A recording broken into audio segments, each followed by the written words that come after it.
Audio test 1, 2, 3.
Hello, hello.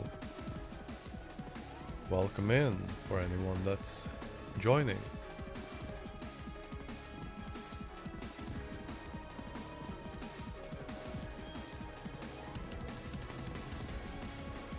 Alright. Let's get this properly started. Wrong scene, of course. Here we go. No. I need to organize this. So, I will be continuing working on drawing my character design for my VTuber Mall Day 1. And after making some of the clothing, I'm going to be playing Limbus Company for the very first time. Let's see how this goes. Right. We're gonna need to change to this one. And we're gonna have to start zooming in a bit more. Obviously, I will be working on the pants, because Twitch, please, really, show mercy.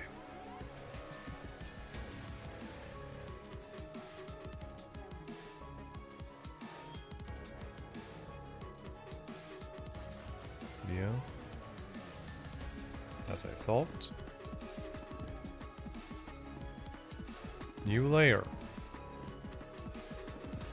Rename. Pants.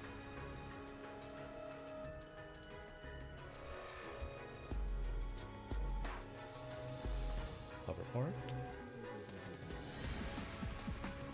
There we go. Let's see how good my drawing skills remain from yesterday.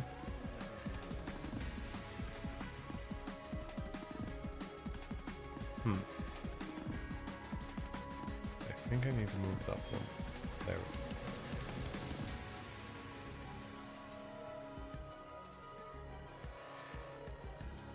go. I am specifically, since I'm going for suit pants as the base for this, I'm going to add more details and add more uniqueness, personality to the character design as I keep working on it.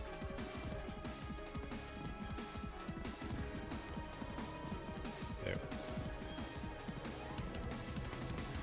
Because I'm going to start with simple suit pants. However, I'm going to add more details with the actual belt as I keep working on this. I'm going to be working on making an X-shaped belt that I am going to, with it, then add more personality to it and more uniqueness than just simple and standard dress pants. Which means I'm going to be making another layer for that. That's the goal for now, as well as, of course,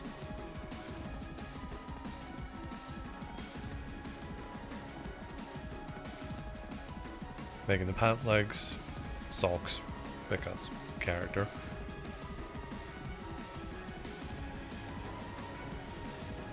And then from there, I will be working on adding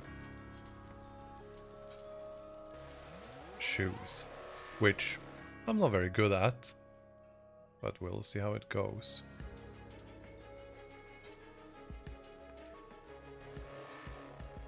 So this is one of the benefits of making layers like this. I can fuse them together. I'm still going to need to work on refining it and making it better.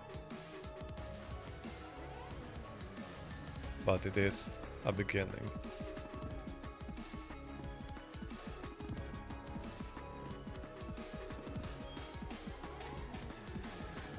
because the actual pants will be a darker, not quite black, but dark gray, which I am then going to work on to add more color with the belt, probably a darker brown, but then from the belt I intend to add a layer of cloth to hide the literal seams of the model. Using that, I'm then going to make it blend so that I can have the moving pieces, because I am not skilled enough to make a VTuber model and rigging it the first time to make it just right or perfect, which leaves me with a conundrum. How am I going to make it move semi-realistically, at the very least to the point where it looks good, without overworking myself? And in this case, the answer is surprisingly simple. I'm going to add layers that hide the moving pieces.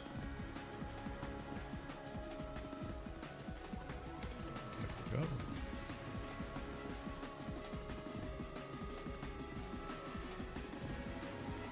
While it may not be the most exciting, I think it's a good necessity. And then we're gonna add a new layer, upper left hand leg.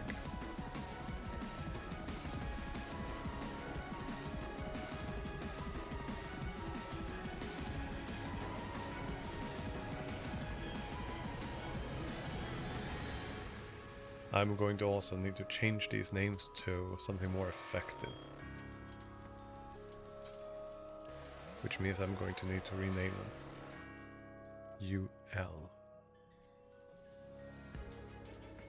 And like upper left, and then UR makes it easier to see and spot. I intend to still use the 𝓥𝓐𝓚 texturing tool. The reason why is because I like the texture it gives. So I'm gonna see how I'm going to make that look good, fusing it on both the shades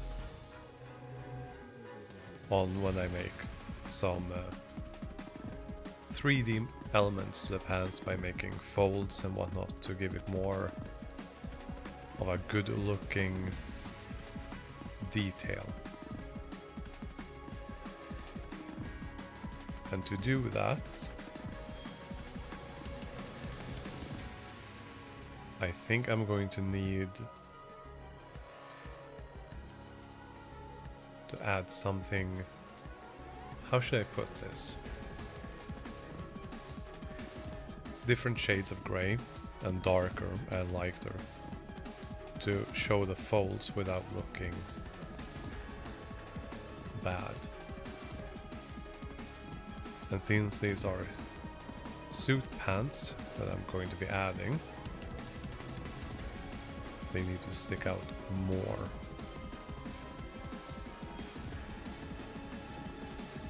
And then we're going to add in here.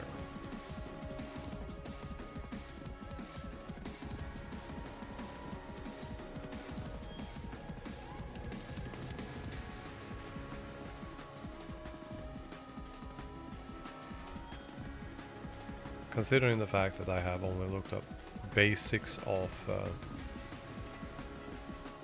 how to get all of this working and what I need to think about, and the rest I'm just making up as I go, I'm making a lot of assumptions based on logic.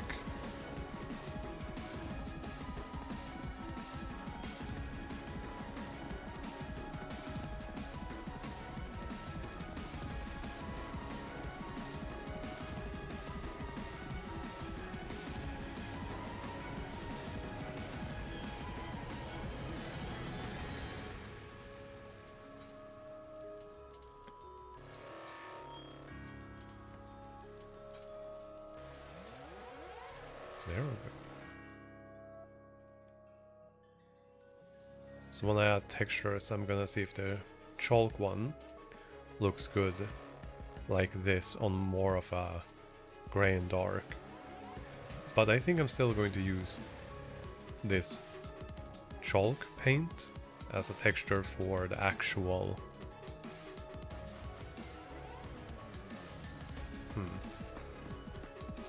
piece of cloth that I'm going to be hanging off the belt. Upper leg. Nope. Hand. You are. There we go.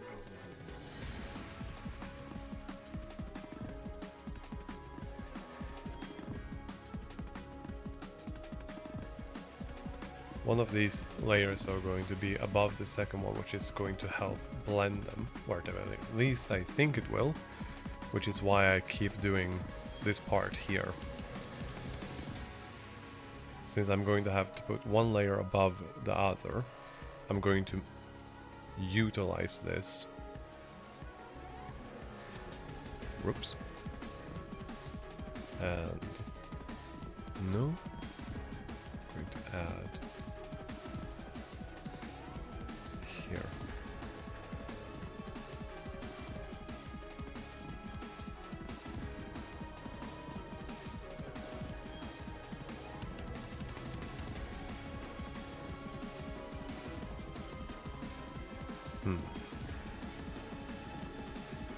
Because by adding layers like that, I think it's gonna be easier to hide one beneath the other. And using that, it's gonna hide the parts that won't look good otherwise. If not, I'll then just use that as a learning experience and grow from it.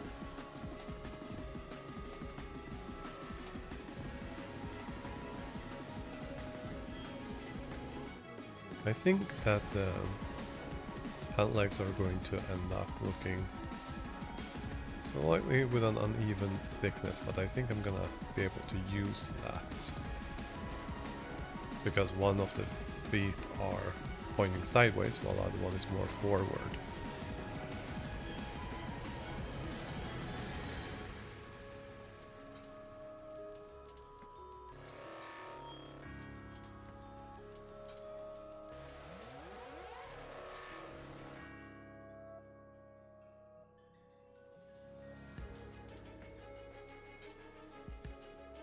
Fortunately, the layers for the hands I can easily then move up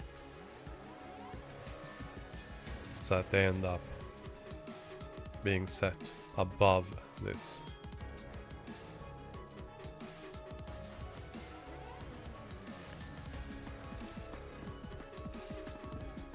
Because when I eventually add this all together, I think that the actual lower parts for the legs will be made invisible by simply toggling the visibility off.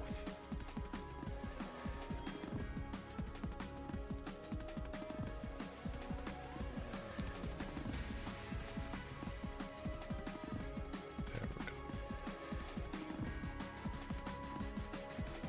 As for the renaming part of everything, I'll do that afterwards on my own. Which brings us to these parts here. Besides being there to remind me of the hip part, I'm going to be using these specifically for parts of the belt.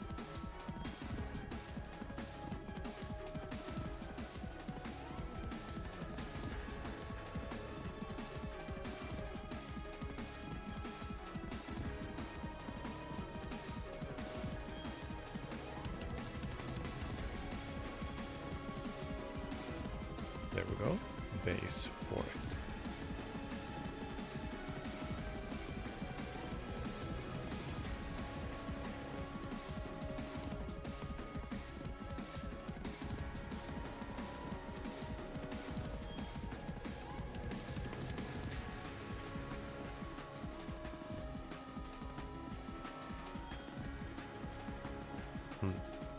Because it's hard to describe the design without actually showing it.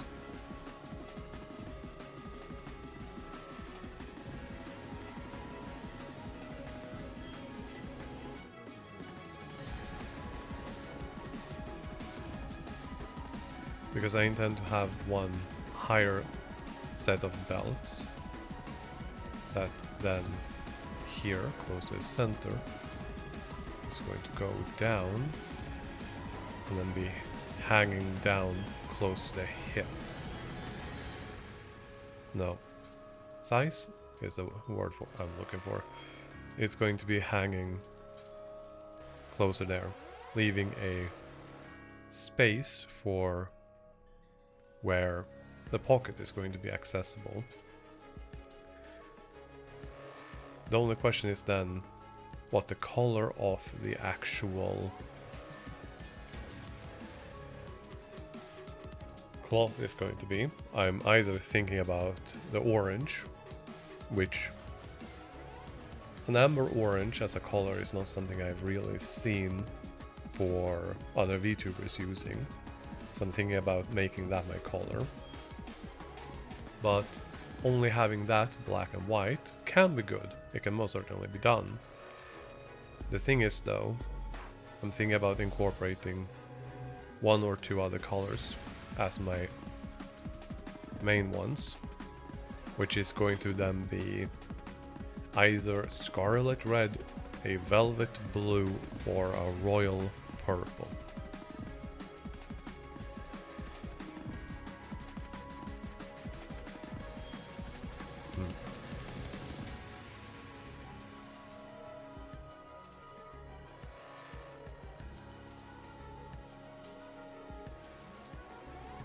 Because I'm going to be aiming to make those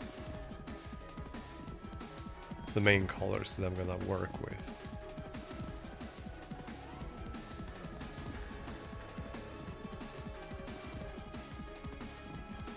I think the face and the details for that are going to be the last I actually work on.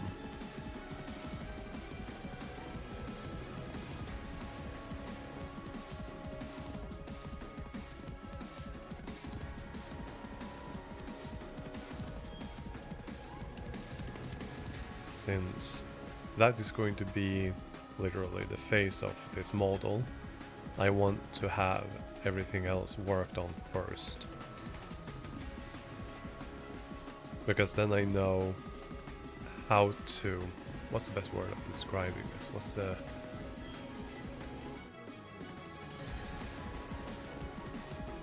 when I usually draw by hand, I usually just draw the face structure, and then I could draw upper body, neck, shoulders. Is usually enough, and I can just draw a face.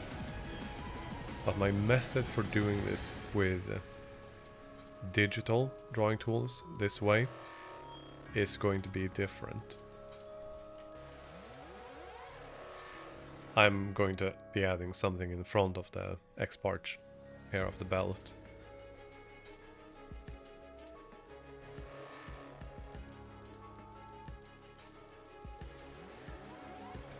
Since I'm only making the most basic part of the design as of now, I want to make the concept correct. That's the word I've been looking for.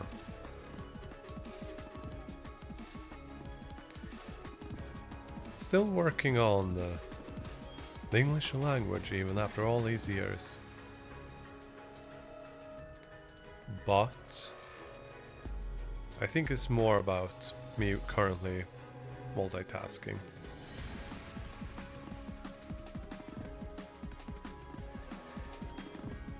I might need to separate this into 2 layers.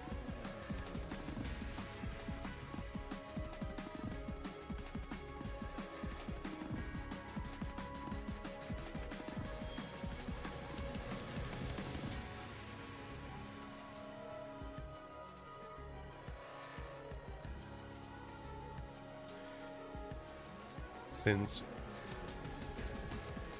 I need them to move well, and to do that I probably need to do this independently.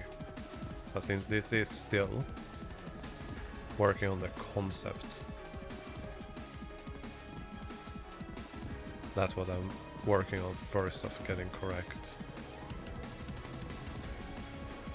The thickness of the belt ain't perfect either, which means I need to make this cylinder here.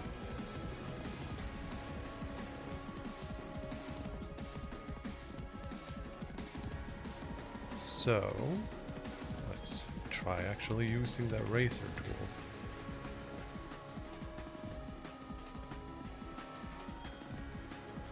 Let's see. Whoa. Okay, so it's based on the pressure on the pen. Shit. A little too thin there. Small parts at a time. So that if I need to undo it, it becomes easier that way. Okay.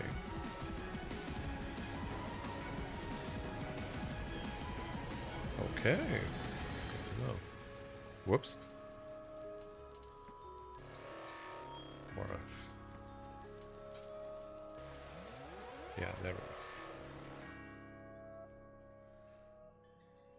A little bit thicker here. So yeah, I'm definitely going to have to make this over here.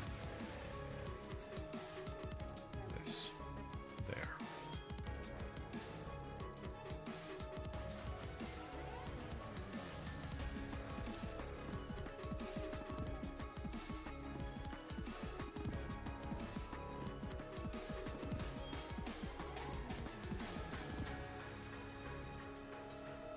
Now it's the part about not being able to rotate, since I am not accustomed to drawing in this particular direction.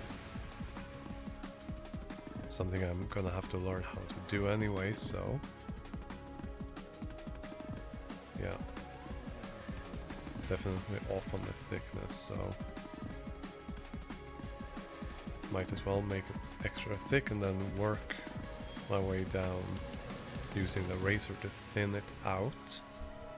And by doing that, I give myself the leeway of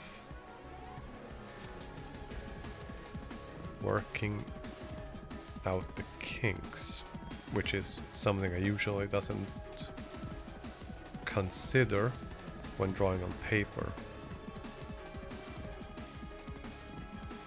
Whoops. Because when I usually draw on paper, I have always gotten to a point where I'm just draw it once and done. And I don't need to rework it because I finish it all at once. But my entire thought process have to be changed when drawing digitally, because I can so easily undo and redo things, literally in the press of a button. And being able to switch to so many different kinds of brushes is just goated. Props to 𝓜𝓐𝓚 for this, by the way, just amazing software. There we go. Now we're gonna add a temporary new layer. Let's call it belt buckle.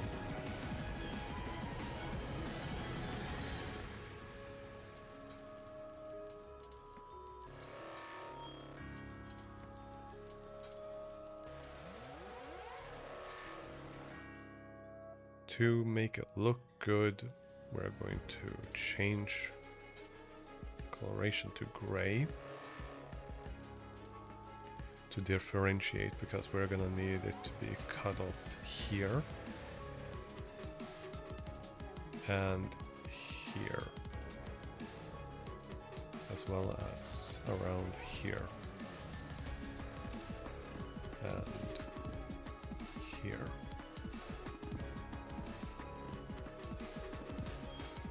not perfectly symmetrical, but I am definitely not going to end it with just an octagonal shape. I'm gonna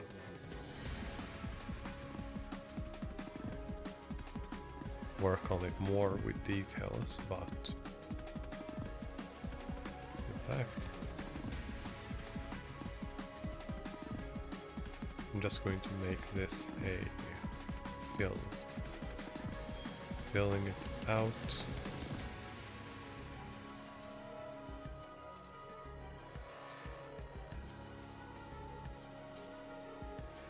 Yeah, that seam. Oh boy. That is not pleasant to look at.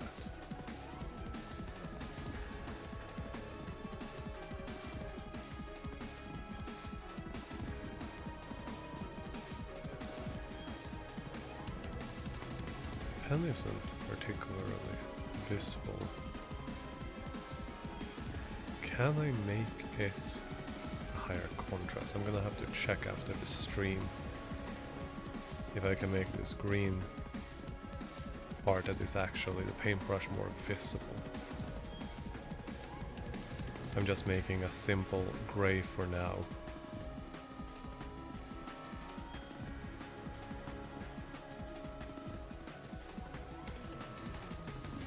Since the actual details for this and the color scheme still needs to be worked, the same as the belts are going to be a darker kind of brown, which kind of suits.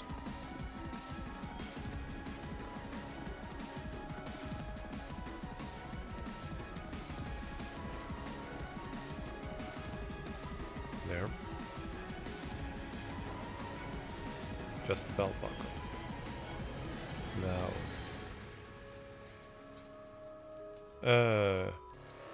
what should we call this? Belt cloth.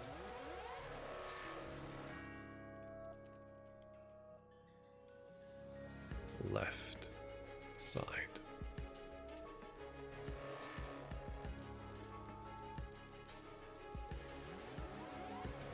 For now, I'm just going to... Yeah, let's go with orange. Or amber orange coloration. There we go. Whoops. Just to give it some contrast of what I'm aiming for. Because this is not clear in the center, so I'm going to need to keep that in mind. So, around here.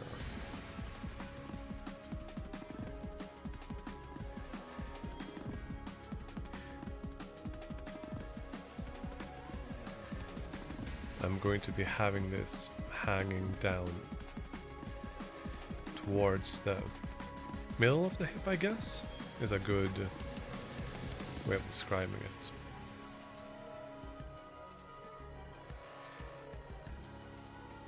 I'm going to add folds and stuff like that at a later time, since that's what I'm going for. Also needs to remind myself to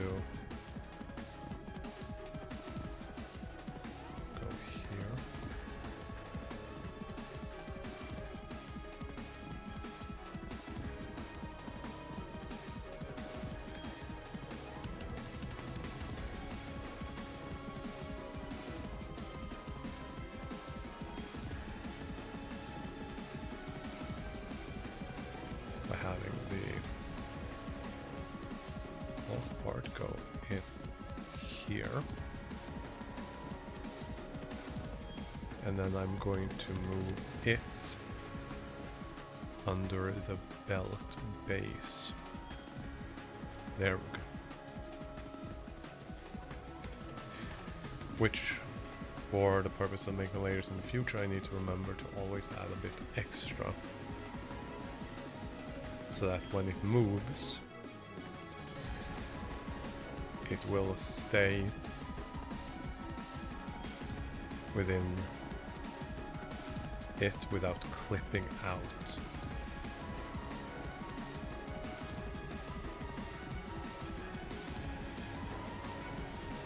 Then it's a matter of adding another layer. Left side upper.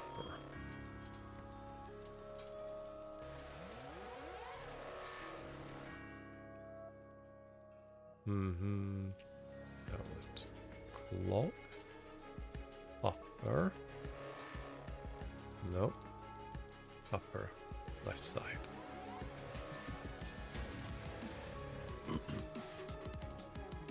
Which is why I'm going to have it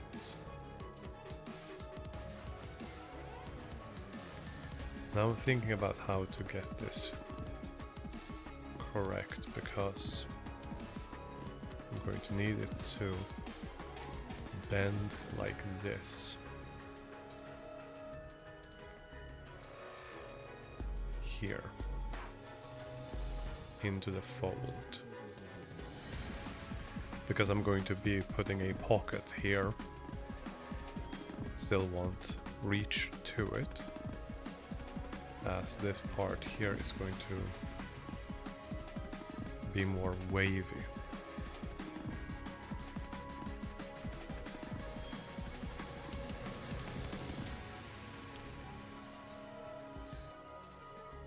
Since it's going to be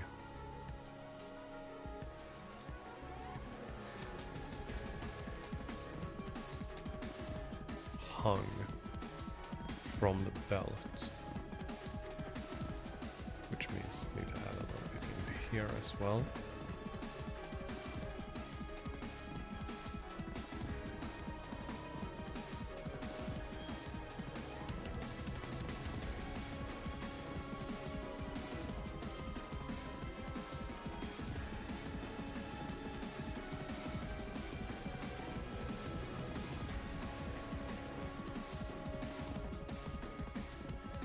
It's okay if I leave a little space in between them for now, because I'm just working on getting the basics done.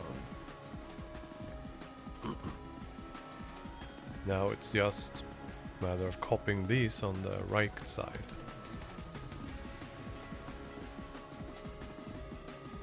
Properties. Copy. Okay. Properties. Rename. Right side.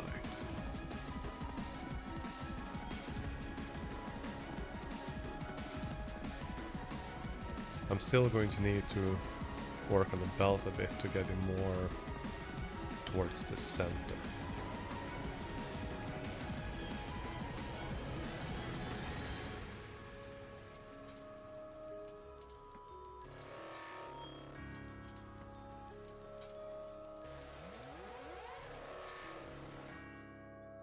I'm making this part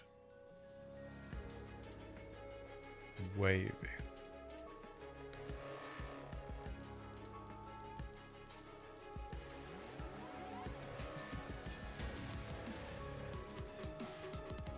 And then it gets folded here.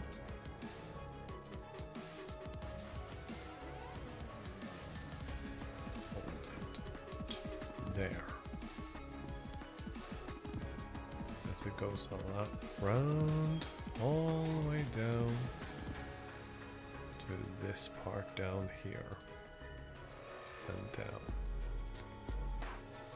Make the cutoff there for this layer. As I'm then going to draw it up, up, up, up. And even though I can't see it,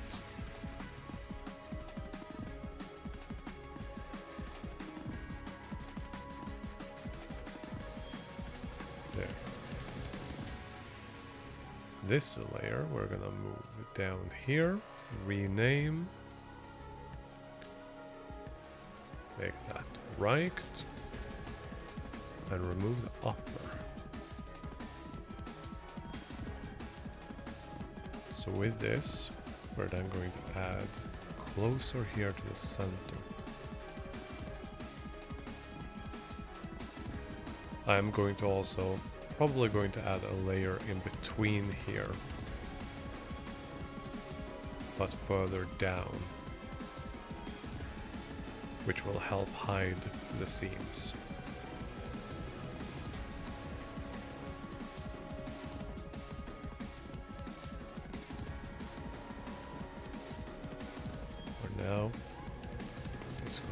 be close to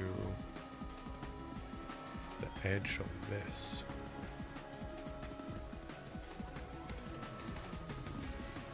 Not exactly, but very close to here.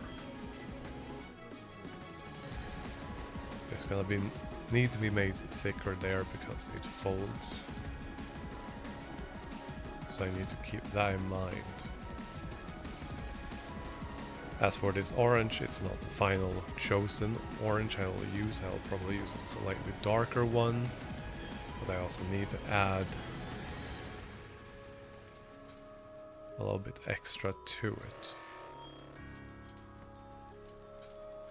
And I need to add more to the side to have it on outside of the pants to cover it up. And then I'll see how I can lock it to not end up clipping when I actually rig the model.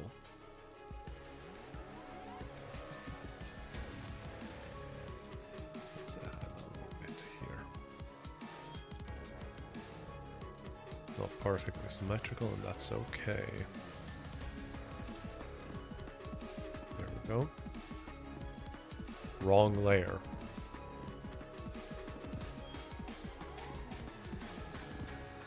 That would be awkward. This is the correct layer.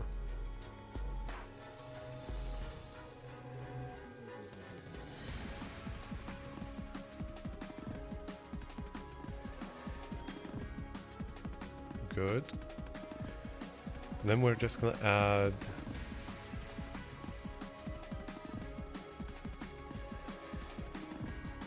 another layer. We're gonna move straight down one.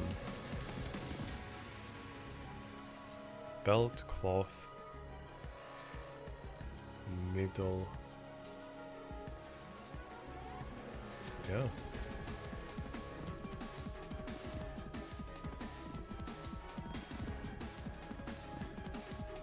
Which we are gonna add as a separating fold here that's going to be underneath the other two. No. Cloth doesn't fold that way. And it needs to look somewhat good.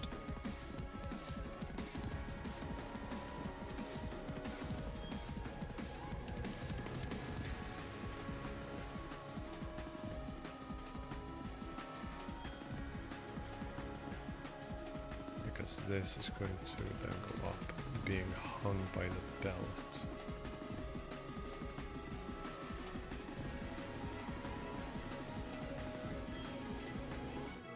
Not perfect at all, but it will get the base function.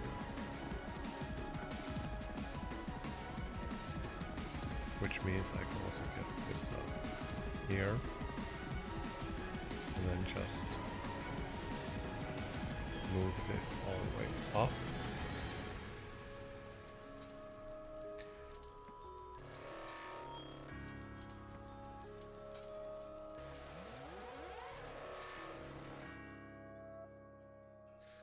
And it's fine if this part is messy for now, for this layer, because I'm just making this so that I can then fill it out. Let's see.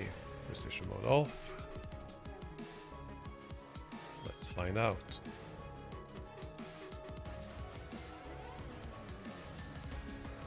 Good.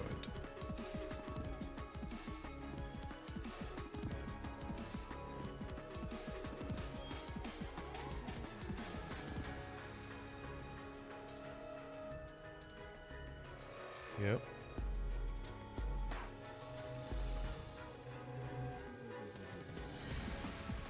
Yeah, wrong one.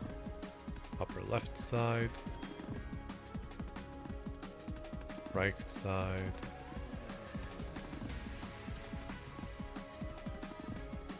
Okay.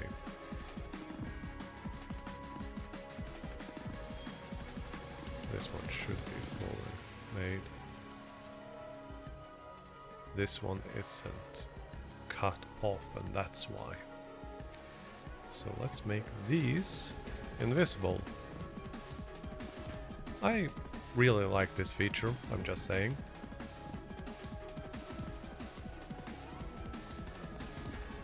Nope. Drawing tool. Nope. Yes. Back.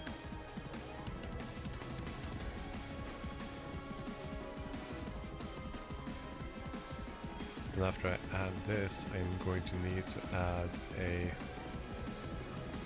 edge to it to separate them, which means I need to change the color, which means we're gonna turn this darker,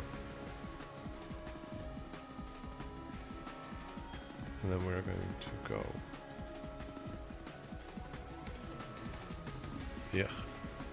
no.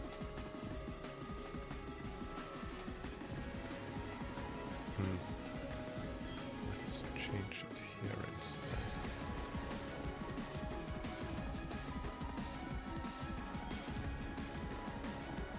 Let's find out if this works better.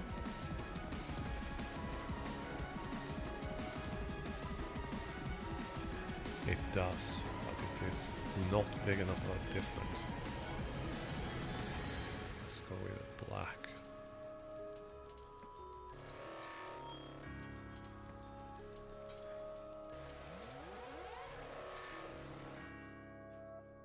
I might use black to separate the layers too, but the question is, if I do that,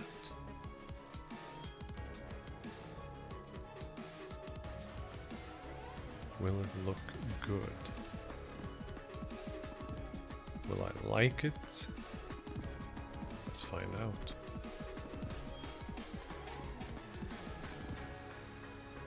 Of course, I'm starting on the side where I'm bad at drawing these angles.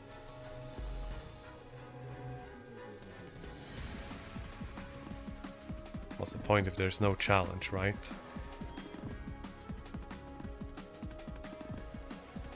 Alright.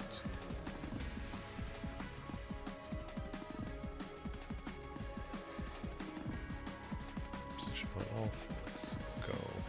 Filling tool.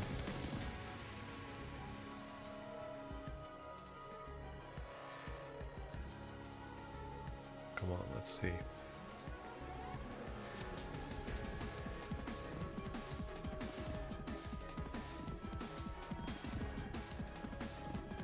Yep, different coloration, definitely. Let's see if it differentiates itself.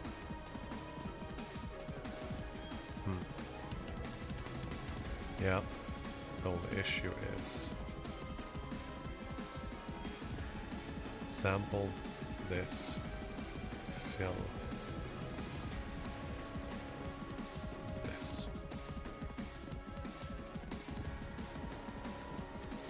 Yeah, the coloration is way too basic to begin with.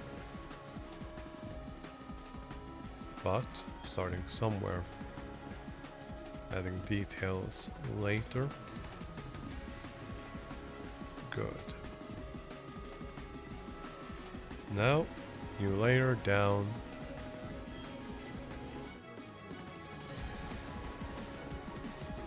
And let's continue with the pants.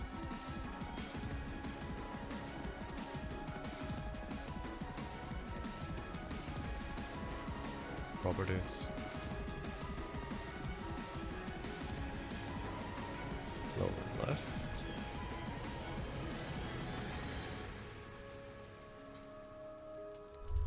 Let's go from here.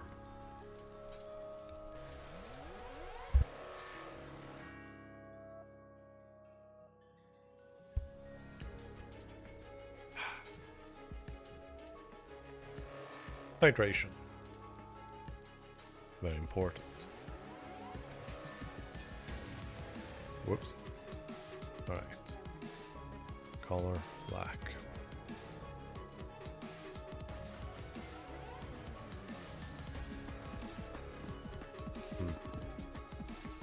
going to also have to think differently about the way I handle coloration.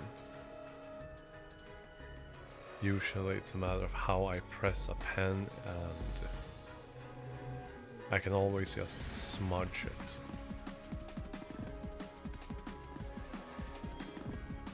But when I do, I can get it the way I want. This, however, doesn't follow the same rules or technique, which means I'm going to be needing to learn how.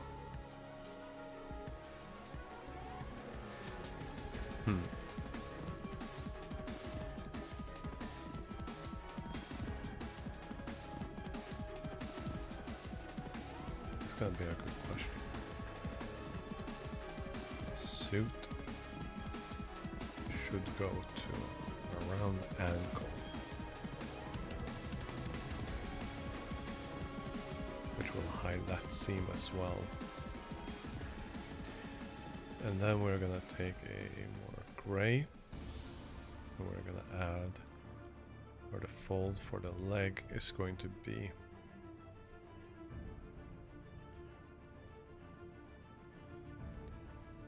Back to black.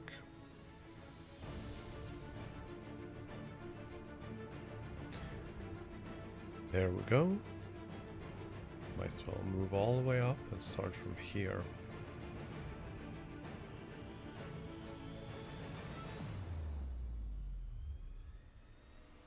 The part about the pantsuit legs is when you're standing straight, they are supposed to be, well, straight. As if they were ironed out. They shouldn't fold or have wrinkles.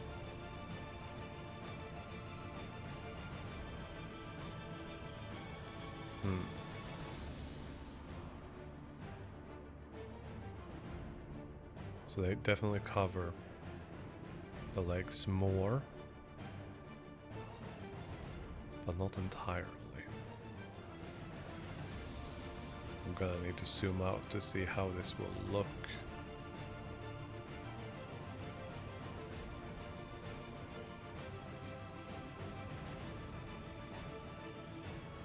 There we go.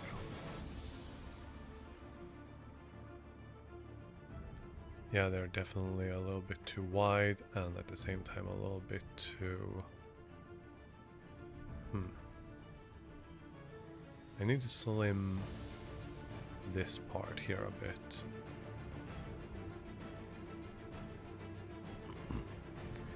From right about here.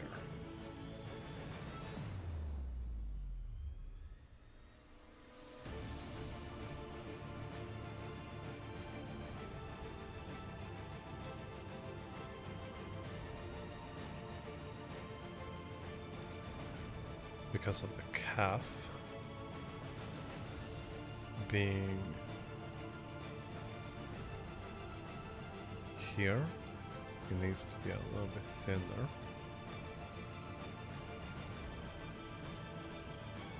And then from here, go back down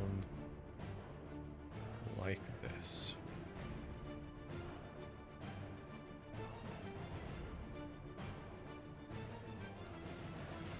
This should make it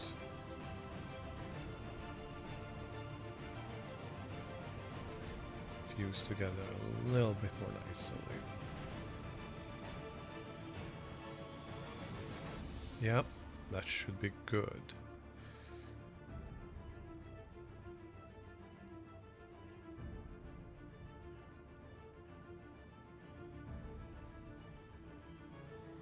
Whoops. No? Still need to learn how sensitive this is.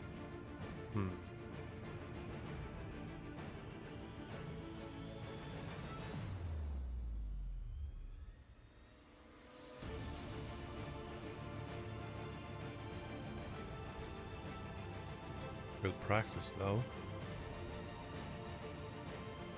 Still, I'm doing surprisingly good on this. It's not exactly riding a bike, but it's hard to describe it. It doesn't feel as alien as I expected it compared to drawing on paper. And I expected the hand-eye coordination to be a little bit more off, but second day already and I'm doing pretty well. I'm not even looking at my hand. I'm just looking straight at the screen.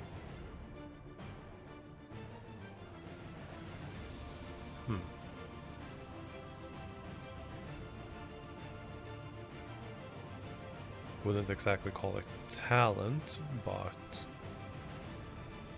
yeah.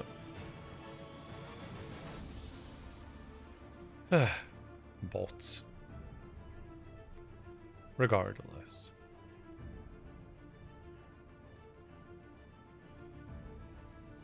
Here we go. Let's go with properties. Copy. Okay. Add right leg. Lower.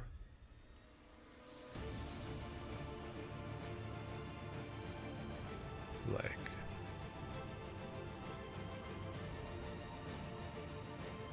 Lower left, lower right. That's the one.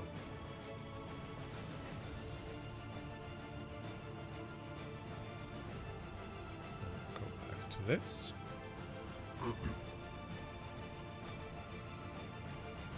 Need to keep that in mind for this side. The best part is something I'm definitely doing differently here when actually working with layers is I need to keep in mind that I can just jump back to a layer, and when I do, I can then alter specific bits, such as if I need to extend the pan legs so that they don't just clip, because I haven't this way anyways so far clip and fuse the lower and upper leg parts. So I think I need to extend them a bit to make them fit more if I'm going to add any movements to the knees, which I'm not sure I'm going to. There's no real need for it. But if I need to, I'm going to want to have that.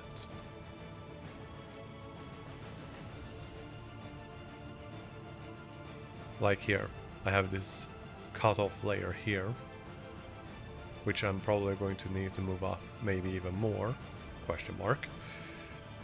I need to keep that in mind when working on this. But it's also too early for me to worry about doing too much or too little, since my first goal is the first step, which is to make the base concept finished. Because once that is finished, I can then continue actually focusing on refining it, updating it, and making more to and off it.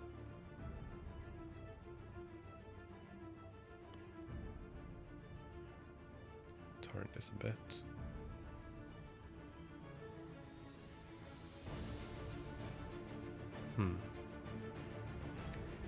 Yeah. Fortunately, that part that sticks in there isn't an issue, since I'm going to have to fill these with color, and when I do that, it's gonna just disappear into it.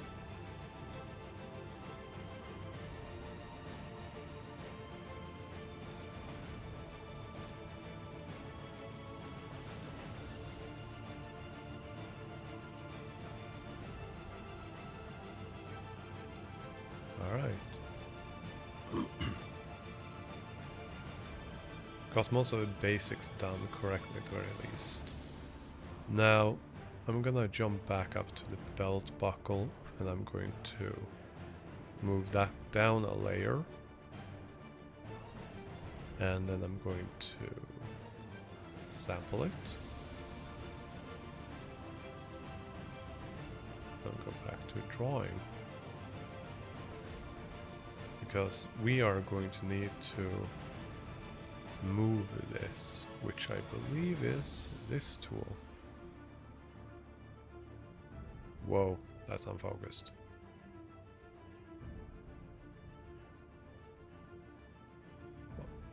Alright, apparently it unfocuses it heavily when you do that. Let's start here.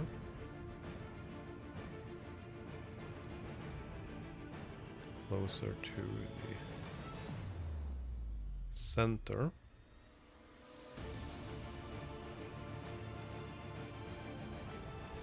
And this part doesn't really need to have anything.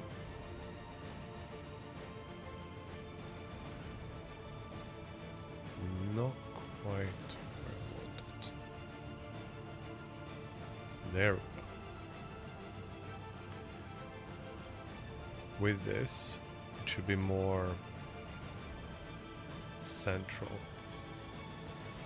That's good. That's very, very good. It's 5 pixels, so let's make it 72. See? Damn. 40. Nope. 30? Yeah. Ooh. Being able to change the size like that. I like it. I'm also probably going to, while I'm going to focus on this and focus on finishing this, I'm then probably going to make basic character arts or things for the campaigns that I'm running or the character I'm playing. I'm not going to focus on it yet, though.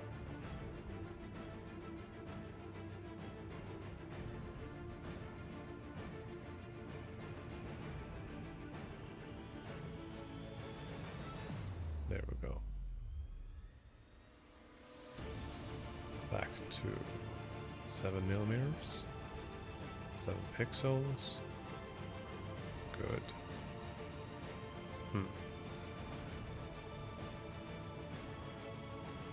The super exciting part. Right side, foot. Pants.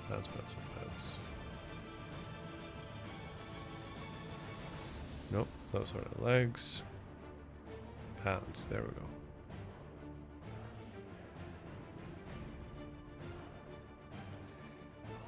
Then we're gonna go to this one, add a layer, left sock.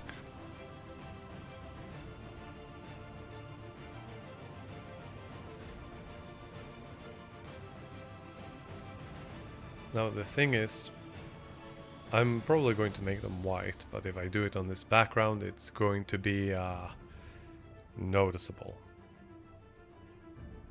So I'll have to start with doing a black outline. Let's go generous all the way up here.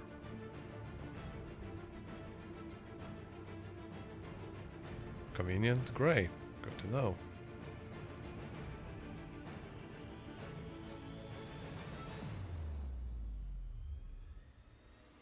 Try to paint it just outside.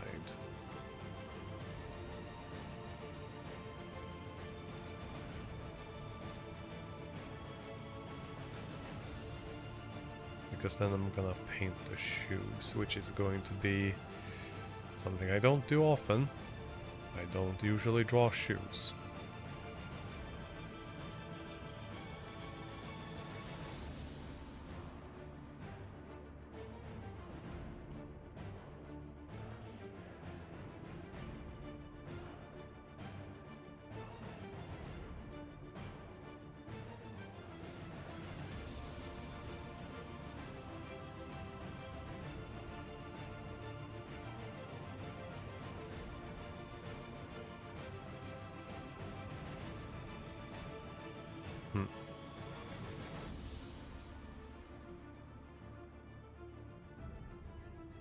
There we go.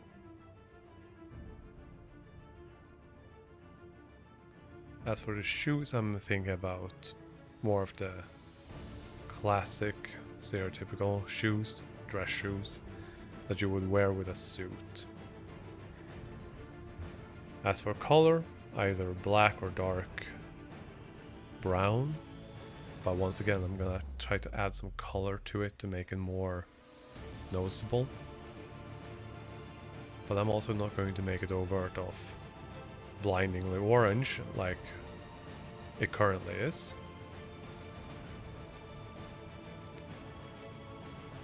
For the waist cloth. Right. Sock.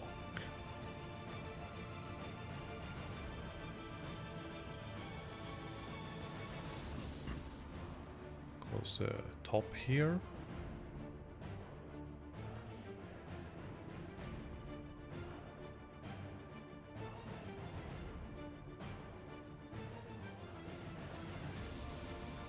It's going to be a lot adding the shading to all of this and learning how to do that.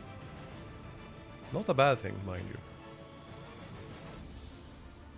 It's going to be a good goal. Since I've set this goal for myself, I intend to see it through properly.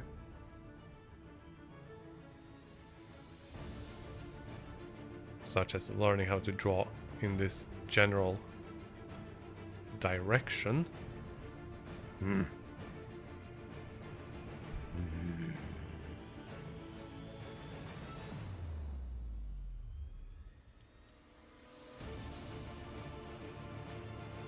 It will work because I have said so.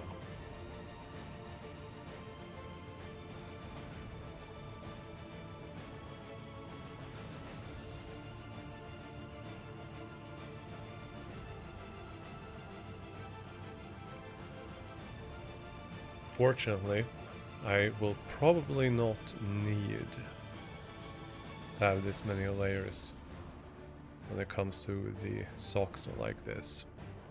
I'm still doing this for me. Good practice, good experience getting all of that done. But I will say that it is probably...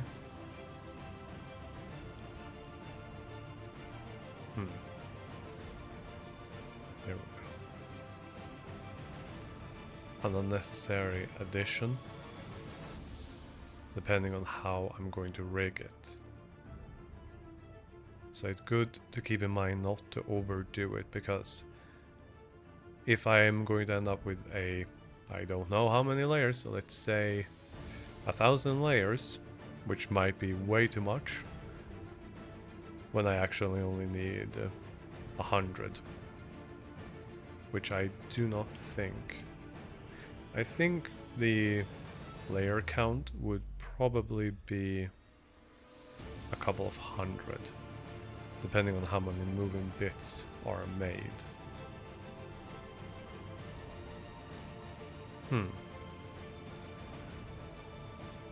Left shoe.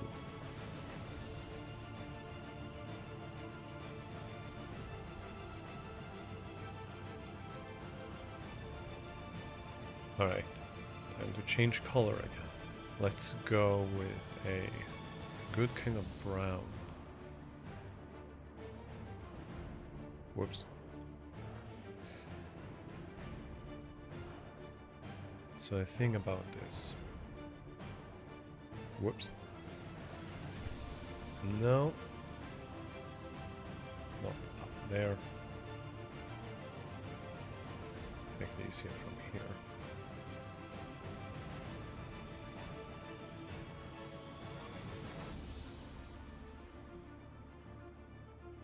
Yeah, I'll start with this.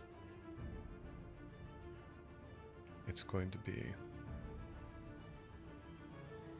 around this height.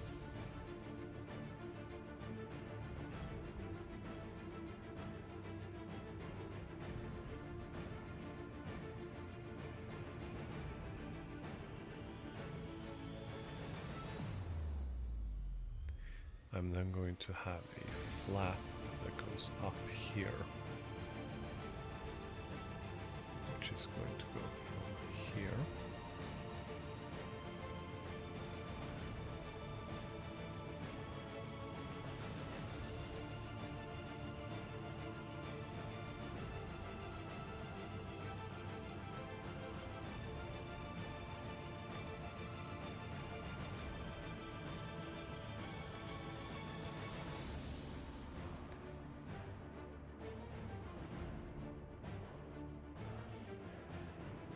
shoes are going to be simple, classic kind. That's my goal of what I'm trying to make.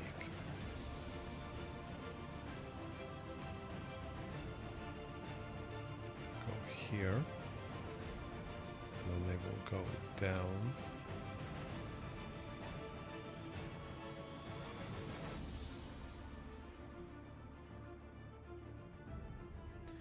Which brings us all the way back here, since I'm going to need this to go out and around like this. I'll go with a bit of extra for the heel. This particular direction is going to be a new kind of work, since we're going to need to have a heel here. Then there's going to be in like this underneath before it goes back down here for the front of the foot before it curves again.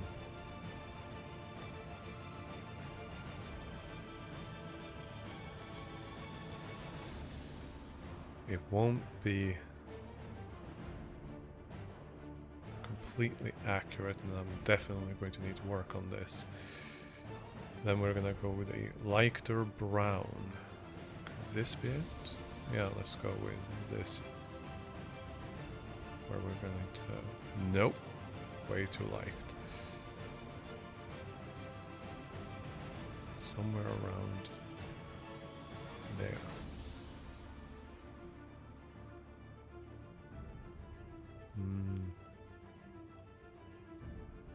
Heel is going to go slightly backwards like that, because it's sideways. It's going to be only a little bit like this.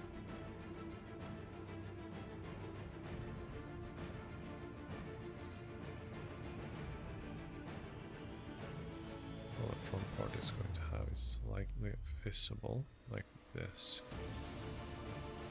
The front of the shoe is then going to have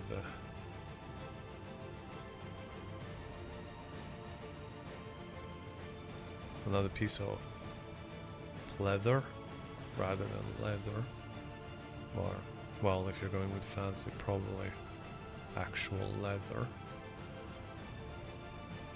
if you're going with leather shoes, but I don't know.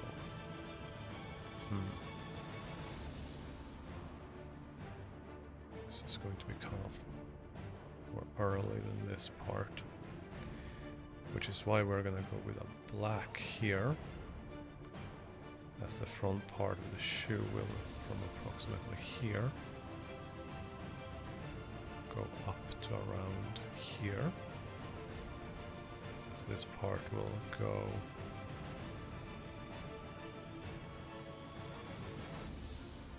before it then goes down on the side like this. Closer to the center part, which means that the front of the shoe is going to be darker as they add one of those kick part to the front.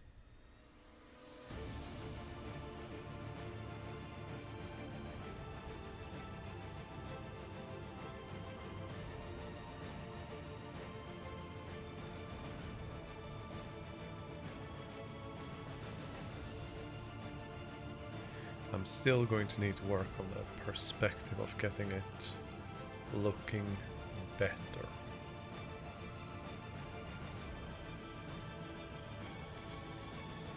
As for this part, it's going to go more here.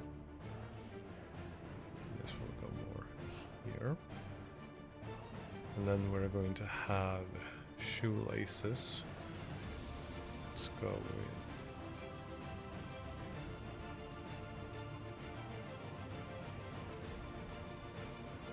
these for now.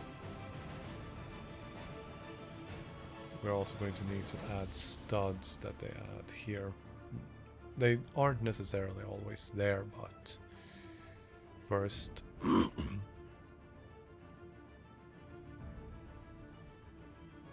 gonna add these.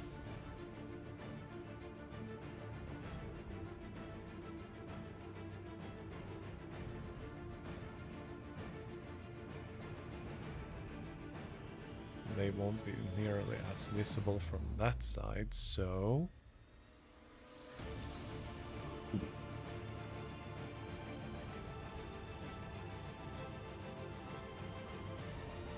add a little bit of a curve.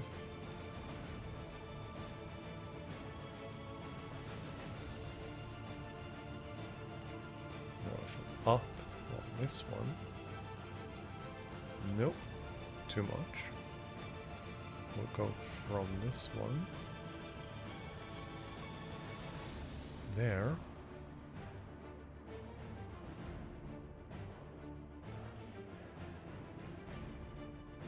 And this one down there.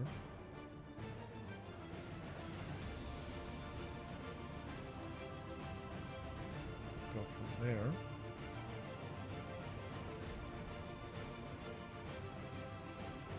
This one. Go here. This one will go there. Whoops. This one will go here. Nothing as exciting as tying shoelaces.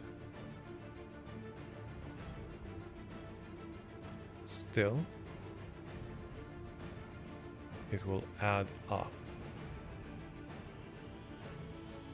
Then we'll have this one go here, this one go there, and then there's this one here, and this one here, which will make a different color. Let's use the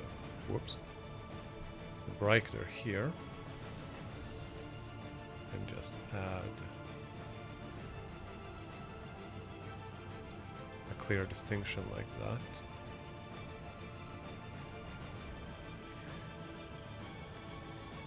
Nowhere near perfect.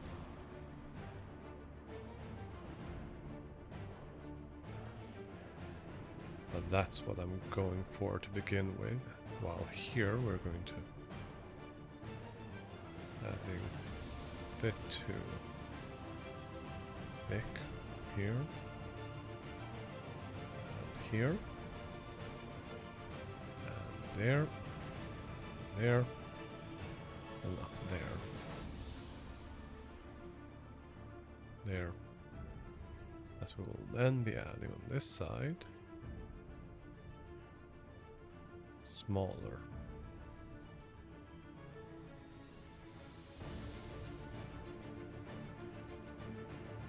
Good. Black. Let's see if we can fill it.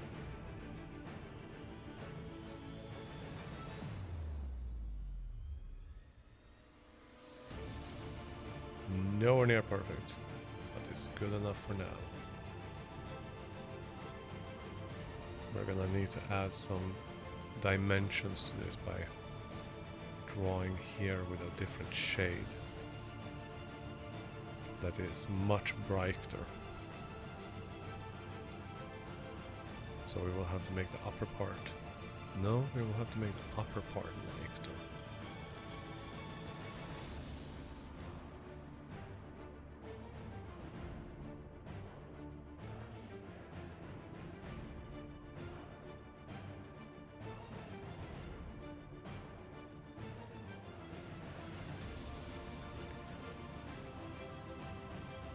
There's going to be a lot of imperfections on this that will eventually have to be worked out.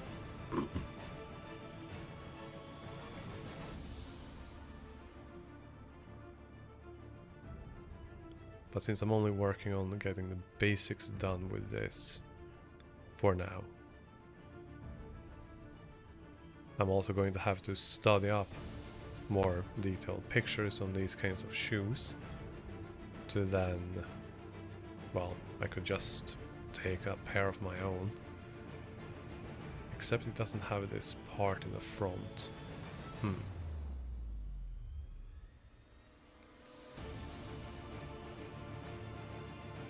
Guess we'll have to find something for it.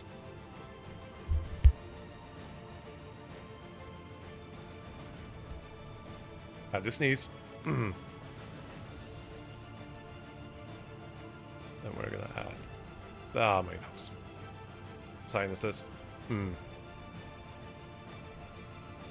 Right shoe.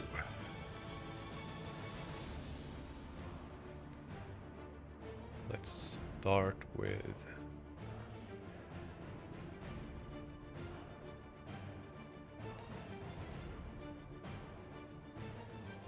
brown first, because I think I'm going to be, for now, aiming to draw 2 hours a day and take 2 hours to play some games.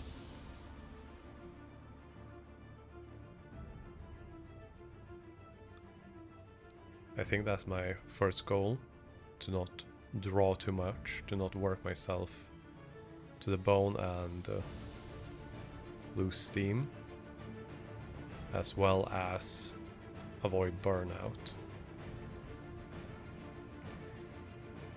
And from around here. But also to let my wrist actually properly rest.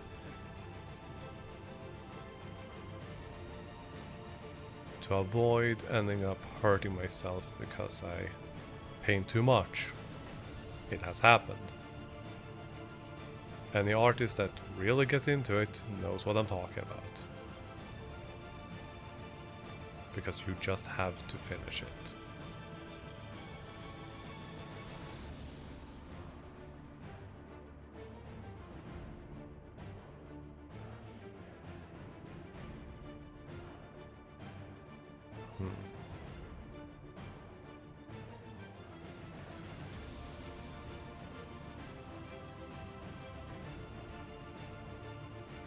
Because when you just have to finish it, then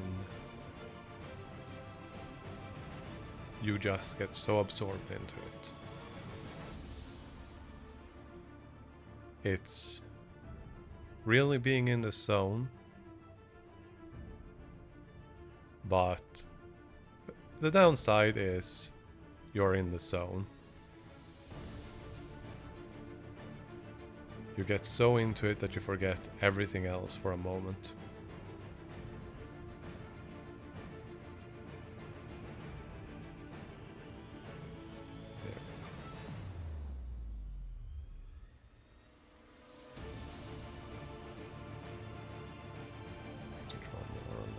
Outside of that.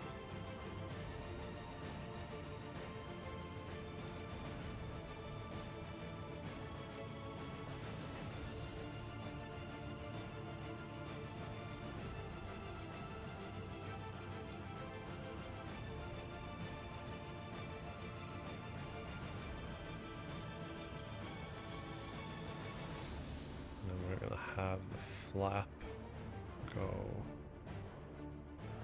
about a little bit higher and here. Not as much up.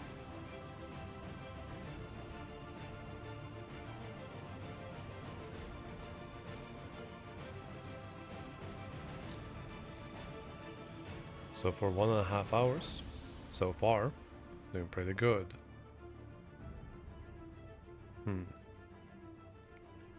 Let's work on the soles of the shoes. less because of the angle. A slightly bit more here. Less visible there, and a little bit more, whoops, here. Come back into view. Keep it less because of angles. Show more down here around this curve before fading back around the corner.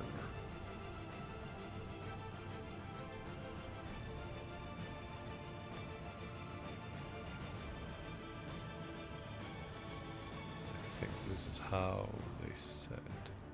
Yep. Pretty good. Now, black part should be from around here.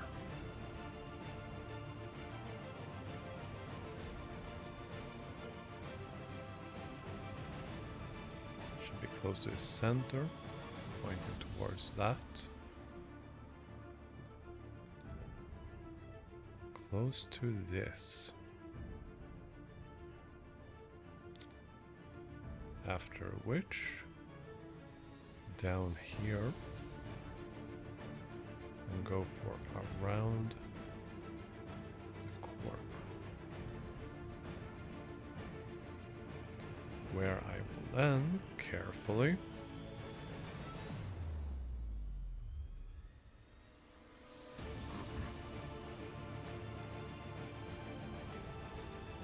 add this here.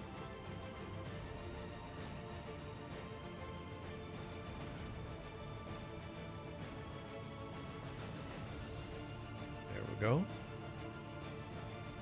all the way up and around, because this part is going to be covered by the black, so there shouldn't be any brown on this side.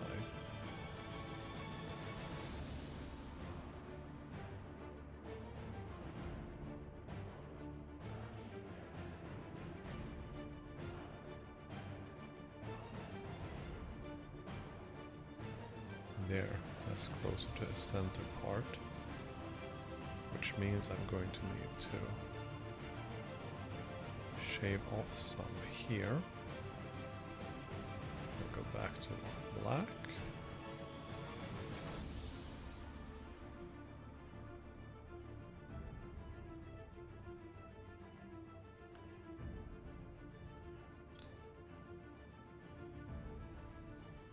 Down there.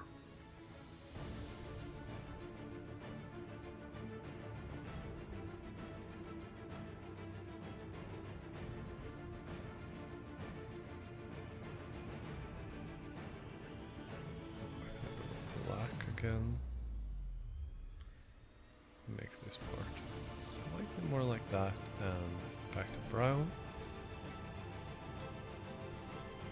Which reminds me, we're gonna take this, since I'm not quite done with that. Here, let's make it 90 for the shoe. That way I can always go back to sample it.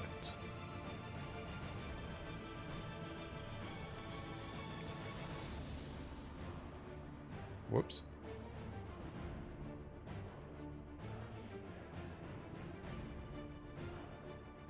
Now, let's fill with black.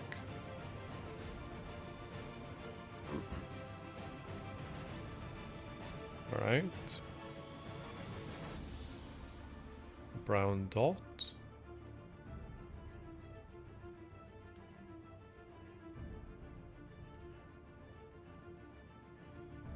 Paintbrush.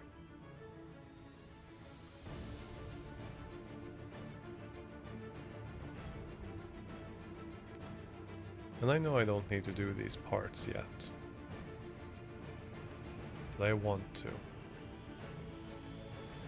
Because over the coming week I'm going to focus on getting the entire suit done, since I will not be streaming tomorrow, since it's game night, and then I'm going to be streaming back on Monday again.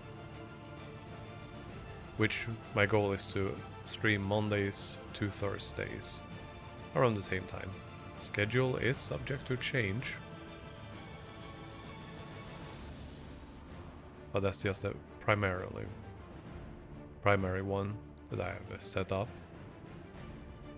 A good start for a good... what's the word for it? Not system.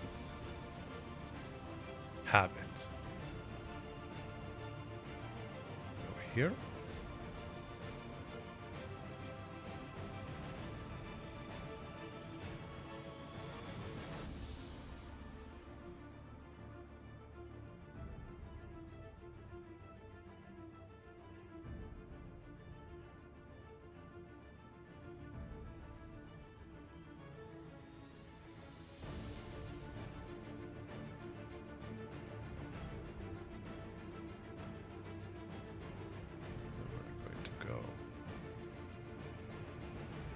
Zooming out a bit. Sample this. Good.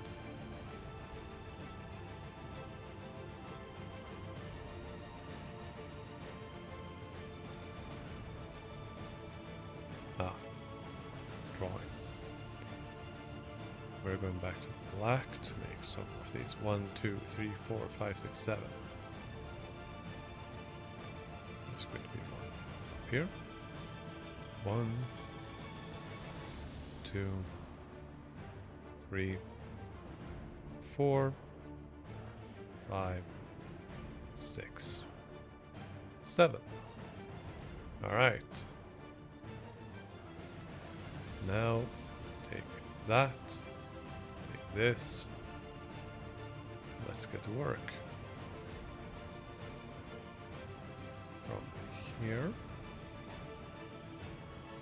to there, and there, around there, this one to that one,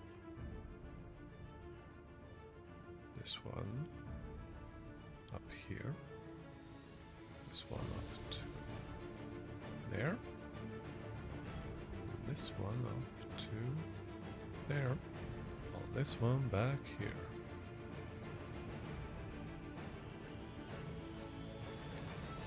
Going no, a little bit too low.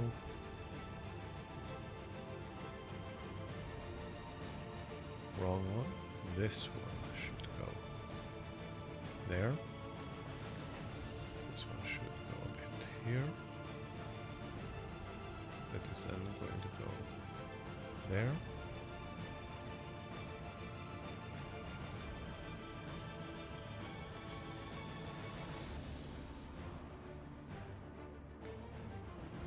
A little bit crooked, but that's fine.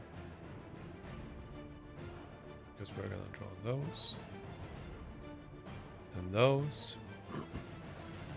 Then we are going to sample that back to drawing, just to make it easier to distinguish shoelaces and the place where it's knotted.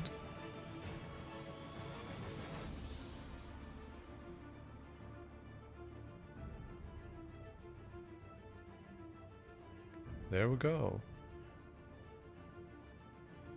The most basics, at the very least, done, but we are not quite done. I'm going to start by filling in the shoes a bit, but I also need to add some black to this because I'm just gonna make this part easier for myself. I'm going to need some black, and I'm going to add here, which is why I'm going to need to make this smaller and slimmer. Let's make it around 3 pixels.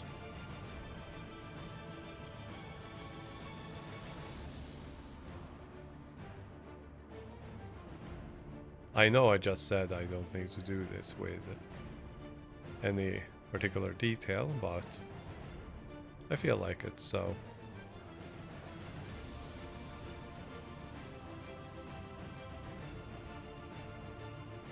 Because this is probably the kind of detailing I'm going to be needing to make in the future as I start refining it.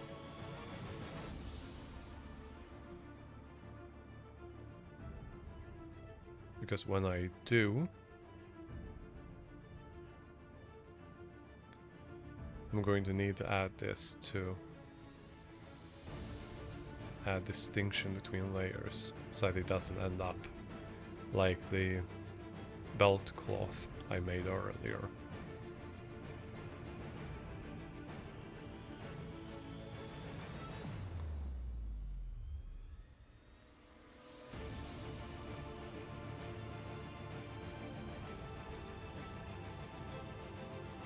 Don't need to work on that anymore at the moment.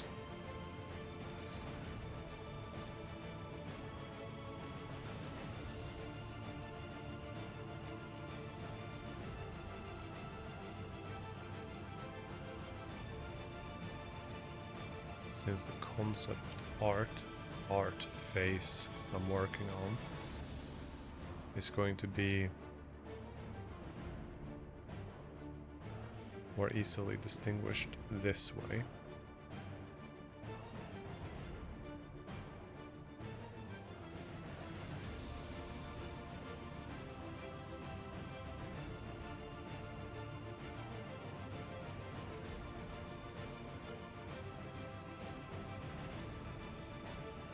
Adding the detailing to give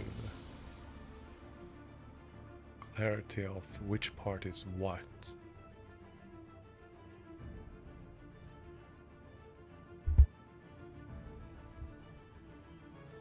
And truthfully, I should probably make this part here a different kind of brown for the leather as it separates it.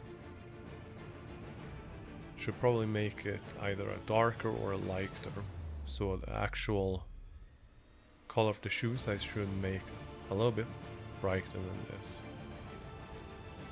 No.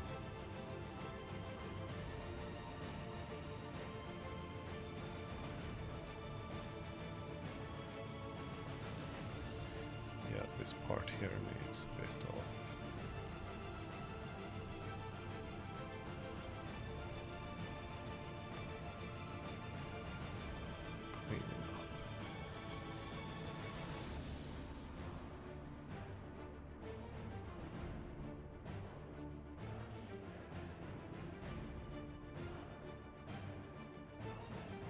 go.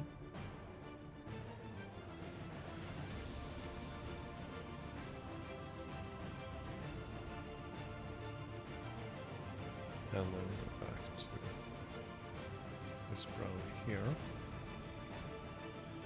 There we go.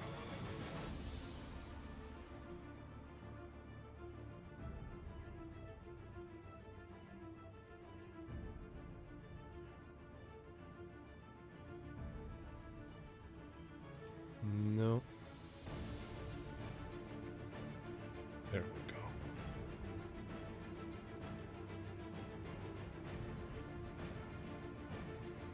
There we go. It will add a bit more clarity for what I'm working on. Good. Now then, let's go back to the pant leg. Lower left.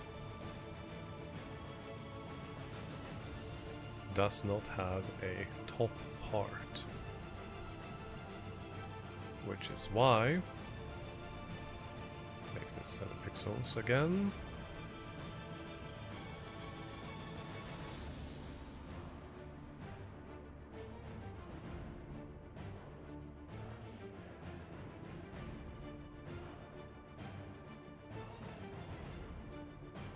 That should be solid. Let's find out. Yeah, except it's too dark.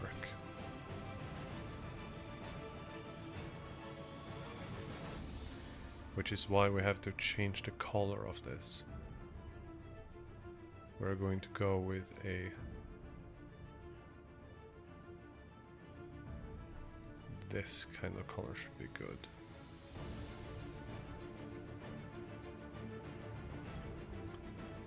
We're then going to need to make some clear distinctions. So we're gonna need to take a airbrush, I believe. Then we're gonna add a brighter gray. And then pen.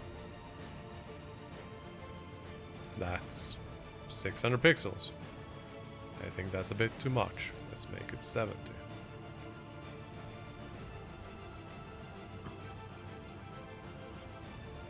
Because there's going to be a fold on the leg. Ooh.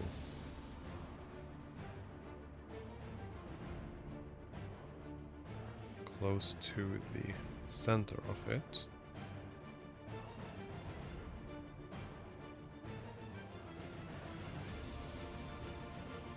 Not bad. Let's see if I can also get this.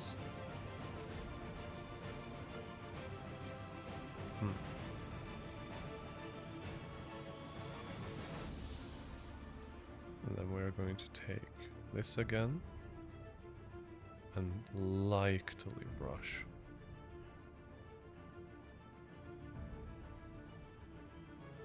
To add in some clear distinction.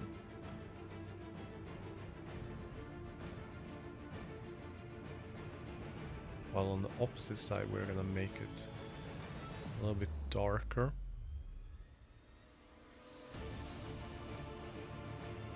Trying to make it a bit closer to this.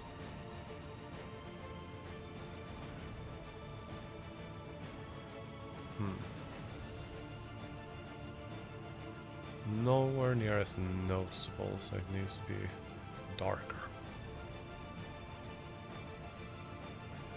Let's see. There we go. Let's try this.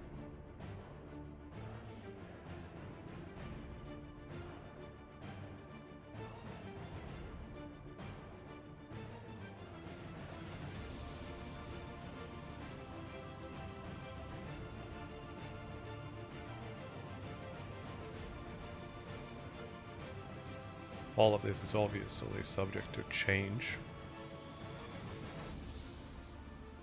And that looks more brown.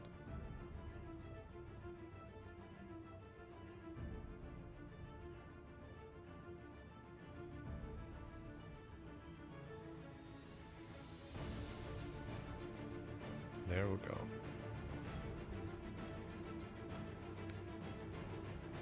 The shulk paint I'm probably going to use for the cloth as it hangs, but for the pants I'm going to need to find a different one.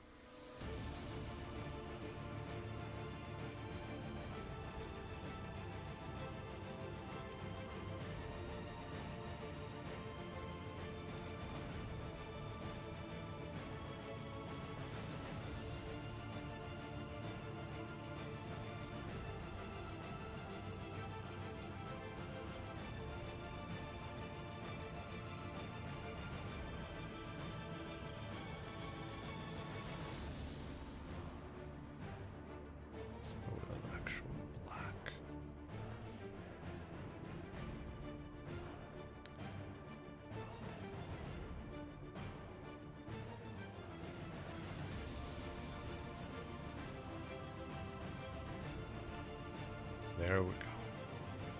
So by adding layers like this of color, I can then add distinction between the fade of it.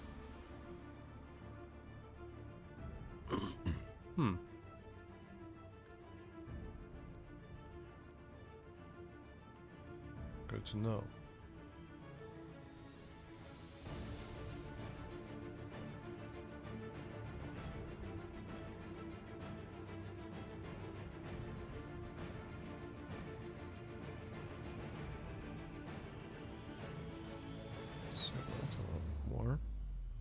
see. More dark here.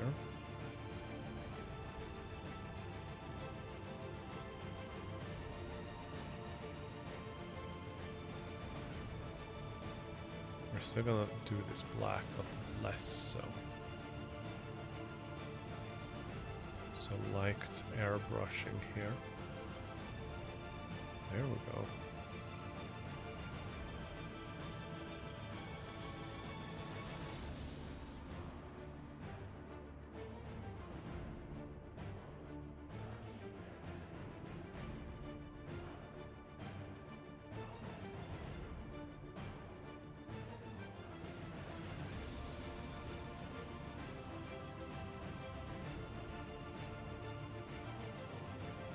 So by adding a little bit of brown into it, I actually add... Huh. Happy little mistake, I guess.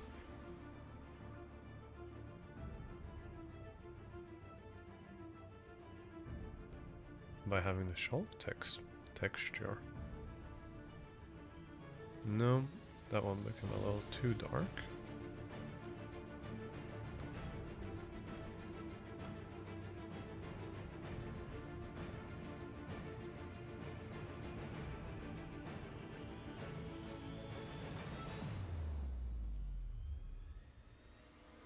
It has a bit of texture to crease on the pants.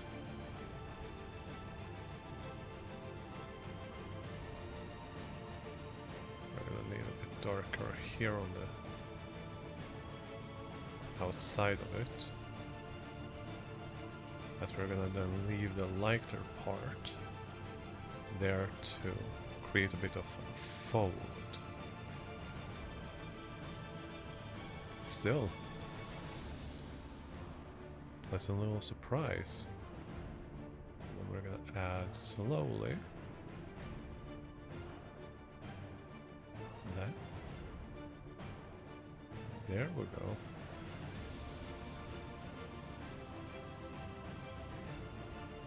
It has a bit of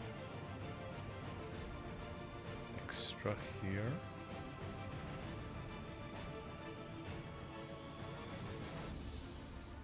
It still won't look quite as good as I probably want it, but... Huh. Upper right. Let's continue this to see how it goes. With a gray chalk in the center. Whoops. A little bit too much on the outside.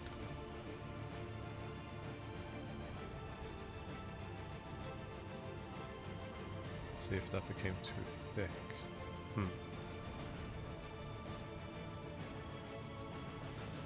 Let's find out.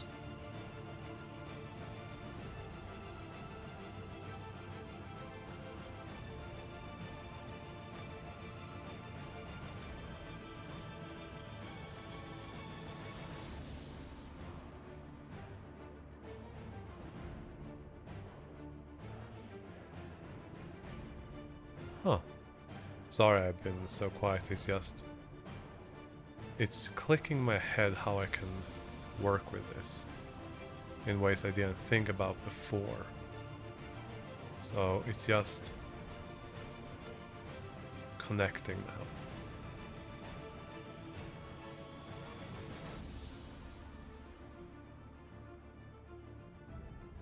That the way I think needs to be different.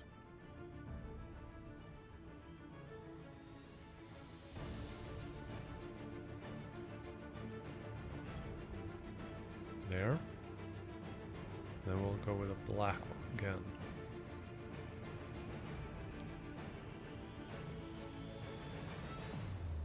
Because this part here needs to vanish behind it.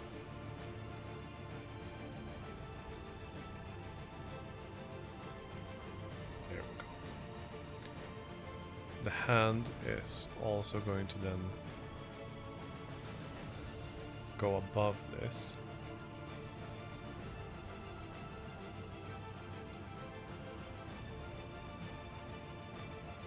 And it needs to be made darker.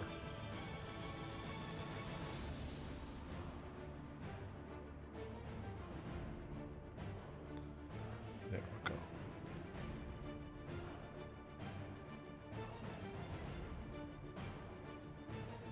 It's not exactly the same art style as Library of Ruinia,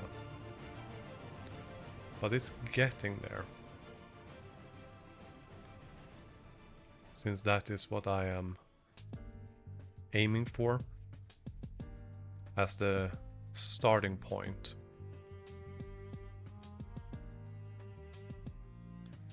Because these details will be hidden thanks to simply disabling the layers.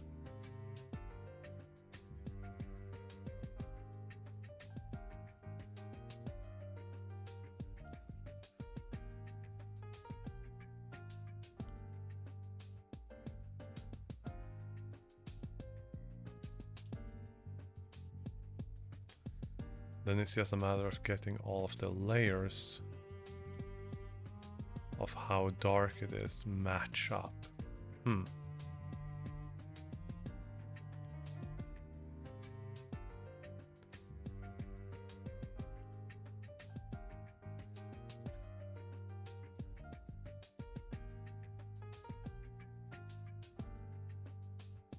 Because what ends up on the outside I can just use an eraser to then refine. It's an extra step. It will end up as an extra step of work. Question is if it's worth it.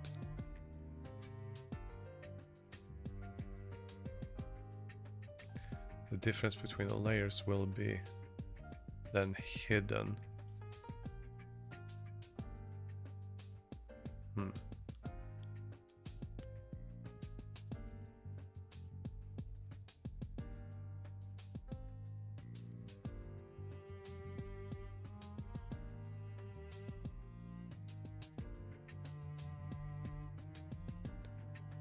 Because while I use Library of Ruinia as my starting point, I'm then going to make it my own.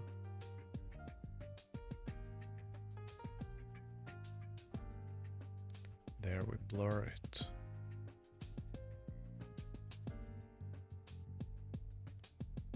That's a good one.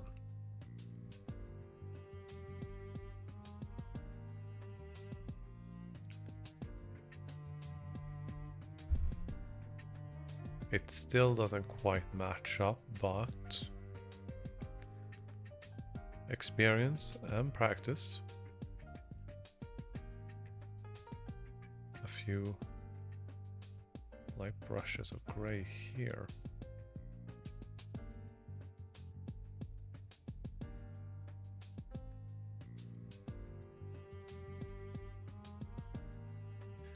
Not much. But it's a beginning. Still, worked on the pans for today. 2 hours. Goal achieved. Woohoo. So, I am going to see about getting 𝓜𝓐𝓚𝓘𝓝 Company up and running.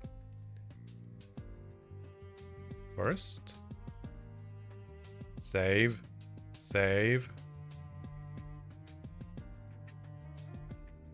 Come on, save. Good. Now, switching scenes to stream video. Great. With that, it should give me some wiggle room to start up Library of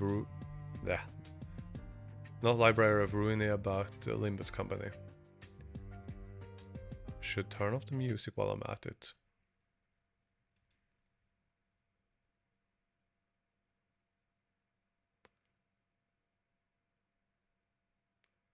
Alright. Let's see how this goes.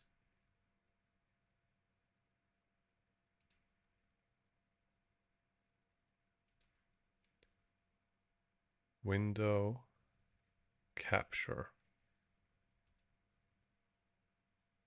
Limbus company.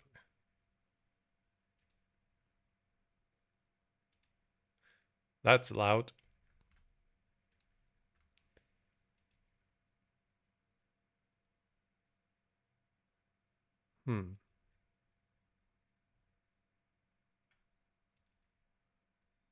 Okay.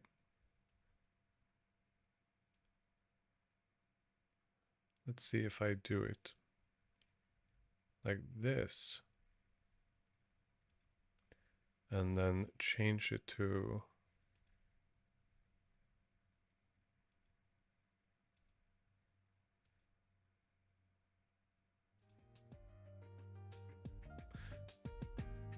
still need to work on all of that, but oh well. Ah, pardon me a moment.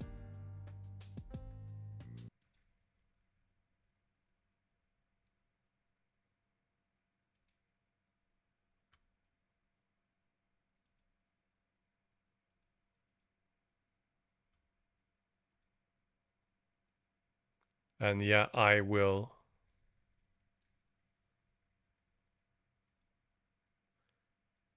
Okay. You have to apparently download after you start the game after having downloaded the game on Steam. Good to know. Never happened before. I've dealt with day one patches, but this is new. Oh well, at least the music's good.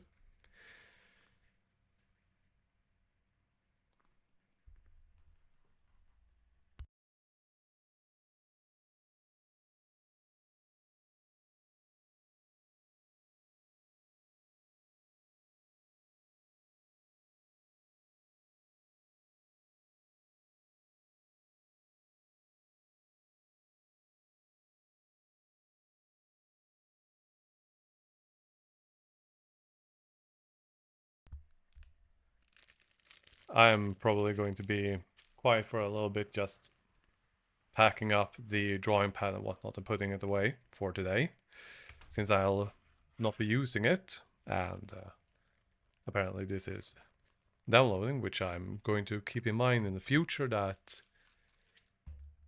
when I'm going to play a game, this might be a necessity. Even though I've never encountered this one first. Anyways, I guess I should talk about Limbus Company. It is a, bluntly put, a gacha game that is not a gacha game. It's made by Project Moon, the same makers of Library of Ruina, a game I very much like, as well as Lobotomy Corp, which is a lot. Yeah. When people unjokingly say that the difficulty spike is vertical, then yes, it is exactly what you think it is. It is quite something. Apparently, Jacksepticeye apparently played it when it first came out for the Kickstarter. Pretty dope.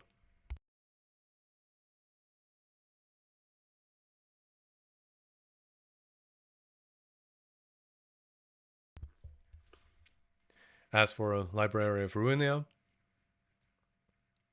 without going into any spoilers, you mostly follow a man by the name of Roland, which is where the entire suit aesthetic for my character design comes from, since I'm basing it on that first.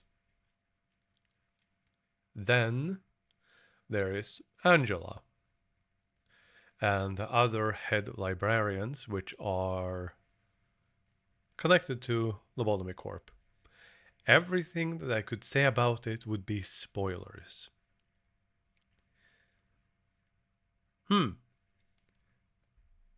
So I'm excited to see how Limbus Company, because I know that there's going to be a different cast of characters, but it's set in the same world. So I'm interested in finding out, but I do know the absolute bare minimum, which is the quote unquote protagonist is named Dante. They have a clock for a head. So, yes, that's a thing. Then there are a couple of sinners, which is the people that you'll actually be playing as.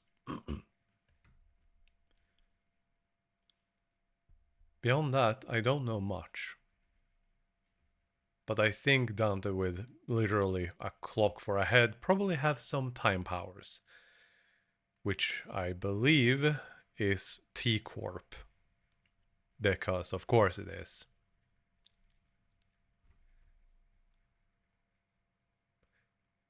Still, yeah, I should probably update the description. People who look for this should find it and know what Lobotomy Corp, but I'm still going to update stream info with contents. Content classification. Nope, nope. Is this a mature rated game? I haven't seen that. Violence. Yeah. Done. Since I'm updating it, should follow Twitch TOS. Copy that. Hello, hello. Welcome in. I am currently setting up to play Limbus Company for the very first time. Just, yeah. I did not know that you had to download something after you downloaded the game. So I'm just waiting for that to be finished, as I am working on getting the actual screen to capture it. Second day of streaming. Please bear with me. I'm also working on adjusting the audio so that it isn't too loud with the actual game. But for some reason, it does not want to capture Limbus Company, which is a crying shame, but there. That should capture it. I'll adjust size. So it looks a little bit better. There we go. And thank you. Good to know that it sounds okay. Yeah, I'm still working on setting up the overlays and everything. But welcome in, Shadow JTP.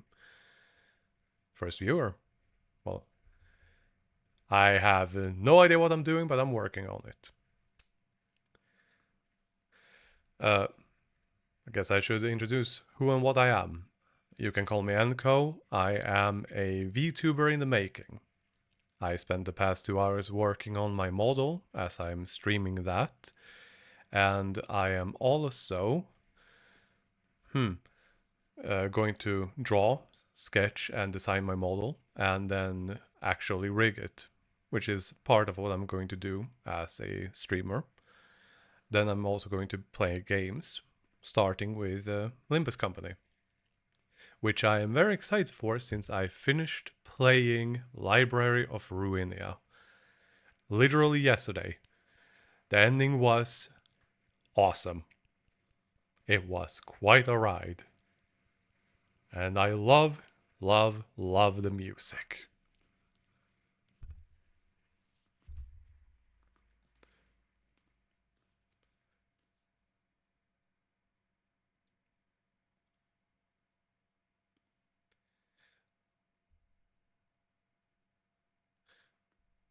So, as a fan of Project Moon's work, amongst many others, I am using that as an inspiration for my first design for the model, clothing wise and aesthetics, while still learning how to actually draw it, since I have never drawn on a digital drawing pad before.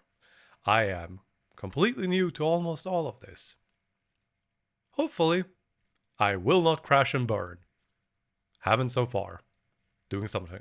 I'm doing something right.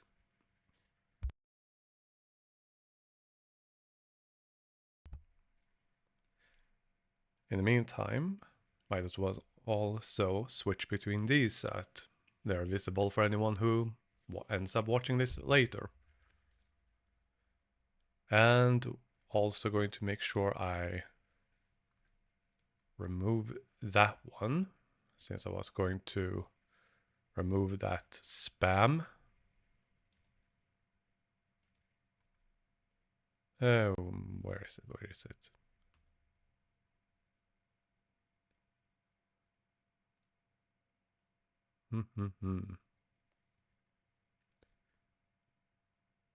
Oh, yeah, I do have VODs on the Twitch channel. I am also going to be uploading them on YouTube. Speaking of, I also both run a game of TTRPG and I am a player of another one. I will not be streaming those, but I do upload the recordings on YouTube.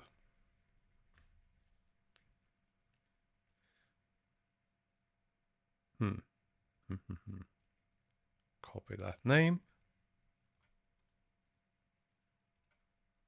Go to report.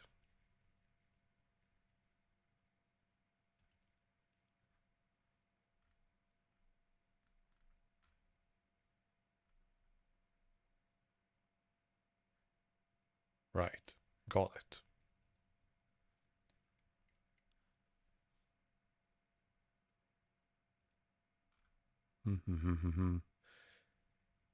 Surprisingly, I've only had 2 bots in 2 days. Could be worse.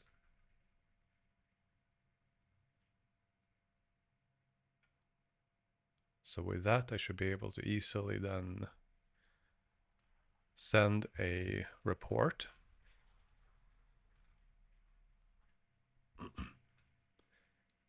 And the VODs should be, yep, right here.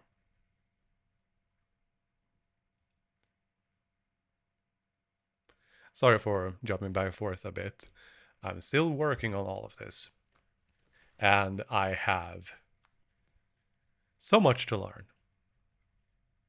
But it should be fine. In the meantime, I'm going to keep reading this, most of it, which I think I know. In fact, I might as well read them out loud. 01. City and the Nests. We understand the unique situation you find yourself in. Executive Manager, allow us to lay down a number of key facts about our world here. In case you have become unfamiliar with your surroundings, we live in a massive city divided into 26 districts. Each district has a central area called a nest, whose inhabitants are under the protection, sure, of a corporate entity overseeing the district, much like a bird brooding its eggs. Alas, the corporation's protections doesn't extend beyond the nest's boundaries. The dwellers of the back streets have to fend for themselves. Yes, I do have a European accent. It is, I have no idea where it is from, but I do have one. Long backstory. Probably kind of boring, but I have been told I apparently have an anime backstory past, which is apparently a thing. If you want to hear it, feel free to ask. If not, I won't bore you with it. 02. The wings. This term does not refer to a bird's bodily structure. However, one can't deny that the wing's role resembles that of a bird caring for its nest. Not German or Belgium. Good to know. Might as well own it. Still, a German accent? I guess? Never really thought about it. But I think it's mostly when I speak English that it becomes a German accent. Because when I speak other languages, I think the accent does change quite a bit. The wings are a collective term we use to refer to the 26 biggest conglomerates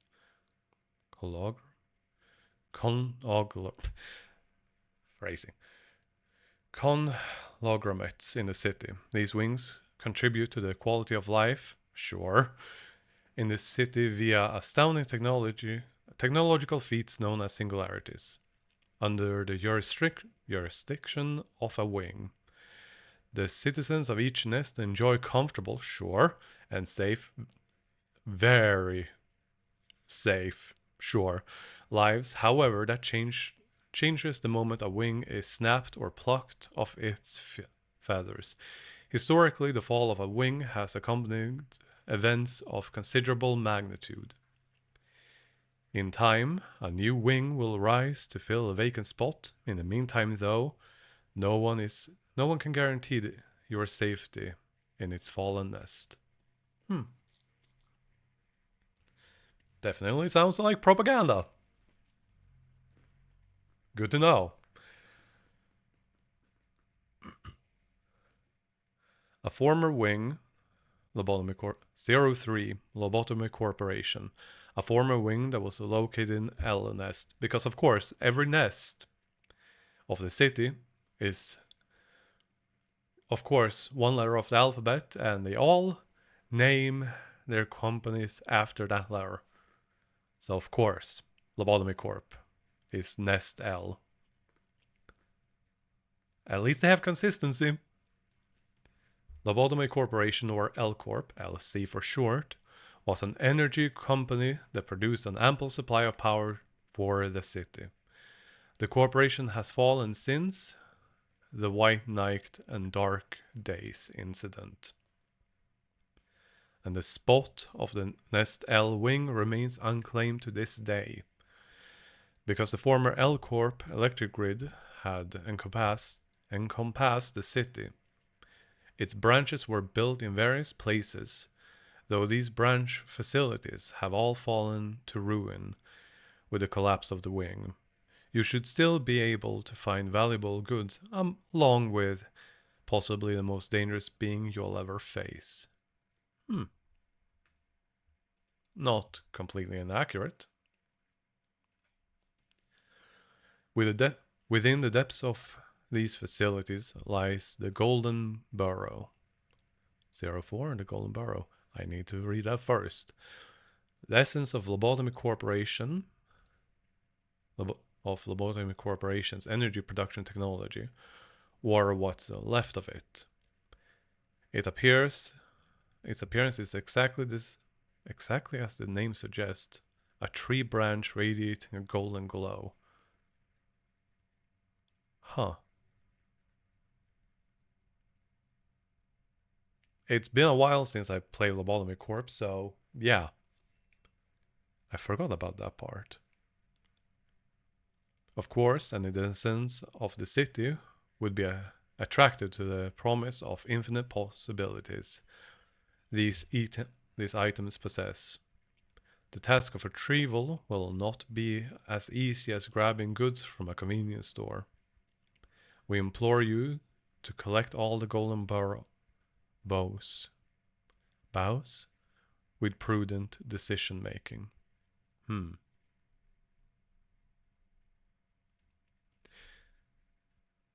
A curiosity. Shadow JTP. Have you played any of the Project Moon games or seen Lobotomy Corp or Library of Ruinia or uh, Limbus Company before? Simply out of curiosity.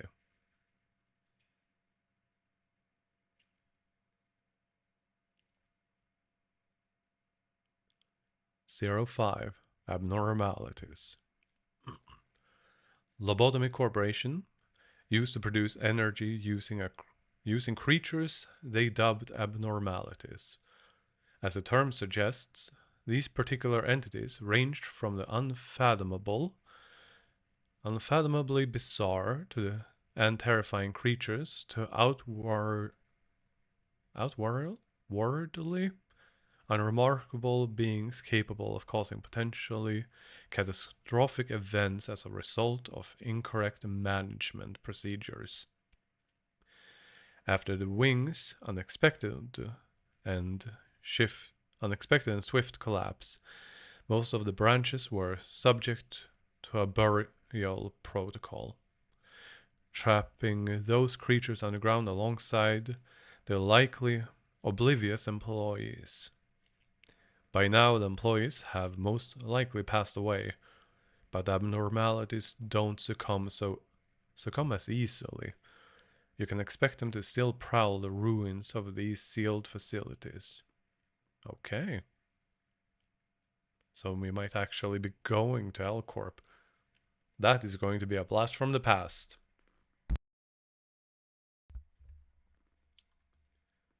06. Ego. Lobotomy Corporation was said to also have possessed technology allowing them to extract weapons and armor from the abnormalities. It is speculated to be created using a technology that manifests their inner sides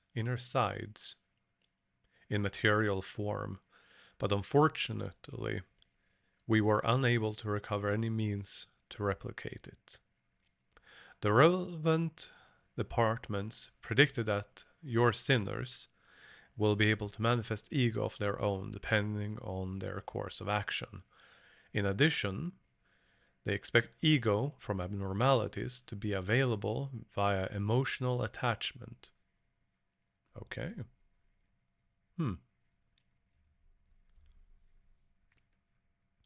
07. 𝓥𝓐𝓚. This refers to the form of energy Lobotomy Corporation produced. While commonly known as a source of electricity, this is not the only use for it. This green substance, which normally exists in liquid form, is known to induce a considerable sense of relaxation. The former L Corp administered appropriate doses of 𝓥𝓐𝓚 to its employees, suffering under great amounts of stress for increased work efficiency. However, overdose or exposure to unrefined forms of the substance, well, let's just say that it didn't seem to end well. That's an understatement. That is an understatement. 08. Fixers. Oh boy. Fixers are the all-around handyman of the city, handling their clients' various cases and incidents. One doesn't simply become a fixer by declaring to be one. In order to acquire a fixer license officially, one must rap on the door of an office authorized by the associations, or visit one of the associates in person. Furthermore, the license is only the beginning. To rise through the ranks and earn higher grades, they must prove themselves through trackable performance. Of course, some are uninterested in career advancement altogether. While fixers exist to solve the city's problems, it is no secret that these fixers can be a source of problems themselves.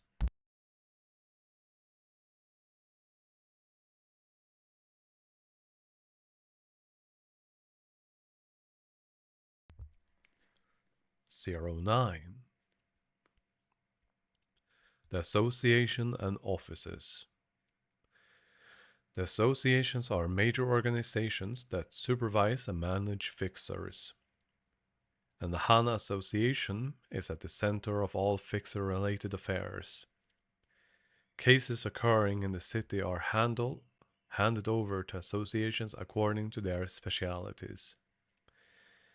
And they then distribute those cases to the fixers that are deemed to be the best suited for the job. An office is similar to an association in that it's an organized group of fixers, but it's usually far smaller in scale.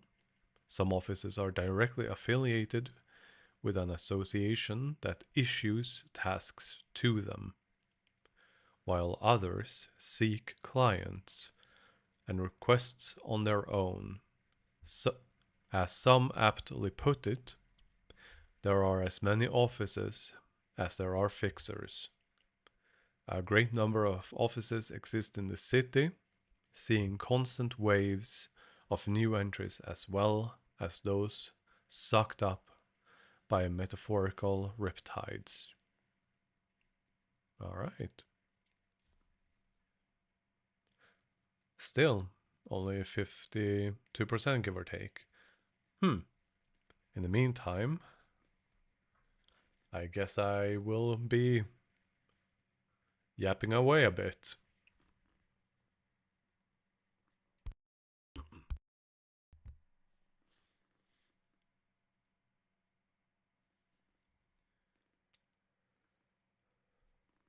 I am a big fan of the art style used by 𝓥𝓣𝓤𝓘𝓝. And while I do have my own art style when I draw on with pen and paper, now that I have started drawing digitally for the very first time, I am very much learning a new art style, since it requires me to think differently and draw differently. But it's surprisingly not as alien as I expected it to be. It seems to be going quite well. I'm still just working on the actual base mannequin and have started to add the actual clothing. Just managed to make the pants, socks, shoes, and belt basics, which I'm then going to continue refining over time as I add more and more detail. But first and foremost, I just want to get the concept design finished. Because once I have done that, I then know what I want to refine, what I want to work on, and make it what I envision it to be. And I'm also trying to set up good, not just work ethics, what's the phrasing for it? A good workflow, to think about adding layers, to always consider that when I draw, I need to do certain things that will, in the long run, make it easier for myself as I continue expanding on the mall, adding new outfits and so on. Which the first outfit will be a suit that I will then add some more details to. The second one will be the classical DM robe, or a GM robe, I guess. And the third one that I'm thinking about working on, I'm going to keep secret for now, to not spoil it, because, yeah, something to look forward to. My goal beyond that is to get 1 subscriber, first goal, which I don't know if I have one, I haven't looked. But 3 followers, good to know. Neat.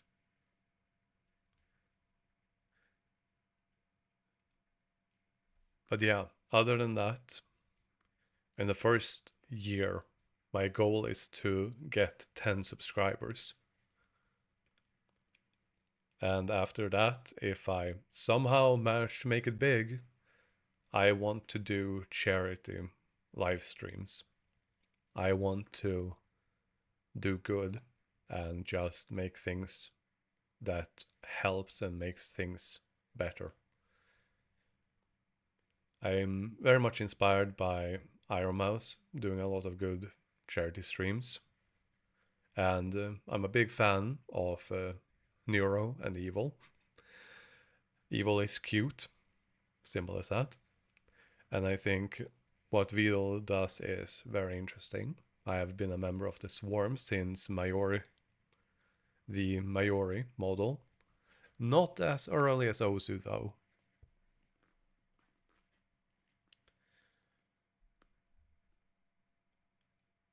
And I've also been a critter since the first campaign. I think it was the first 5 to 10 sessions since I found them. And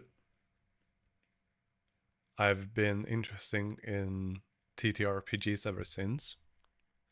But I never had anywhere to actually set up and play with people. So, is it 5 years? Up towards 5 years now when I started playing online. And I am now running my very own first campaign, which has been going on for, I believe it is 2 years now. Yep, over 2 years. Seem to be doing good since I still have people playing. And been sticking around since the beginning, so I'm doing something right. And then I am also a player and have played D&D for quite some time, but have switched over to Pathfinder when the Game Master decided to go from D&D to Pathfinder, and I made a jump with them. And I've been enjoying that system, as this group that I am part of in this campaign that is currently running, we are a bunch of bumbling fools that have somehow managed to fail our way into success. I don't know how. I don't know why. But somehow we're doing it. Personally, I am playing a alchemist by the name of Chef. The surliest old chef that you will ever find. And then we have 𝓜𝓐𝓚𝓘𝓝𝓖. The one and only, the chosen one. Literally by everyone. He collects people that make them the chosen one like pennies. I don't know what else to refer to it as.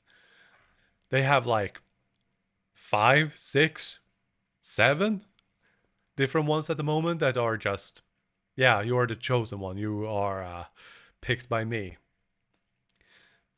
Which is awesome. They don't want it, which makes it so hilarious. Then we have Tekken, which is our halfling Navy SEAL. They have also survived since the beginning. Yay. Lovely little chap. Funny. And incredibly deadly. As for the next one, I like the character. I like the roleplay of the character. But they don't seem to care for my character very much because my character apparently doesn't have a soul. As I am talking about sowing oats. The cleric of 𝓥𝓤𝓘𝓝 that would lie inside of a temple to 𝓥𝓤𝓘𝓝. Ha. Yeah, that kind of cleric. The most fanatical, racist little gnome you will ever find. In a hilarious kind of way. Then we have Regina and oh boy. Oh boy. The shadiest of shady. You know, they're a fighter, but they should be a rogue because of how damn shady they are. They are totally a criminal and they are so greedy. And they have the most expensive armor in the game. And it wasn't intentional. And it's ridiculous. She is exceptional in a fight, don't get me wrong. And I love the character roleplay. But everyone, character wise, just wants to punch her in the face. At least once. Still, hilarious character. I love the roleplay of it. But she's so good at being obnoxious. And just props for that. Which brings us to our newest member of the fold, which is Sif. We fought some kobolds in an underground cave, worshipping some doomsday cult machine thing. Don't worry about it, it's not that important. But we find her inside of the treasure room, bound in a crate in the center. What does the party do? We loot the room first, leaving her there in the center before we then go, oh yeah, we should probably free this one. And they are an honorable dragon hunter, so they want to pay us back for saving us, of course. And they have no idea why they're there or why they're doing anything. They are just kind of in for the ride. And, oh, they are just really good at what they do. They are a very good optimized barbarian compared to the rest of the party, which, according to the DM, is very well designed for combat, even though we fumble our way through everything, barely surviving, being on the brink of death the entire time, and somehow have survived. It is quite an experience to be the bumbling group of idiots that are apparently saving the world after we accidentally kill the BBEG by having another creature become an even bigger BBEG and then ate the BBEG. Big bad evil guy. So yeah, we are saving the world? Question mark. Still remains to be seen. We are in the final stretch of fighting our way through waves of mini bosses before we actually fight the big bad boss. And all of this started as all of our characters were captured by pirates and put on an island, and where we're going to be enslaved, and well, Chef poisoned their food, committing war crimes since the very first session. I couldn't be more proud of him.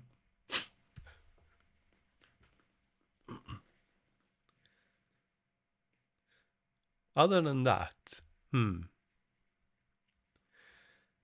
I guess I could also tell about the party in the game I'm running, which, oh boy. We have 𝓥𝓚𝓚𝓘𝓝𝓖, the one that survived from session 1. Just a normal human guy that punches people. A pugilist.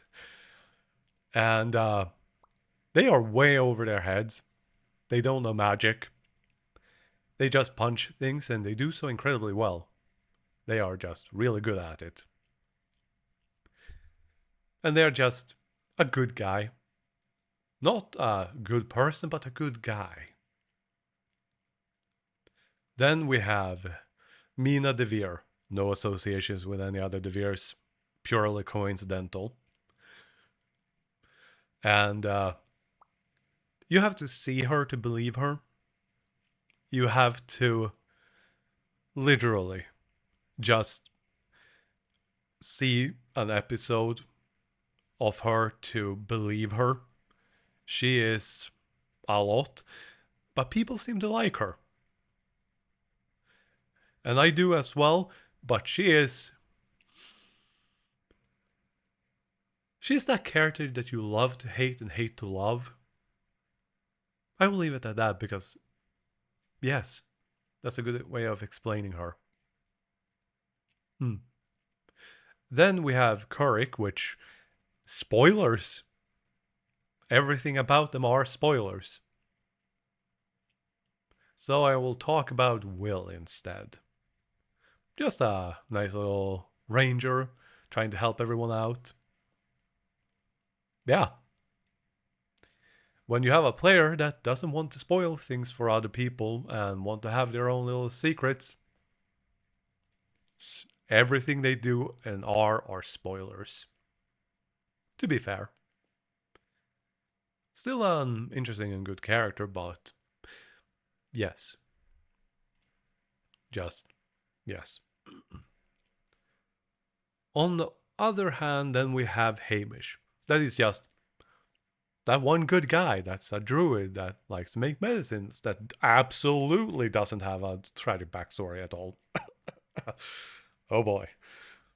But yeah, just a nice guy that wants to make medicines and heal people and cure people and make the world a better place. That got wrapped up into this. That poor bastard. And then we have the newest player, Sanguis, a wizard who was just walking down the road before they got roped into all of this madness. I mean, they are just traveling along the longest road to the far west, delivering a mysterious box that everyone and their grandmother wants.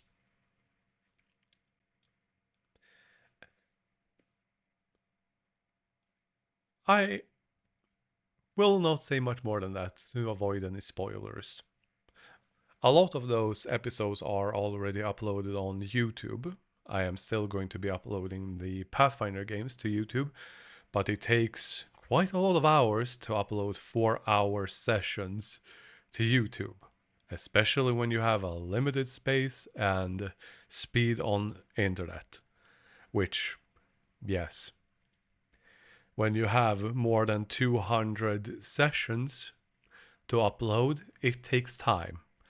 And when you are working on setting up streaming on Twitch and looking things up and learning things, as well as V2 for the voice that I'm using. Yeah, I put that on the back burner and I am going to have to start uploading those in bulk again on Sunday. Woohoo!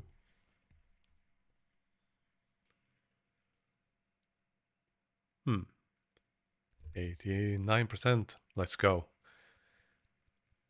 I really am also going to note to myself that in the future, whenever I'm going to do a let's play, I guess, or streaming, playing a game, that I will start up the games, make sure that they are fully updated, and if there are streamer modes, I need to make sure to set that up.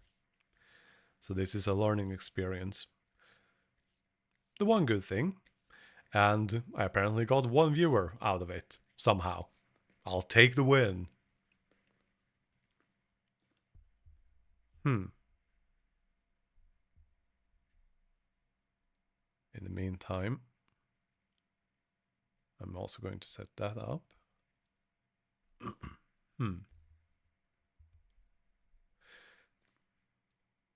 Still, I mentioned this before, but I don't know if the viewer heard it. I don't know much about Limbus Company except the very basics. The main character is apparently named Dante. They have a clock for a head, probably some time powers, I guess, and that you have a cast of people referred to as sinners. For some reason I don't know and look forward to finding out. Which apparently Limbus Company is supposed to have really good story, and after having played Library of Ruina, I keep saying Ruinia. It's Ruina.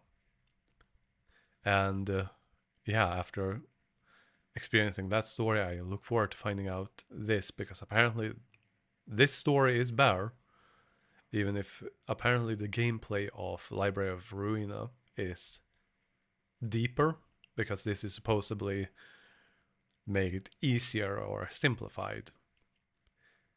Still, I don't really support gacha games, but from what I've heard and seen, you can actually play this game without spending anything, and I intend to find out. I intend to Well, complete all of the contents that is available to this game, if it's good, without spending anything. Which, yeah, gives me some time to let my wrist rest after drawing in the first part of the streams, which I am going to be streaming Mondays to Thursdays around the same time, according to my schedule I've set up, which is subject to change, but that is what I aim to go for at the moment, at the very least. Come on. Less than 4%. I'm excited here. And I'm yapping. And I'm trying not to be annoying, but say something that's worth saying that I haven't said already. Hmm.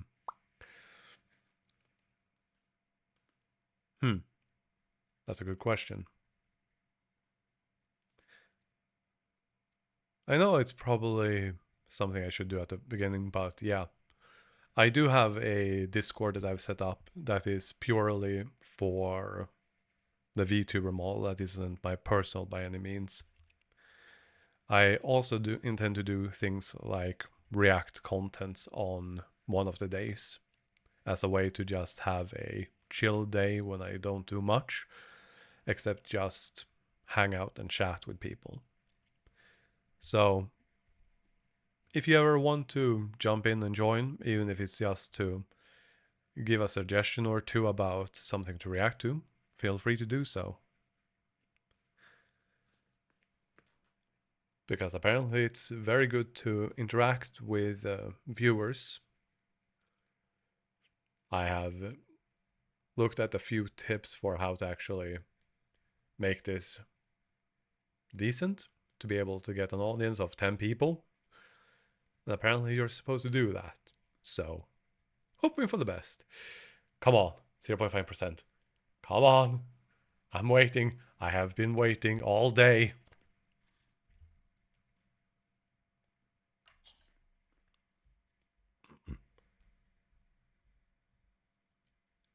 Yes, 100%. Oh, for the love of. Okay. They should go faster.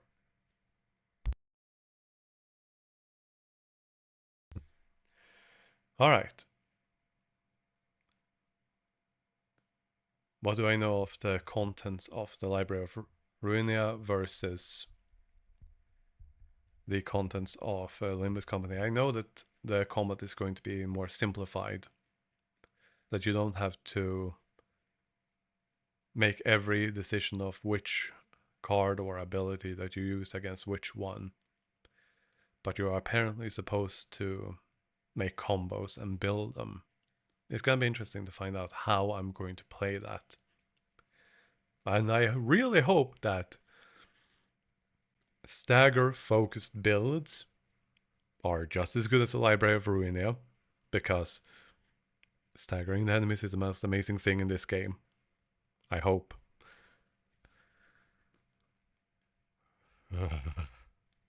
Just got flashbacks to certain bosses. Lobotomy Corpse difficulty spikes is let me put it like this. Library of Ruinia has a few bosses where you have difficulty spikes that are vertical, while Lobotomy Corpse have ones that are actually leaning backwards, where you have to climb upside down horizontally. This is supposed to be begin easier, but later cantos was the word for it, is probably going to be more difficult. And that there was mirror dungeons where you can play to earn the necessary things for actually unlocking characters, all of them, without having to pay for anything. It's going to be interesting to find out. And apparently, what was it? Don Juan is a thing with a spear. Because memes, somehow.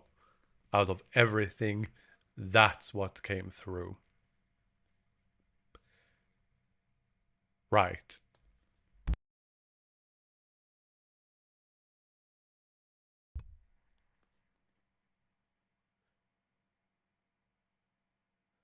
I'm interested in which characters is actually in the background.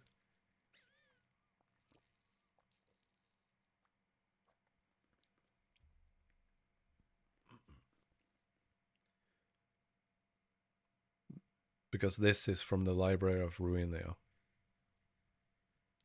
I know that. These two. But I'm curious.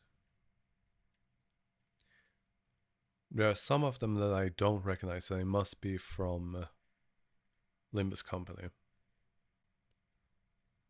That thing was awful.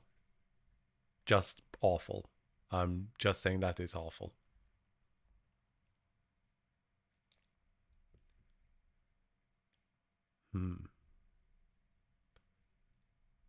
Golden branches. The bow. How do you pronounce that? Bow. Voice setup. Let's see. Bow. Okay. Bow. That's how it's pronounced. Good to know. Golden bow.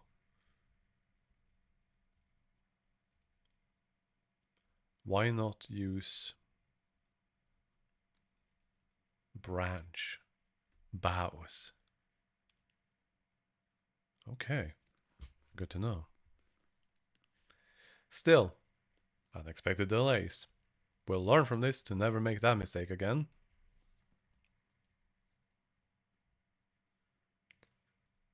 Yeah, alright, fine.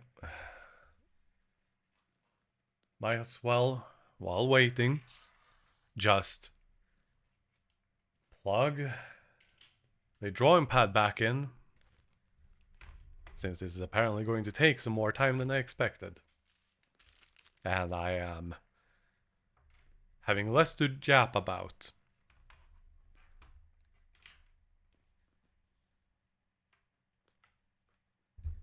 Let's see. There we go, there we go.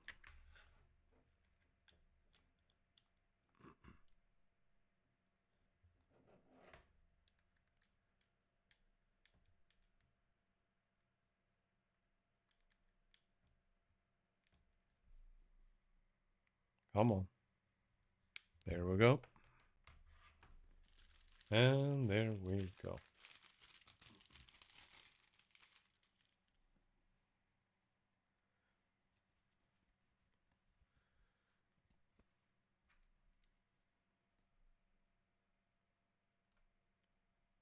Since I'm still working on it, yeah.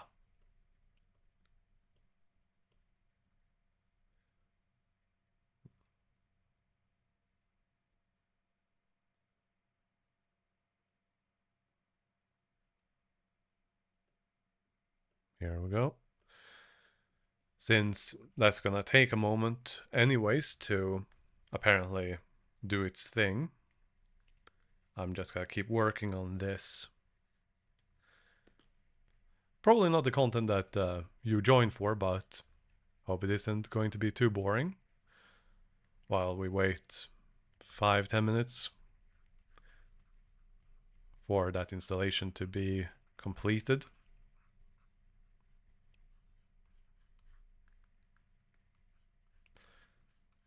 Still, not doing too shabby for literally drawing with a drawing pad for the first time yesterday.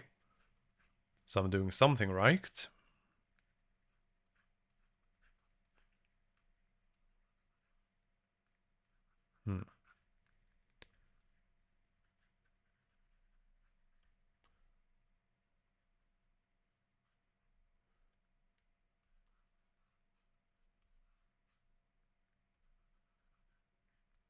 There we go. To around here where we're going to take the chalk one. and gray.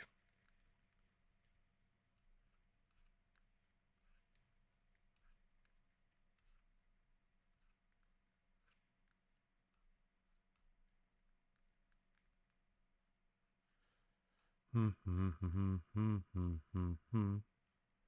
gonna go with gray, and then we're going to go with airbrush.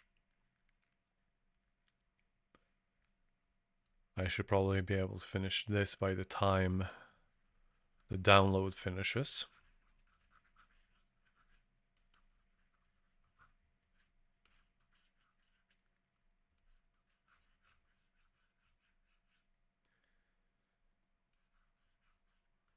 But yeah,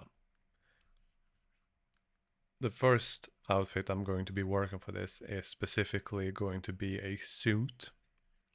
I'm going to use Roland from 𝓥𝓤𝓤𝓘𝓝 as the inspiration, since I'm still developing my own style while drawing digitally. So I'm using that as the basic inspiration for this particular first outfit.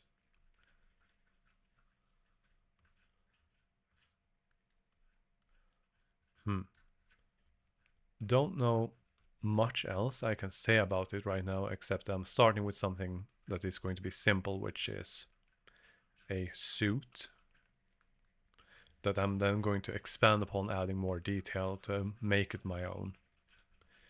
And my first goal is to make it more monochrome. So I'm going to be doing black, white, and one or two colors.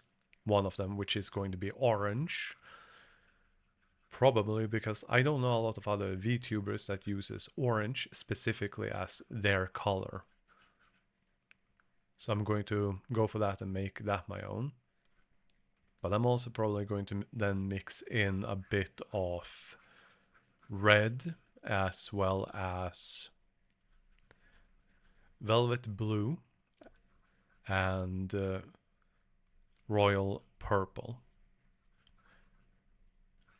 That's the original goal anyway. Alright. Not quite there yet, but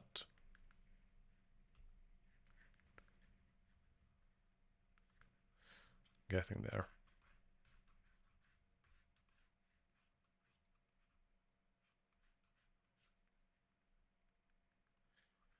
There we go.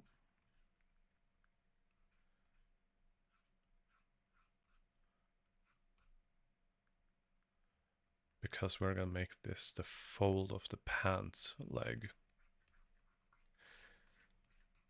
And then I'm going to be on the darker side here on the left and brighter on the right to add more of a three-dimensional style.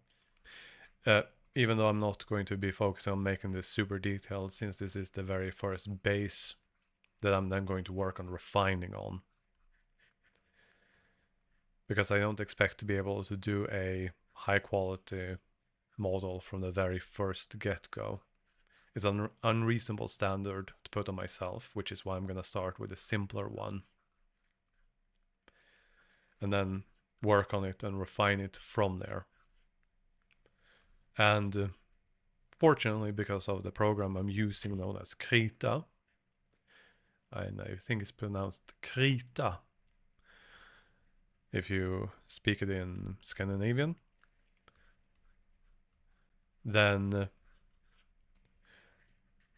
the layer for the hand is something I can move, so I don't actually paint over it and can make layers upon layers and moving them, which is a new way of thinking, of drawing, which is very much different from when I used to draw on paper with just regular pens.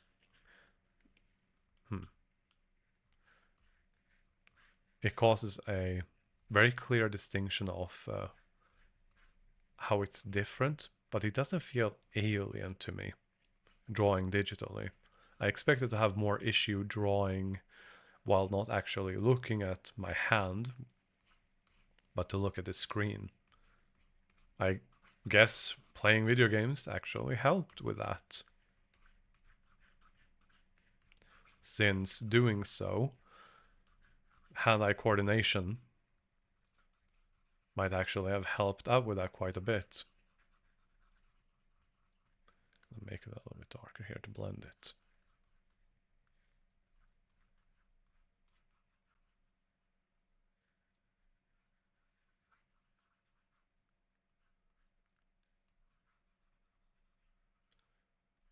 There.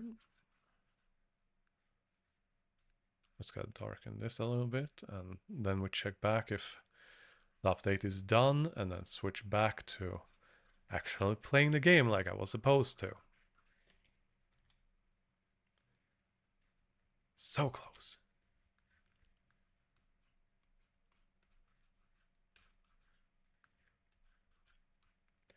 But with this, I should be able to get more of what I'm aiming for here.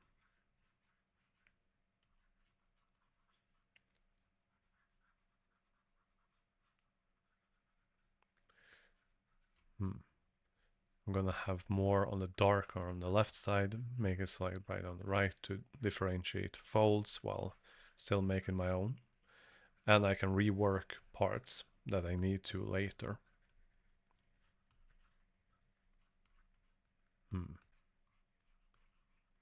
There we go. Just lightly do that so that there's enough to clearly see that the fold is there by making it darker on the side of it. And then let the chalk textured brush give it some more detail there to make it more noticeable.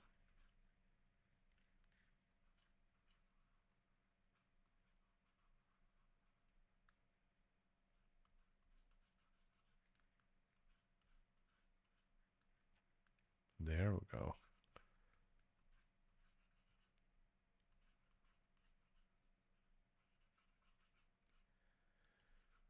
So with that, it should start blending in better. I'm still working on all the details since I've only finished most of the basics so far. All right, remove precision mode, save.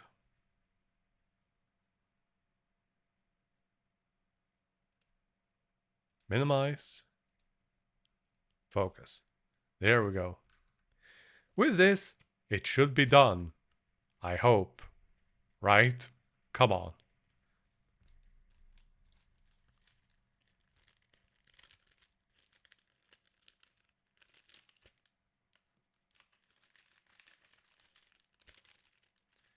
Because if this suddenly jumps to having to install too, I am going to apologize so much. And then kick myself metaphorically in the knee for that, and definitely learn from this experience.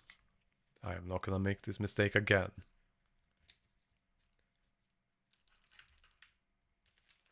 Why is this slowing down?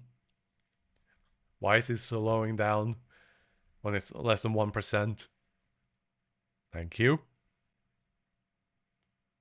And not responding. Please tell me you're kidding me. Right. It's just loading. Ah.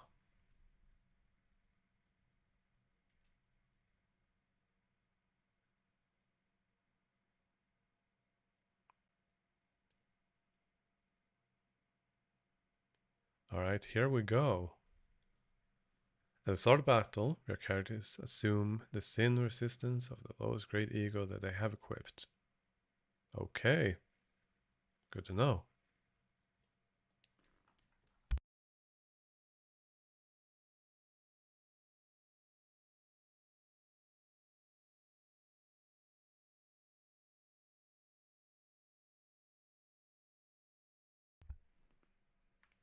Okay, actually reading the combat tips.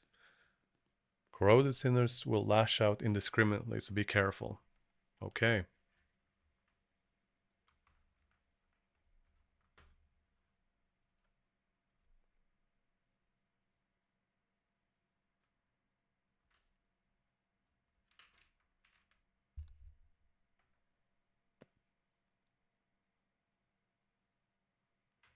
as this apparently takes more time than I expected. Please be a first time thing.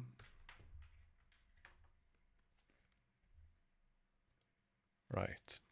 In the future, set this up, make sure it's all running, then mute it. Leave it in the background. Have it all ready. Good plan. Good plan. Clap on my shoulder.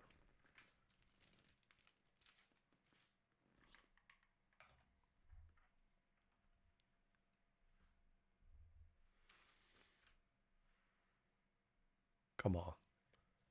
Don't leave me on now loading now.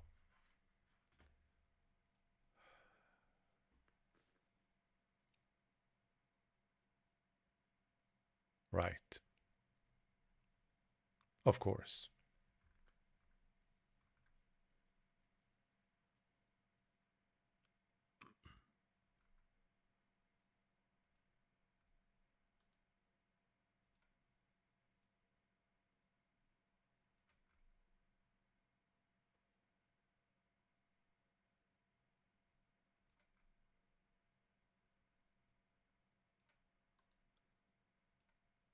Right, since that's gonna take time. Bot. Report.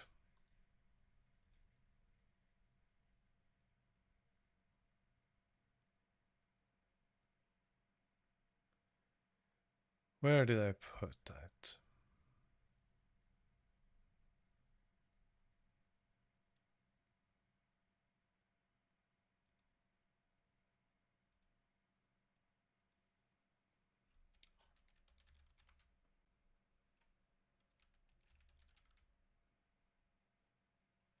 Nope.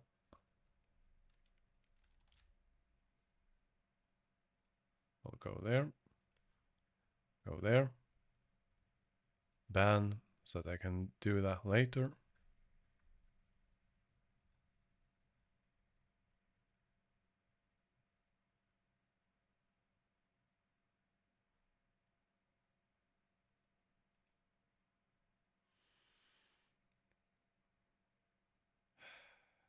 Nimbus Company, please.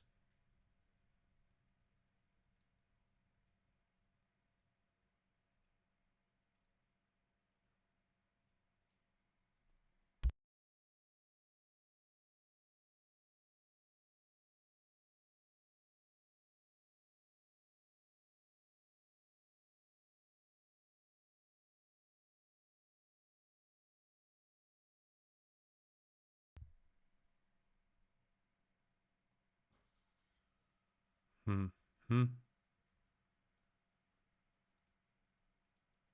Why is it taking so much time?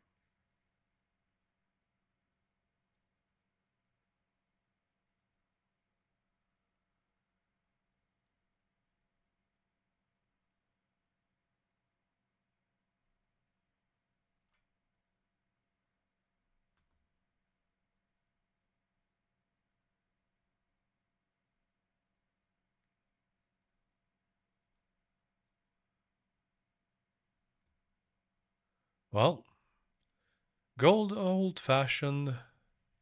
Turn it off and turn it on again.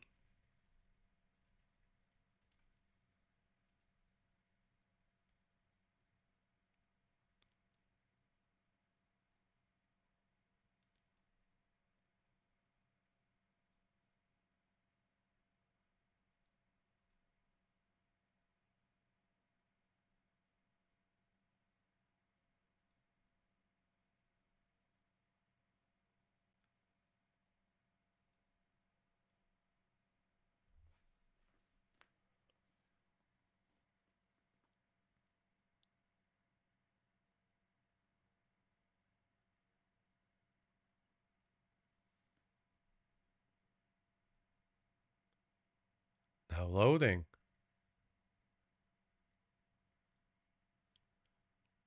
And we're in.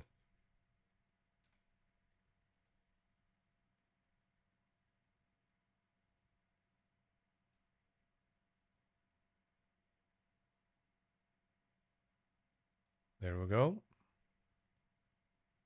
Then we're going to do Can't see it like that. Go like that, and then go up a bit. There we go. That should look better. Just a little bit like that. Do you see now? You can't run from us.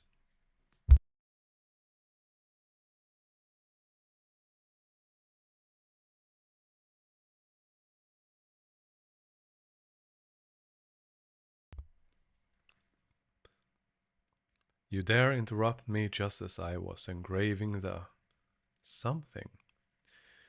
You you must be out of your...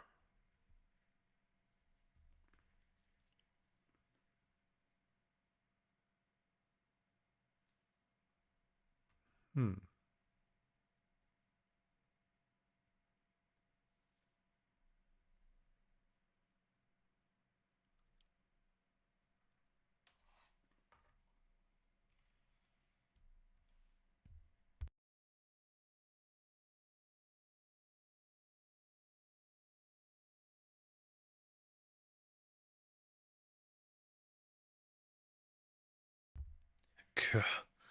Just wait till I get the something. You'll be no match for my...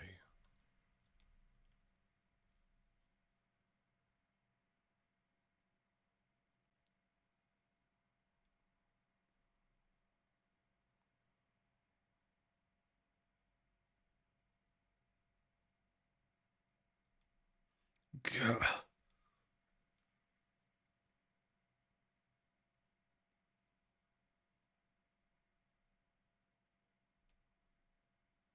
Damn it. Why am I? Why am I being attacked? Not good. My memories are dissolving already. The blank was done too quick.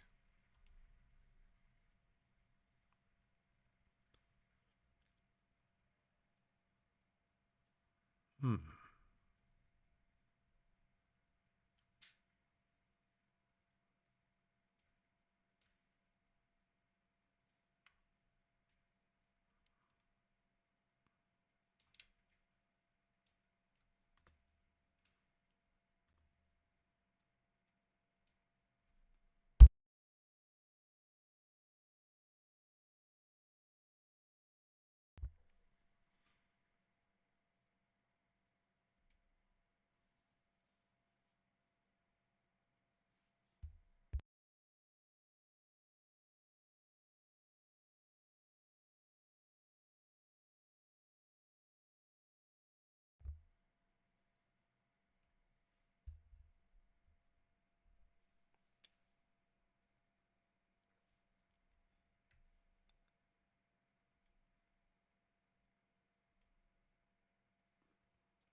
Where my star is. Star of the city? Are they referring to the star of the city? Hmm. Something else, maybe? Like hell I am. I'm taking location to the grave with me.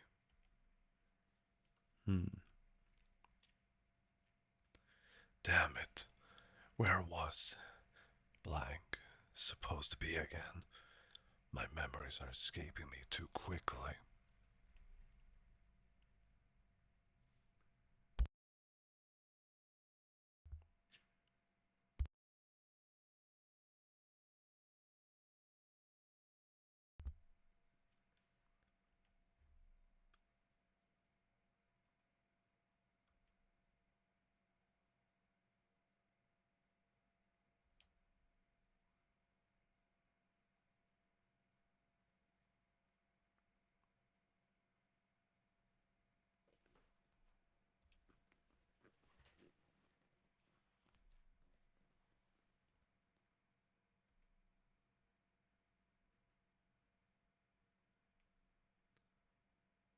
A bus.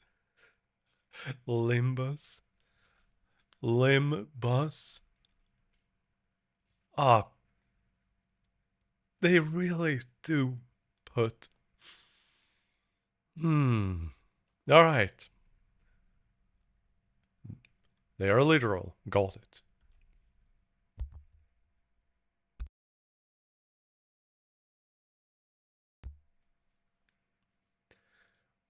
Wrong turn. You're in a damn forest.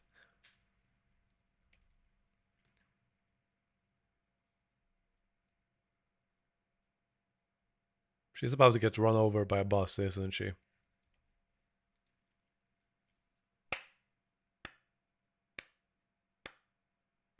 I call that one.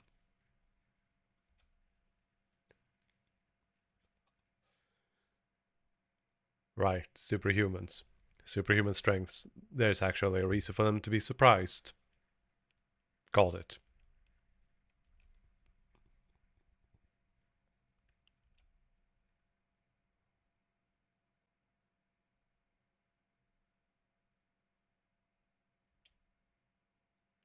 Who are you? That nameplate says Faust.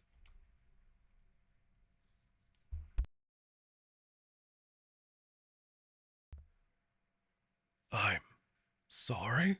What?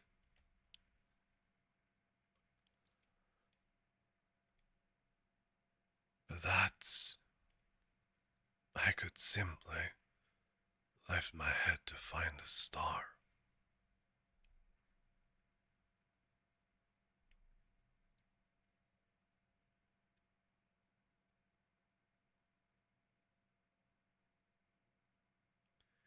Now repeat with a heart what I tell you aloud as to remind yourself of that image. Follow your follow your star. Follow your star. At that moment, I felt a sudden thump in my head, followed by the sting of several chains penetrating my chest. Yeah. Ah.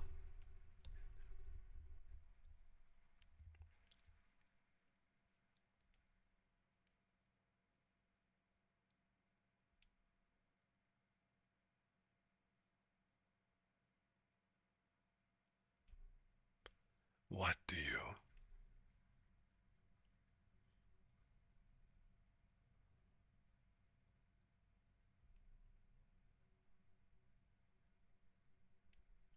Our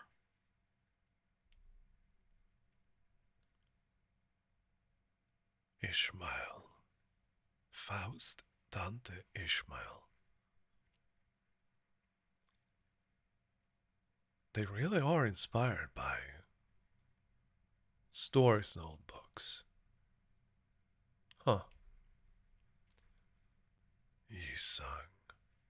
Yisang. Where have I heard that one before?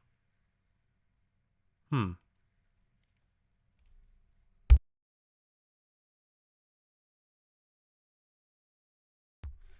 Ah. Rodion? Rodion? Okay, now.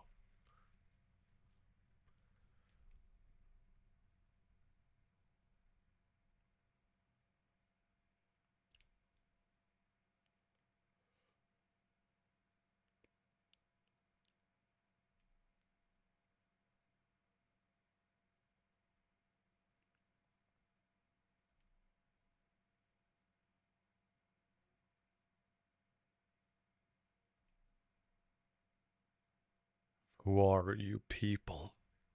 And what's up with this buzz?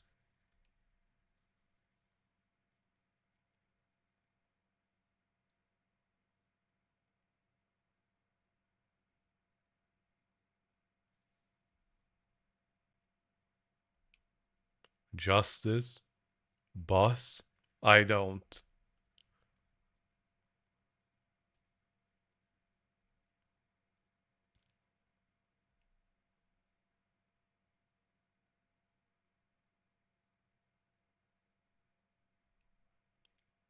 After some time passed. Okay.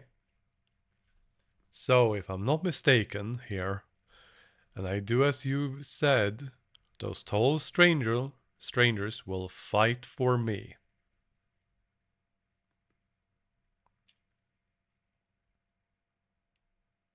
Alright, so we'll kill these arrogant vandals dead. Then I'll go back to where I was. And what was I doing? Where was I when I did that?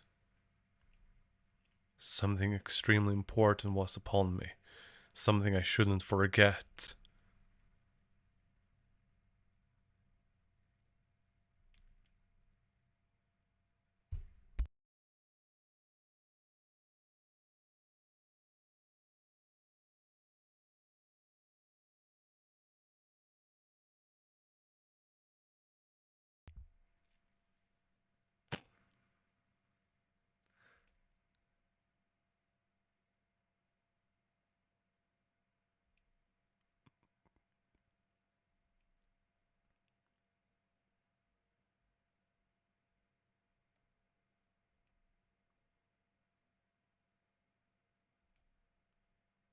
There's no two ways about it, I suppose.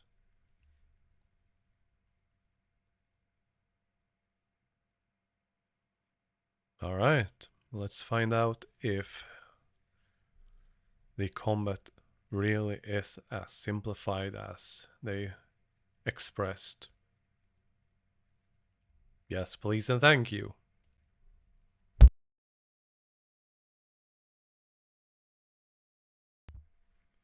Right.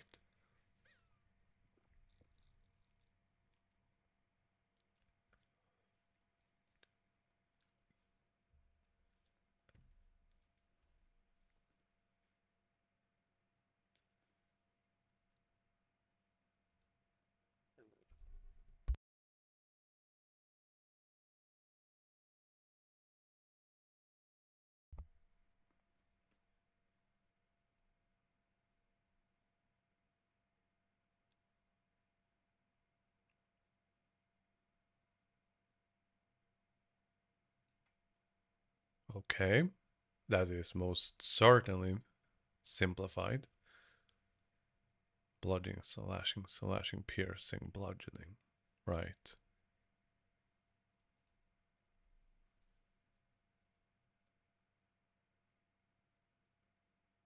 Hmm.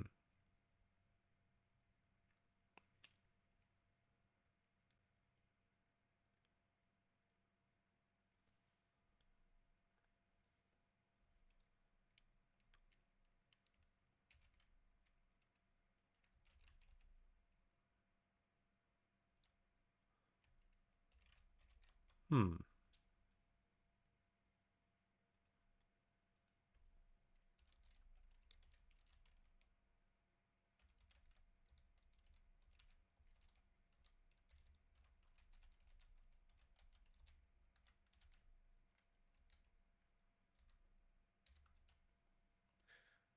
All right.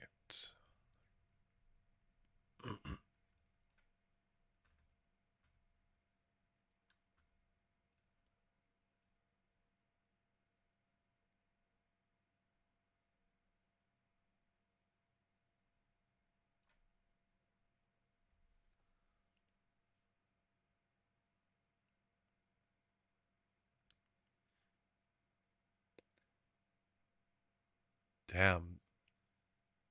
Those hit hard.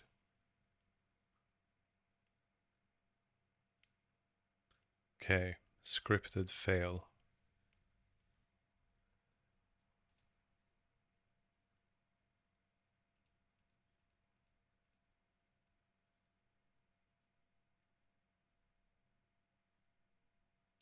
Let's see.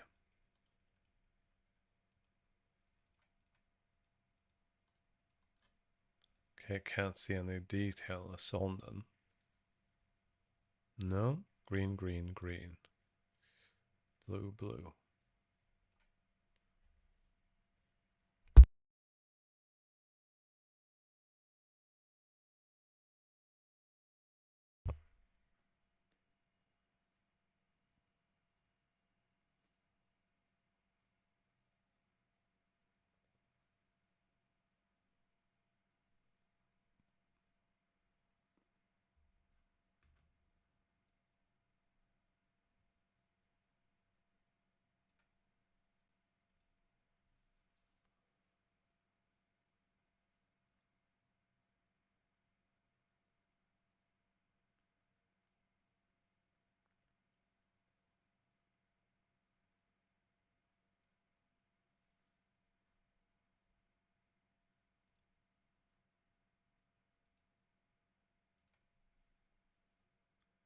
Yep.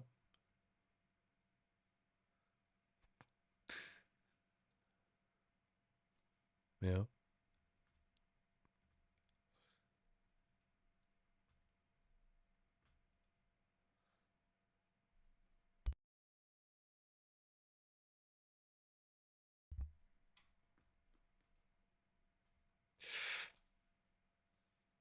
Yeah, no.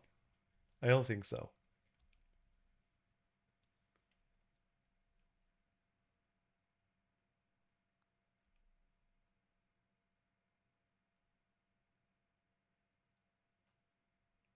Hmm. Lower the music a little bit. There. Shouldn't make their voices too loud.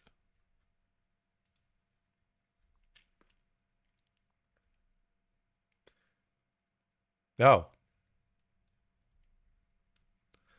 What the hell is going on? He said you'll fight in my stead.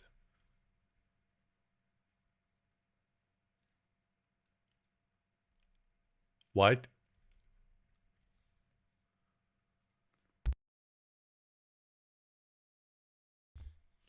Okay, so you were waiting for this? You have some hidden card up your sleeve, right?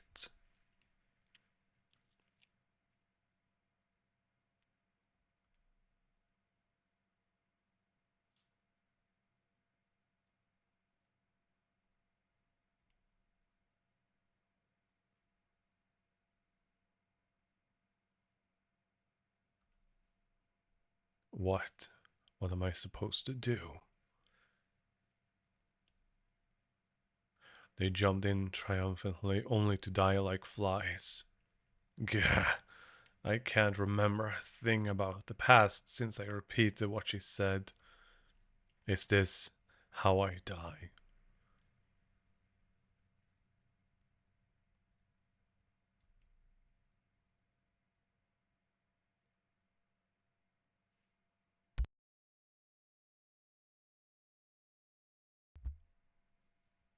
Yeah, okay.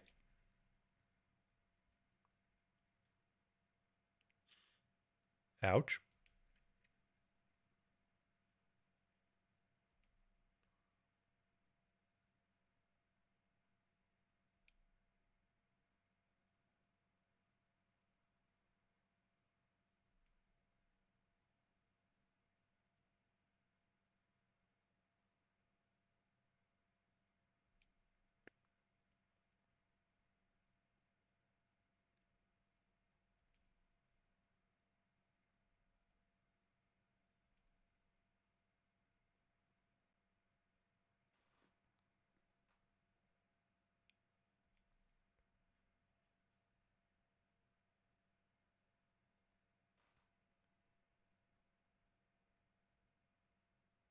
Hmm.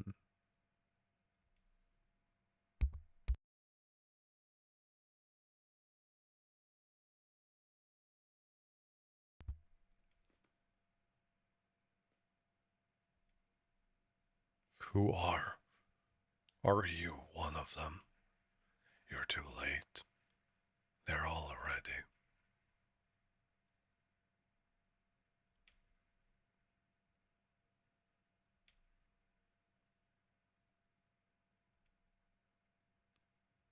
Hmm?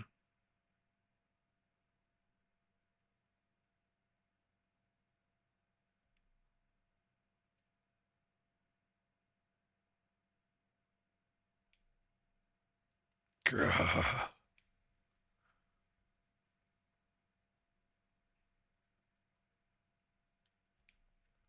You.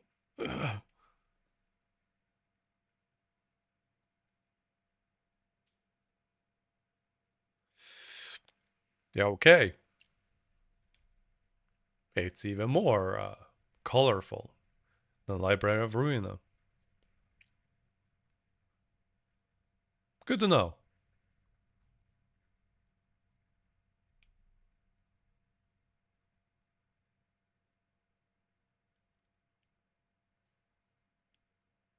Hmm. What an ass.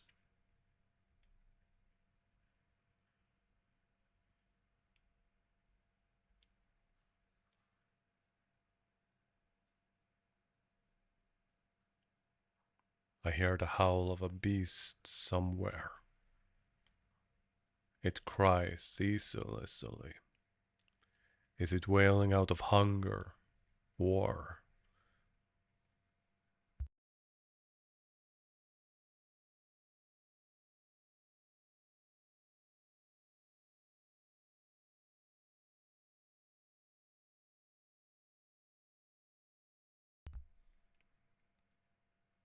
Karen?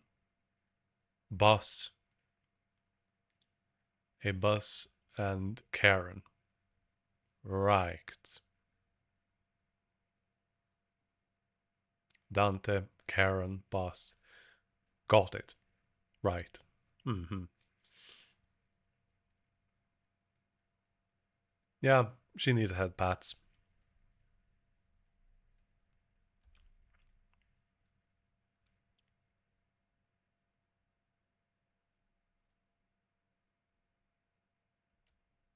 Well, I...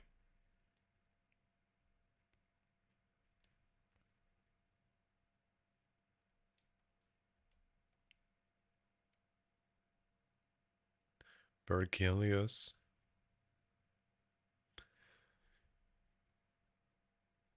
Mm-hmm. I gave him a quick nod since he didn't seem hostile.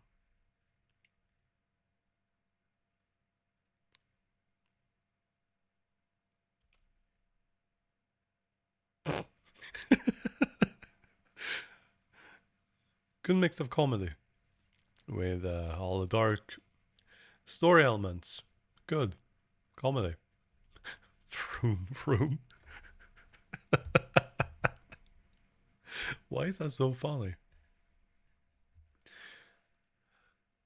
There was a heavy roar and vibration as though they echoed from the bottom of a deep mire. It was then that I realized I was aboard a bus. A bus. I can't be sure if I've ever ridden such a vehicle in the past. I shook my head to say no. I had no reminder. I had to be reminded that my head was now a clicking mechanism.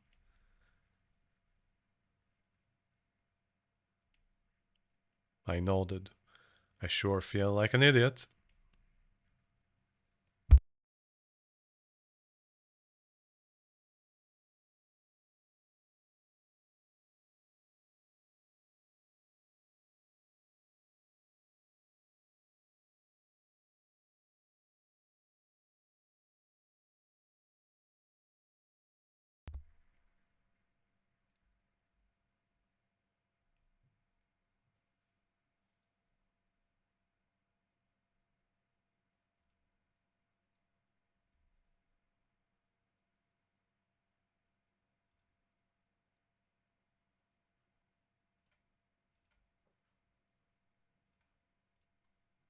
Yeah.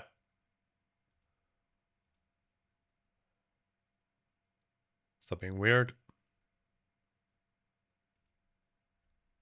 So she's the one who spoke to me in the forest.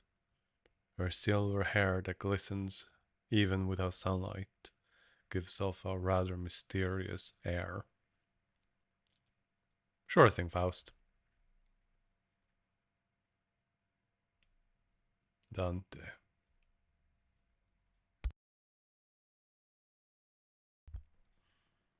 Come to think of it, the red-eyed man has been calling me that too.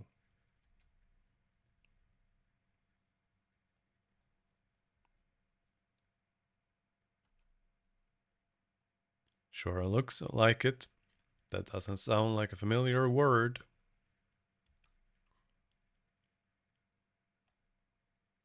Is that a pun? Is that a pun because I have a clock for a head? Right. Wait, you can understand me? The group that attacked me earlier, and that Vergi, Vergi or whatever he was called, seemed to hear nothing but ticking from me.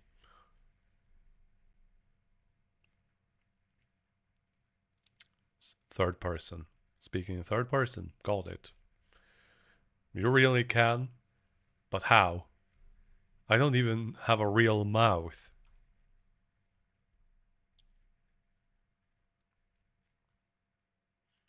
Outdated idea.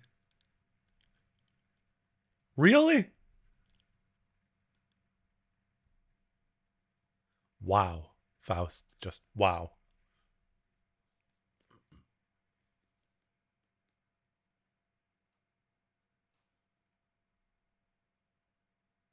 I mean, fair. ASL, amongst other things. Writing, but still. Right. Anachronistic. Right. Never considered that.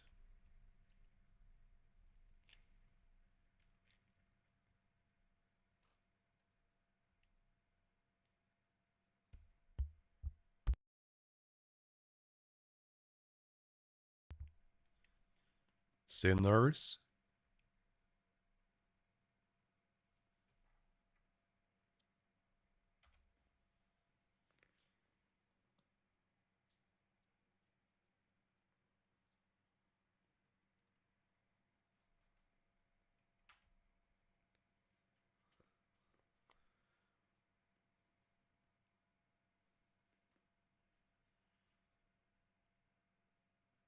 This is Dunjo, isn't it? Or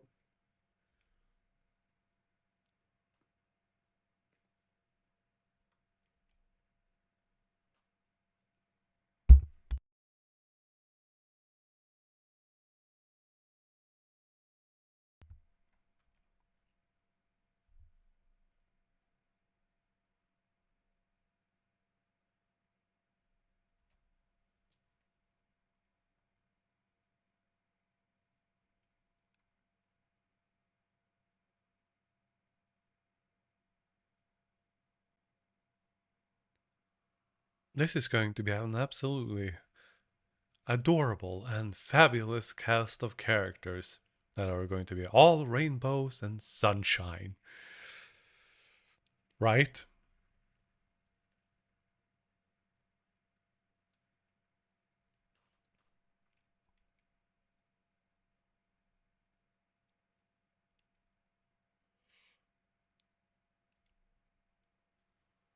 Manager.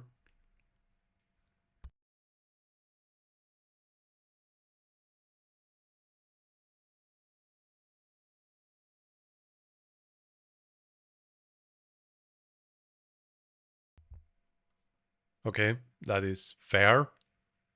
That is valid. I get that.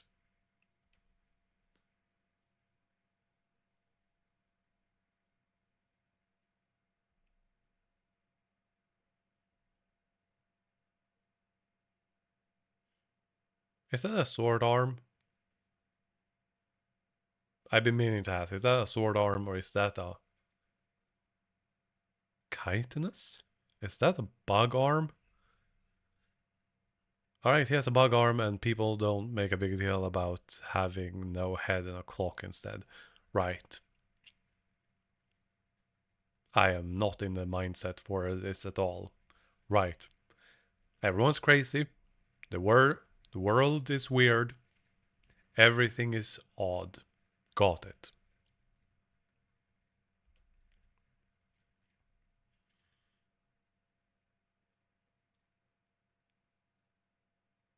Manager Bud?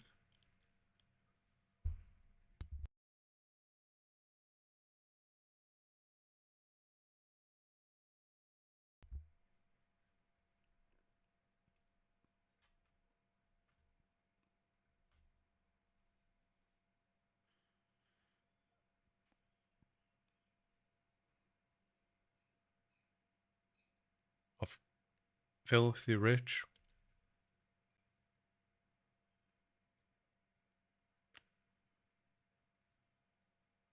If this they said that Limbus Company is supposed to have a good story. A pathetic bug guy. There should be more depth to that. Rodion. Money. filthy rich. She is... There's probably more to it than that. Best not to make assumptions, but I think this one is gonna have more depth than just wanting to be rich.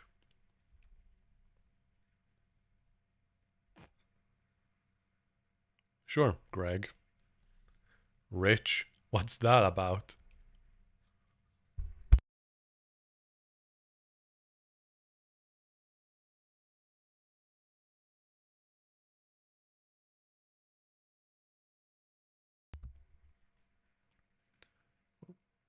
Rodia. Rodia. Right, Rodia.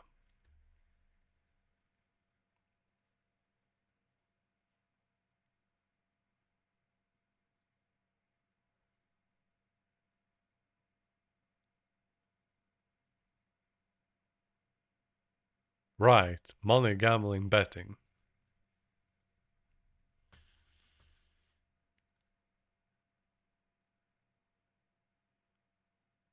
Alright. Got it.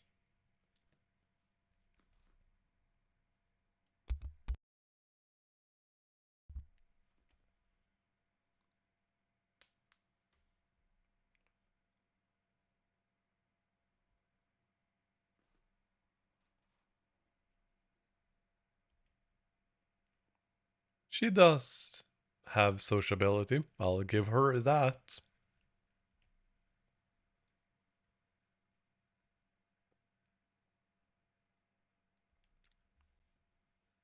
Sinclair.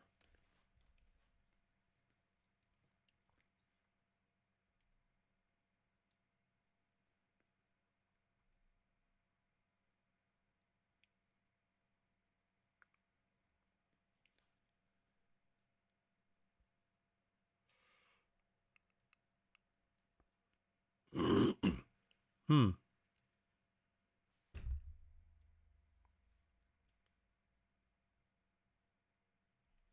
Okay.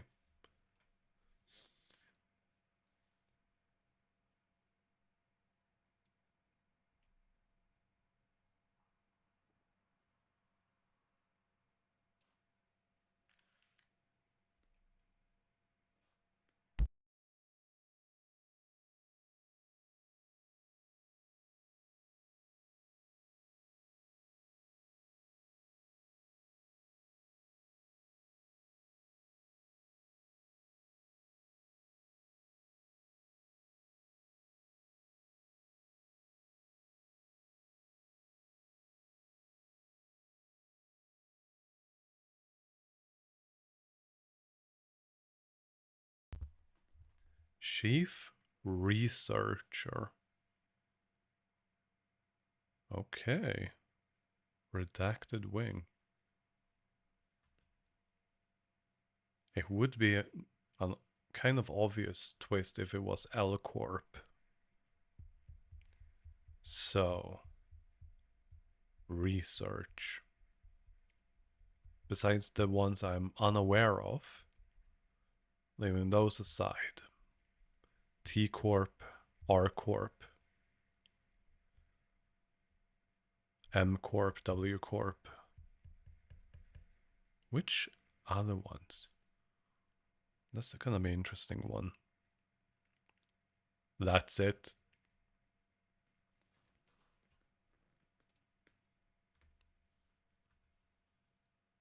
I was waiting for him to reveal that he was pulling a prank or something, but he just stared vacantly into the window, disinterested.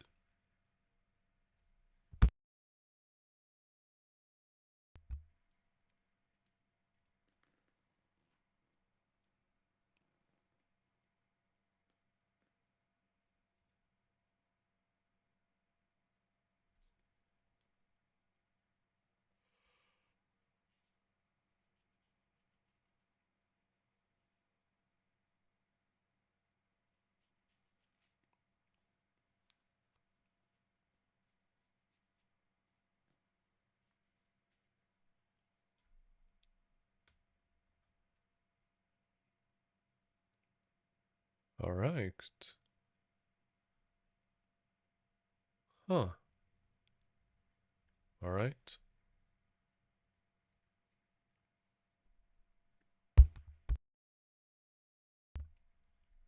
Valid point. She gave a polite bow before returning to her seat. Although she emphasized sociality, she didn't feel like the most amicable sort.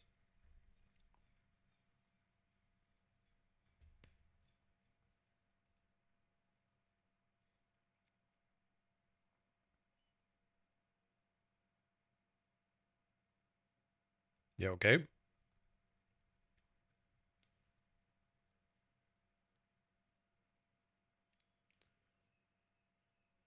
Revenge, Heathcliff, flood, purple? Might just be a coincidence, but purple? Like the purple tear? Huh.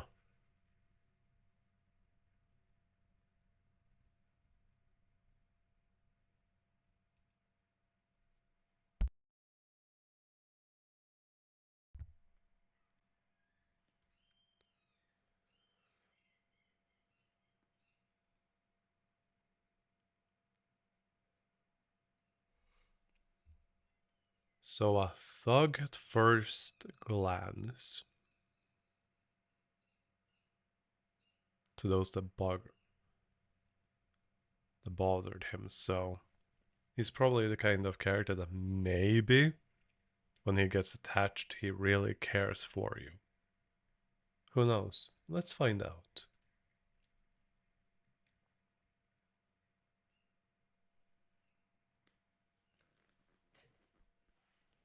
Sounds really bad.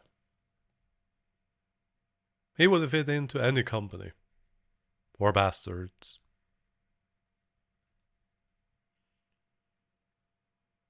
I don't I don't think I've done anything to give that impression yet.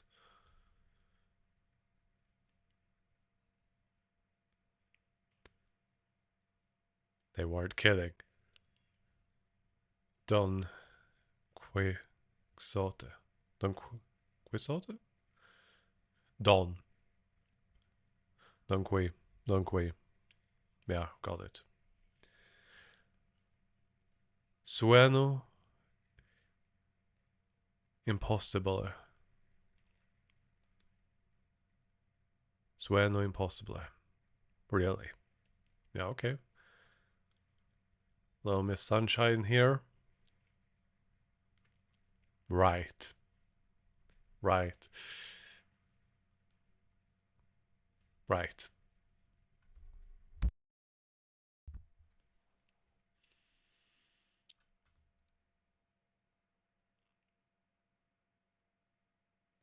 Passion. Yeah.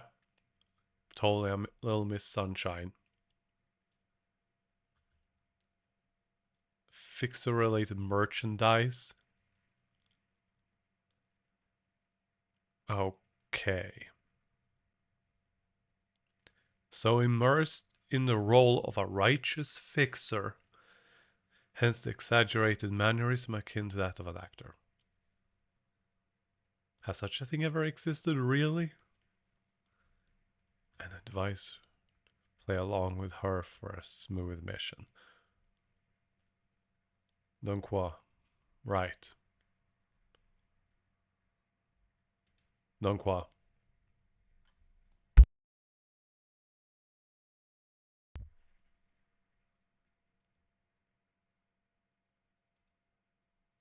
A fixer. That definitely feels like a term I used to know.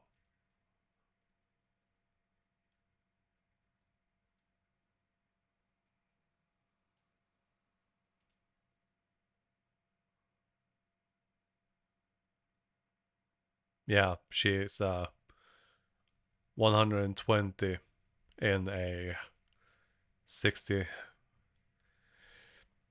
No, that won't translate well.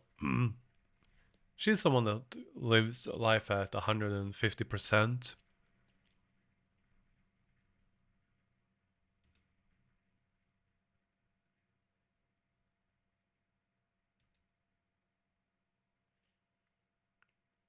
Alright, I knew he was strong. Red eyes. Was that actually not just because his eyes are red, but is it a reference to red? Like the red mist? Let's find out.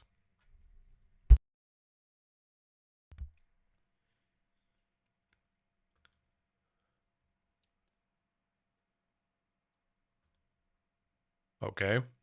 A pretty boy, I guess.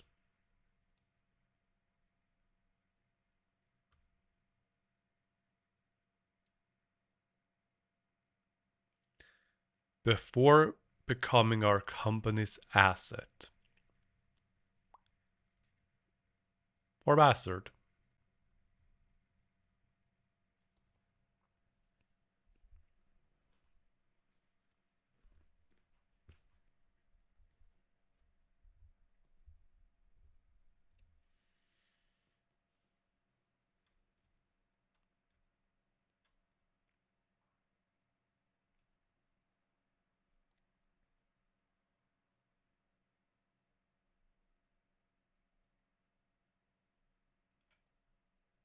No, this isn't that kind of.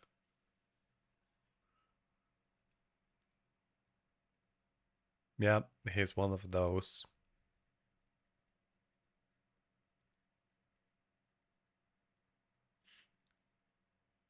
I can't believe I'm saying this, but I'm agreeing with Heathcliff.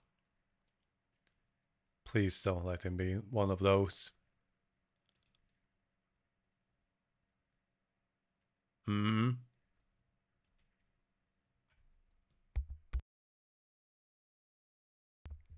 Ryosho.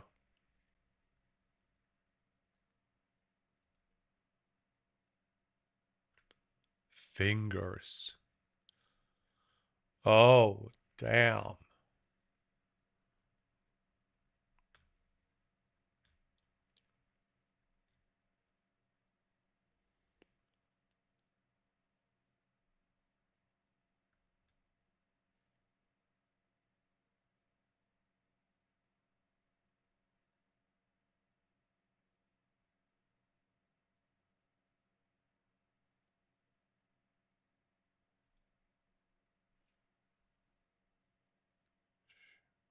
Sure is. Nice to meet you.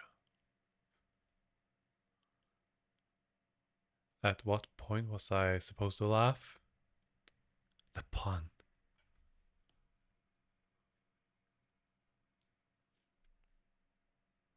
Mersault. Mersault. No. Mersault. Right.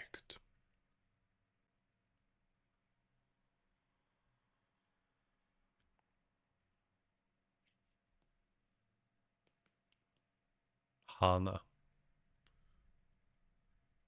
No. Remind me of the Hana Association, but no. Probably not. You're pretty polite. Holy crap, he is actually most normal here.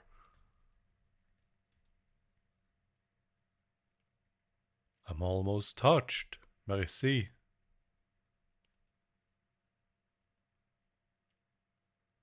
Is this what I look like to others when I usually just don't yap? Huh.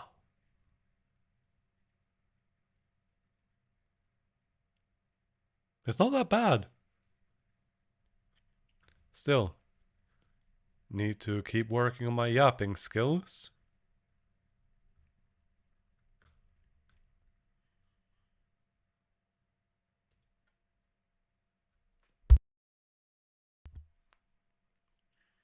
Outis.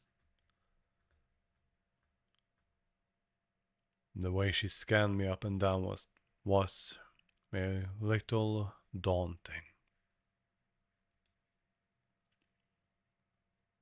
I felt almost compelled to bow to her, but she stopped me with a motion of her hand.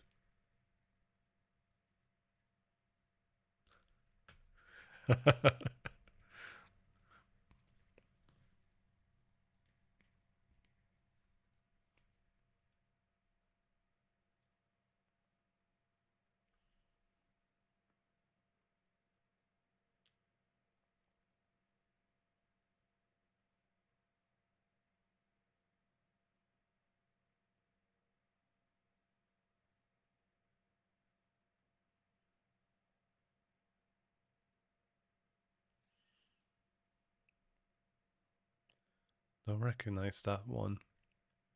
Rudeness?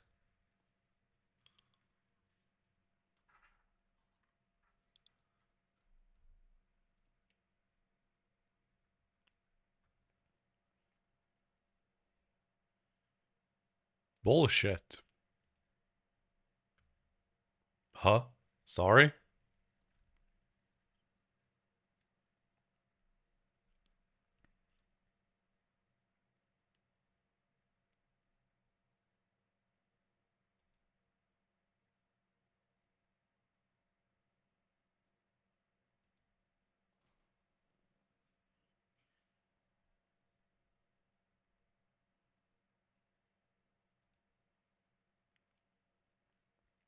That that's reassuring. Thanks. I gave her an approving nod, even though I still don't get what she meant by her rudeness.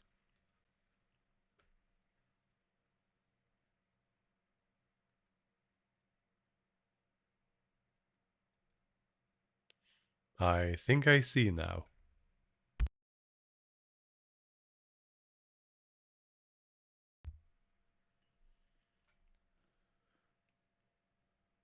Faust. Walpurgis Notch. Hmm. And her background is the Limbus boss. Huh. Even though it kind of looks more like a train, but they usually don't just randomly throw stuff like this together.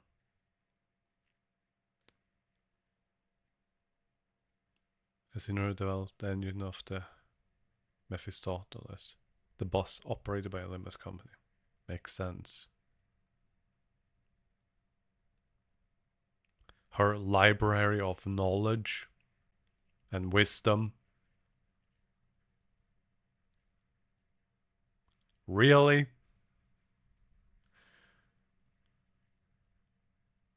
This is a theorist's just love letter. They are going to theorize about this like crazy. I am not even through the prologue. Not bad. Not bad at all.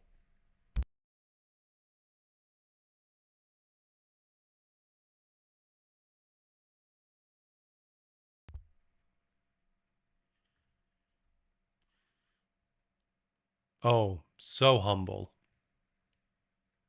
Mmm.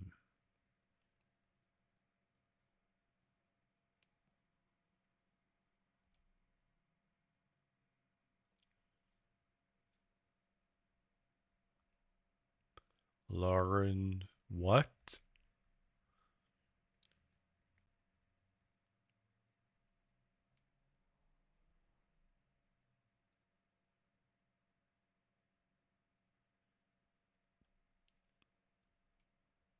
Okay.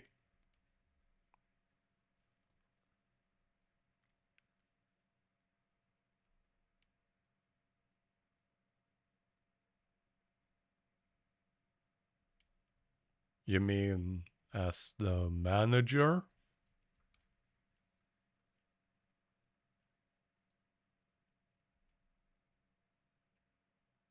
Come to think of it, that red-eyed man couldn't hear me, unlike the sinners. I think it's because of the chains connecting them. Hmm. I'm probably going to finish this prologue and go for the first real fight after this, and then I will see, since I'm reaching the 4 hour mark and have passed it. But since this was delayed because of the updates and downloads and all of that, I should at least do that much before I finish for today.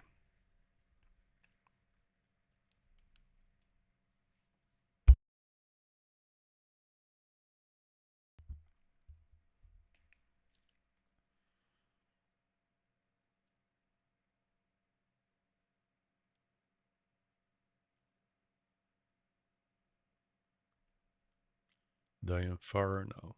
Why should I go to hell?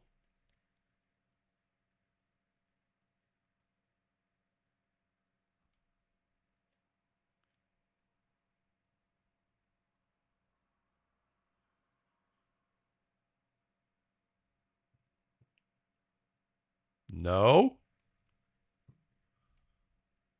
I don't. You mean I used to be a treasure hunter or something?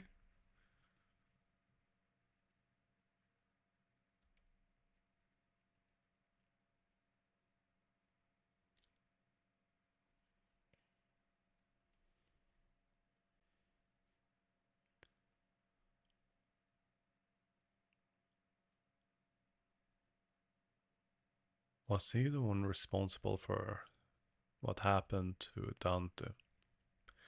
And even just looking at Dante, a clock, them resurrecting, time manipulation. Dante is a singularity, isn't he? Because it's not an ego. Surviving without a head, with an ego, I mean, it's not impossible. But still, Dante is probably a singularity, is what I would bet.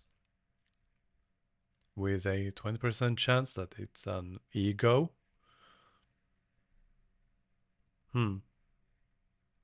I look forward to finding out. I mean, I do want them back, but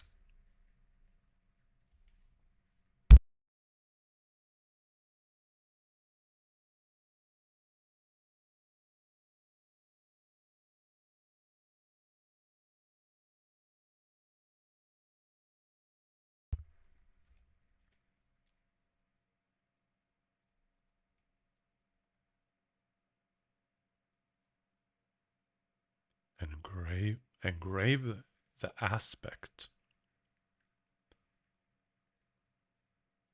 the golden bow. Could it be engraving it on the golden bow? Why else would that be in the beginning where they show those 10 important pieces of information for newcomers? Huh.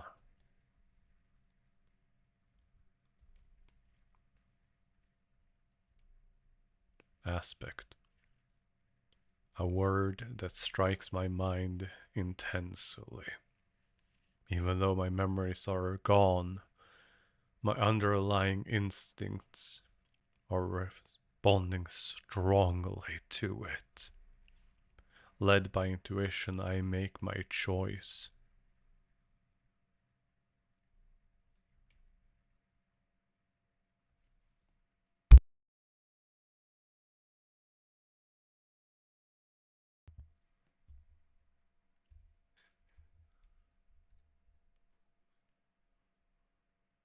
Verg?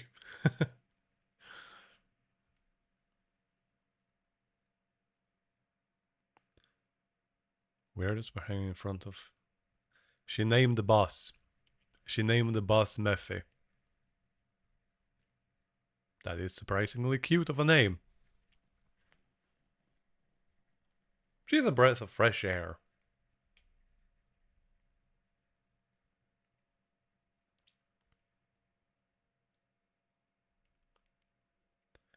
Mephi?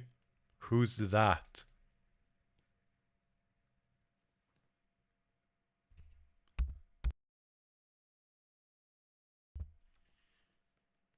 Makes sense.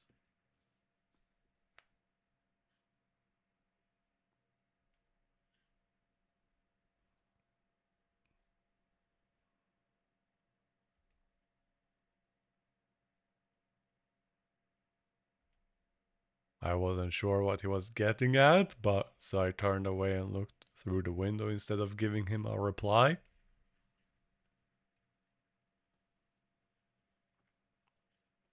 Oi.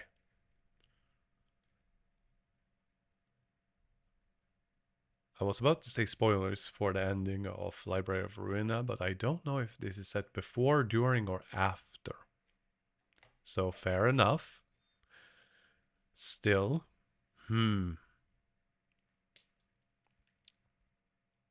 Yeah.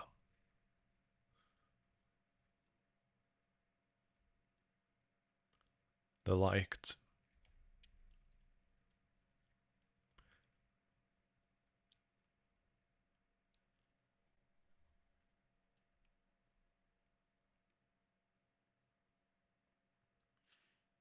Ah.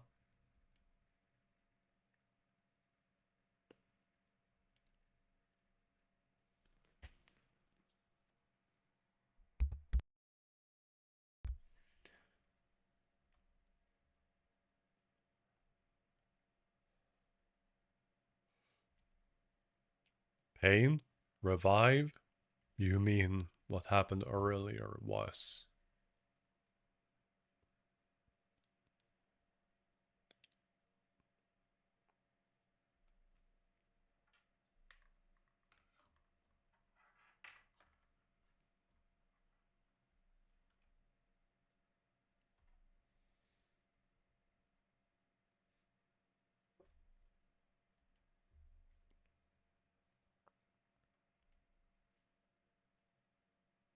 So this effect potency increases how much damage it will deal. Okay. Good to know. So I have changed some of the naming from just Library of Ruina. So I'm gonna need to do some reading. Got it.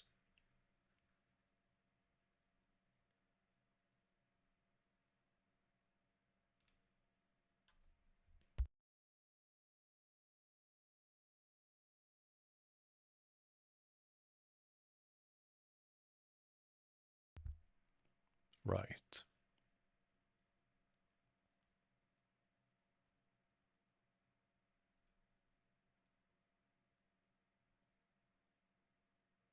Sure.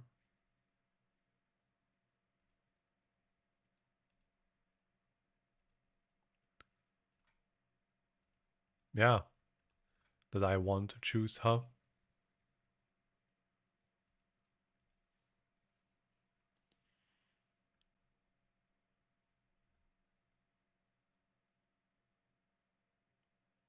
Ego gifts. Okay. Okay, that is a really basic homemade spear. Pipes. Is that glass? Did they put glass on? That is horrifying.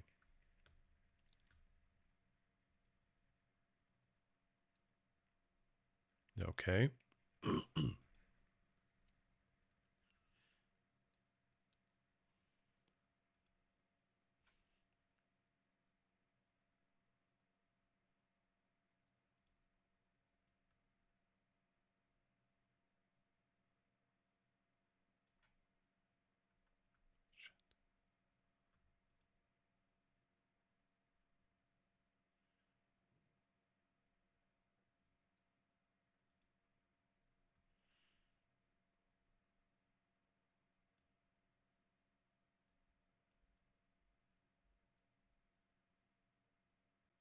It's literally the same, so got it.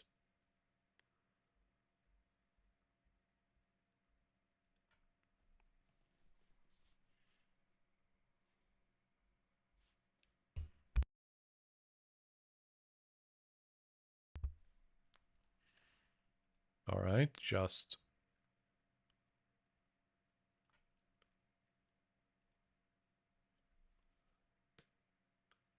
clash occurs when sinners and their target both use attack skills against each other.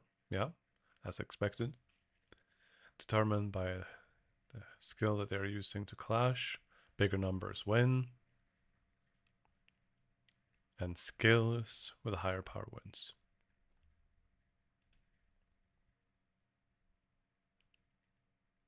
Enemy coins. It will lose a coin.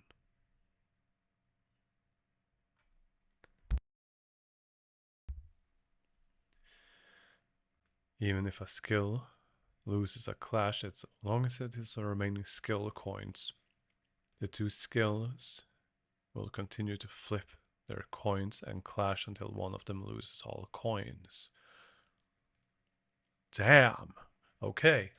Having lots of coins increases chances if you have high dice rolls. But if you don't have them, coins will screw you over like counter dice. Damn. Good to know.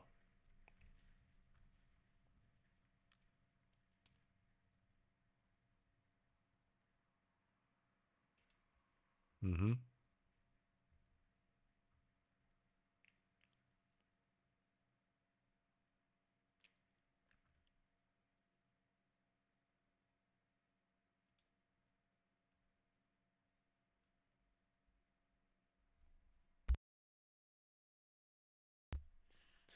The number is the skill's base power before it flips any. Alright, 2. This number is the skill coin power. Coins the skills have. 2 things. How many times skill can lose a clash before losing all of its coins? Fair. And how many times the skill hits when it's attacked. Each coin has to be flipped. Head will add a coin power of the skill to the base power of the same skill. Heads or tails, okay. Base power plus number of coins flipped. Heads, X coins power. Head, 1, 2. Okay, 3, 7. So plus 4. So it adds the plus above. Got it.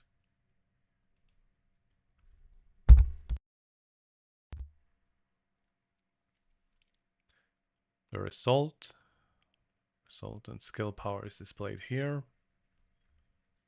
Skill has a high skill power, so enemy skill loses a coin.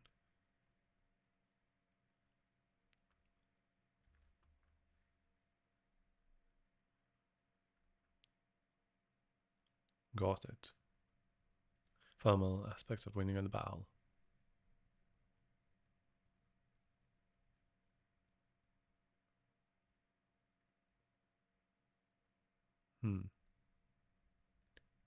I think I need to lower the volume on that.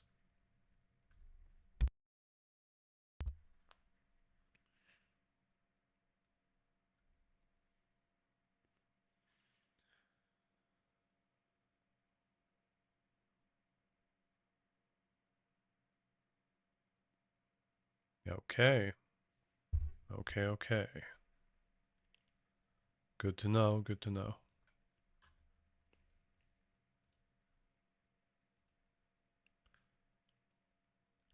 They all got away, save for one, though. Shouldn't we go after them?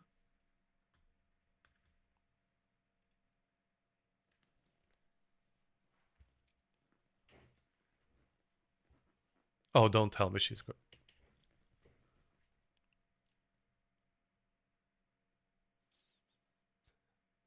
Oh, poor bastards.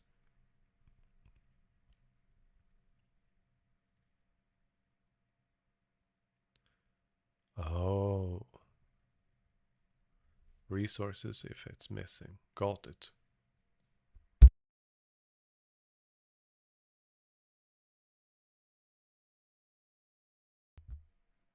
Feel free to change them. Uh-huh.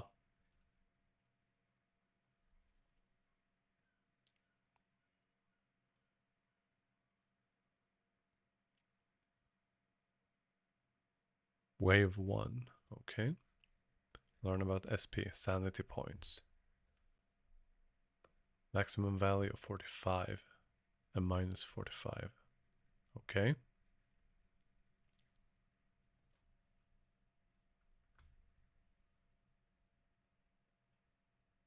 Okay.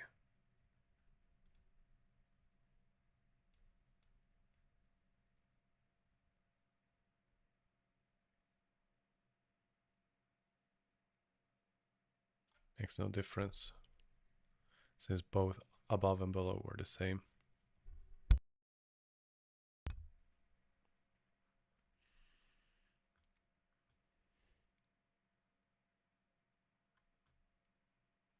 Mm-hmm. Okay.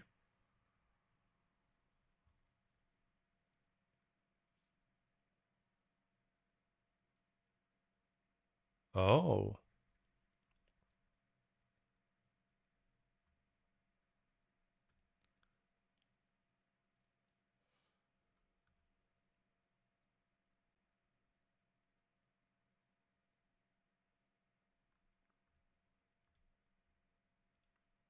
Okay. More favorable.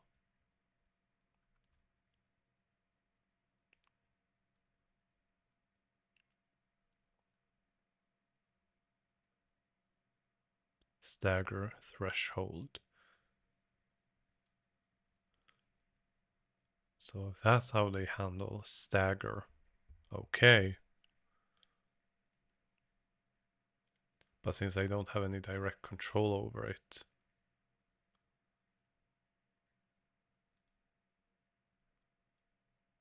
Oh, different choices.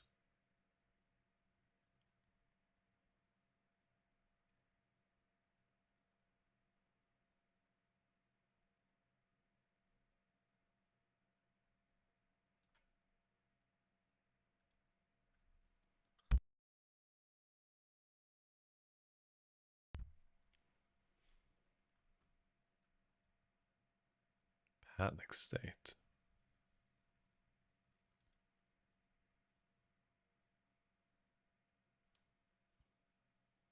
Negative effects.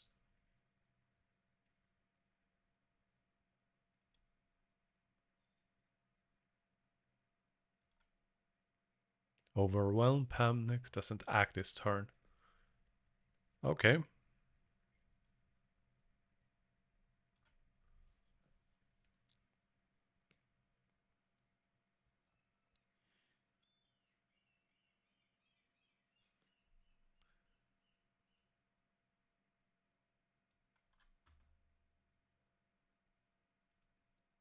Give me a second, Newt.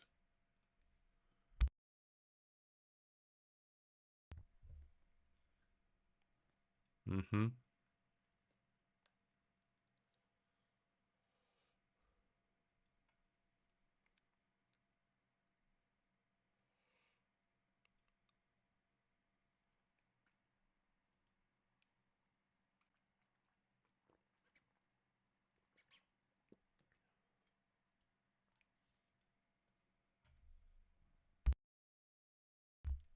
It's always the fine print. Always read the fine print. Oh shit. It's worse than I expected.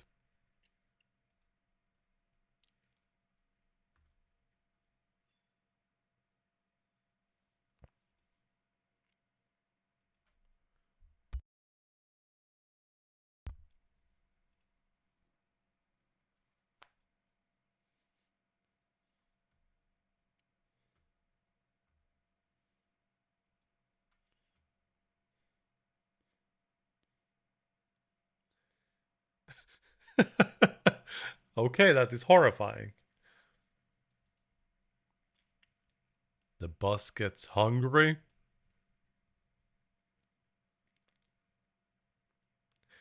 What fuel? Oh no. No.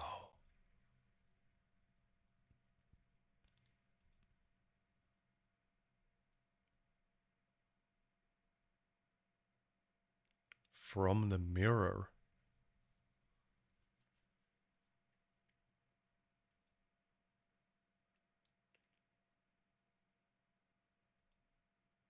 Possibilities. You draw what exactly?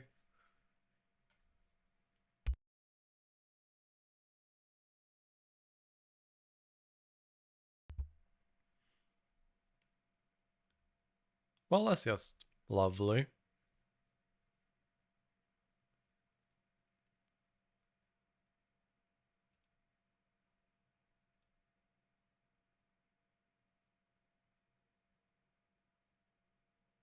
Lunacy. Lunacy. The currency is lunacy. Right.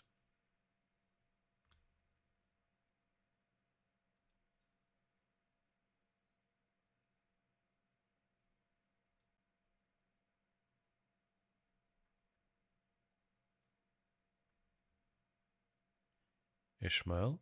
Okay. So it's like key pages. Got it.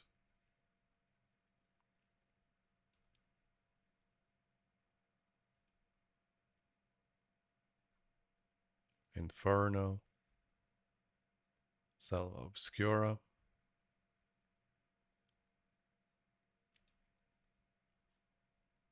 Just jumping forward.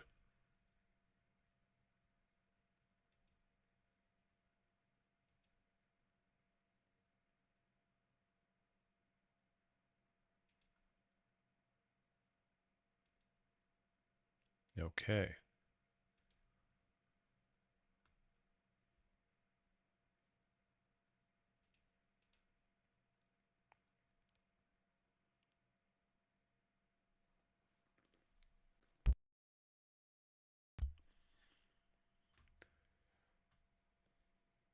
Actually making it part of the story.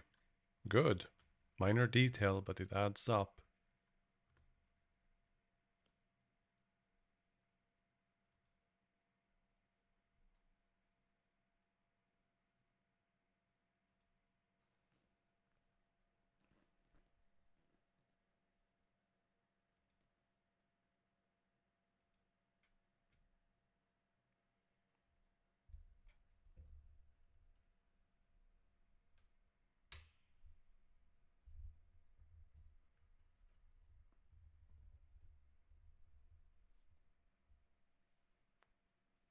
Okay.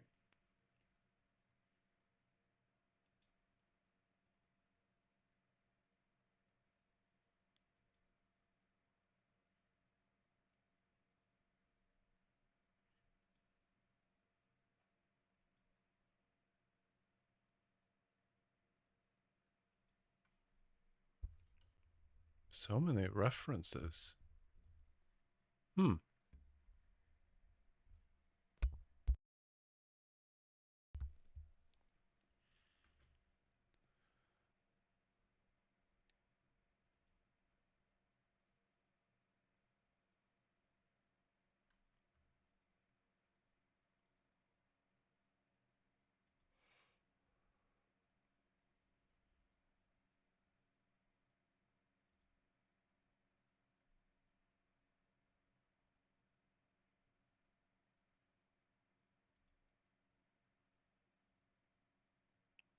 Metamorphosis.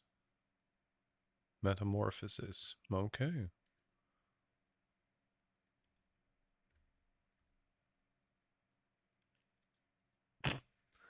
Wow.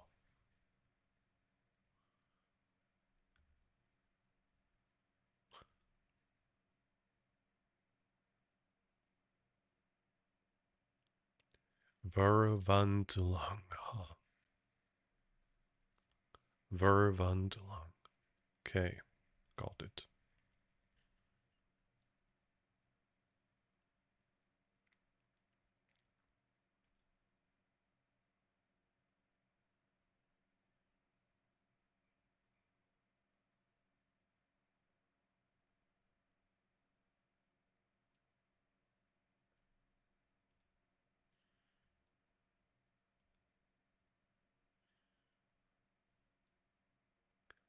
Health. Speed.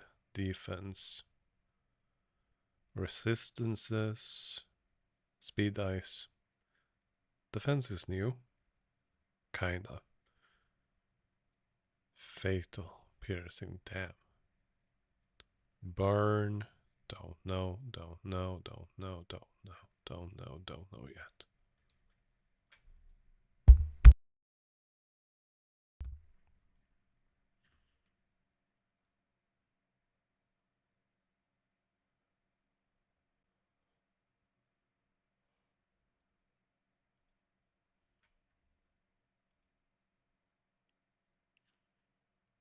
Okay.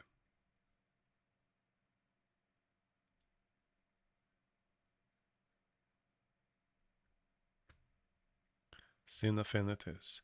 Wrath, lust, sloth, gluttony, gloom, pride, and envy. Got it.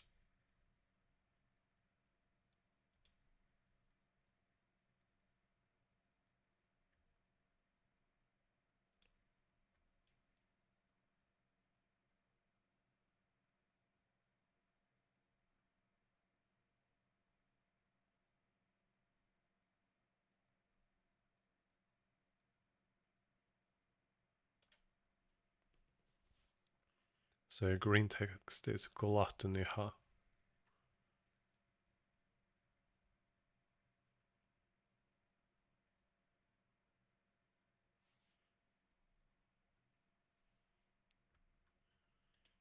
Okay.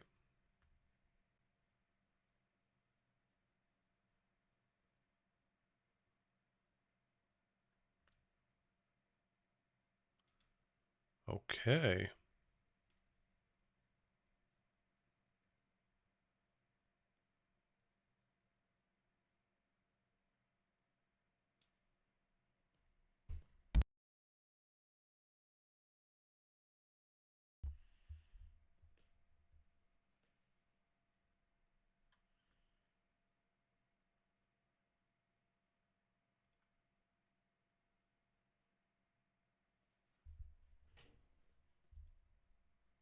Okay.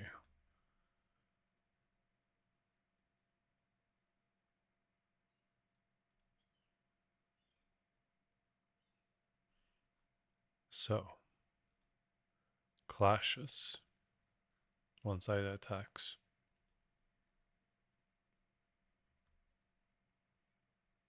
Mm-hmm.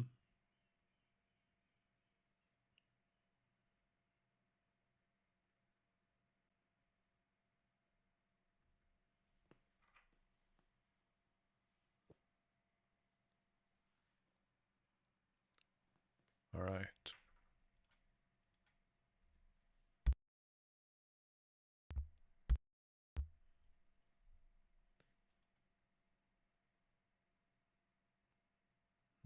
Mm-hmm.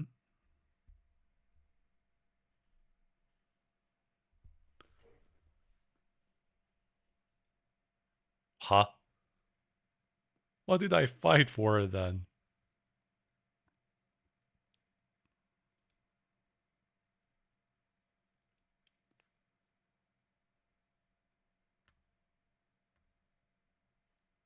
Did he just call me a toddler?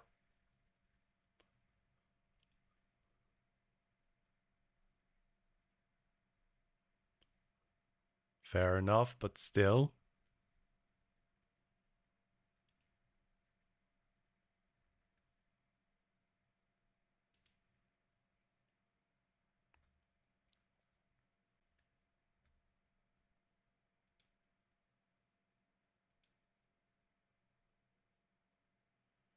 Okay.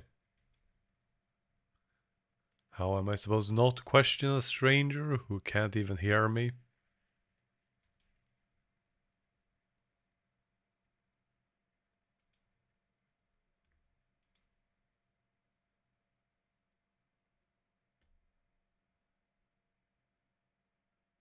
She just saved Dun she just saved Dante, didn't she?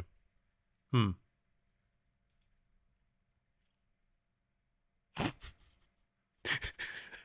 I like her so much. Karen is cute.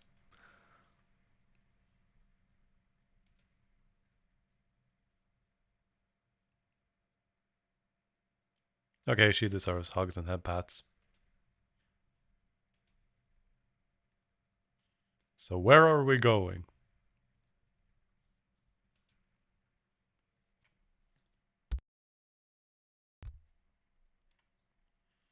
But just where are we going? With his sigh, the bus shuddered and started to rumble forward.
All right.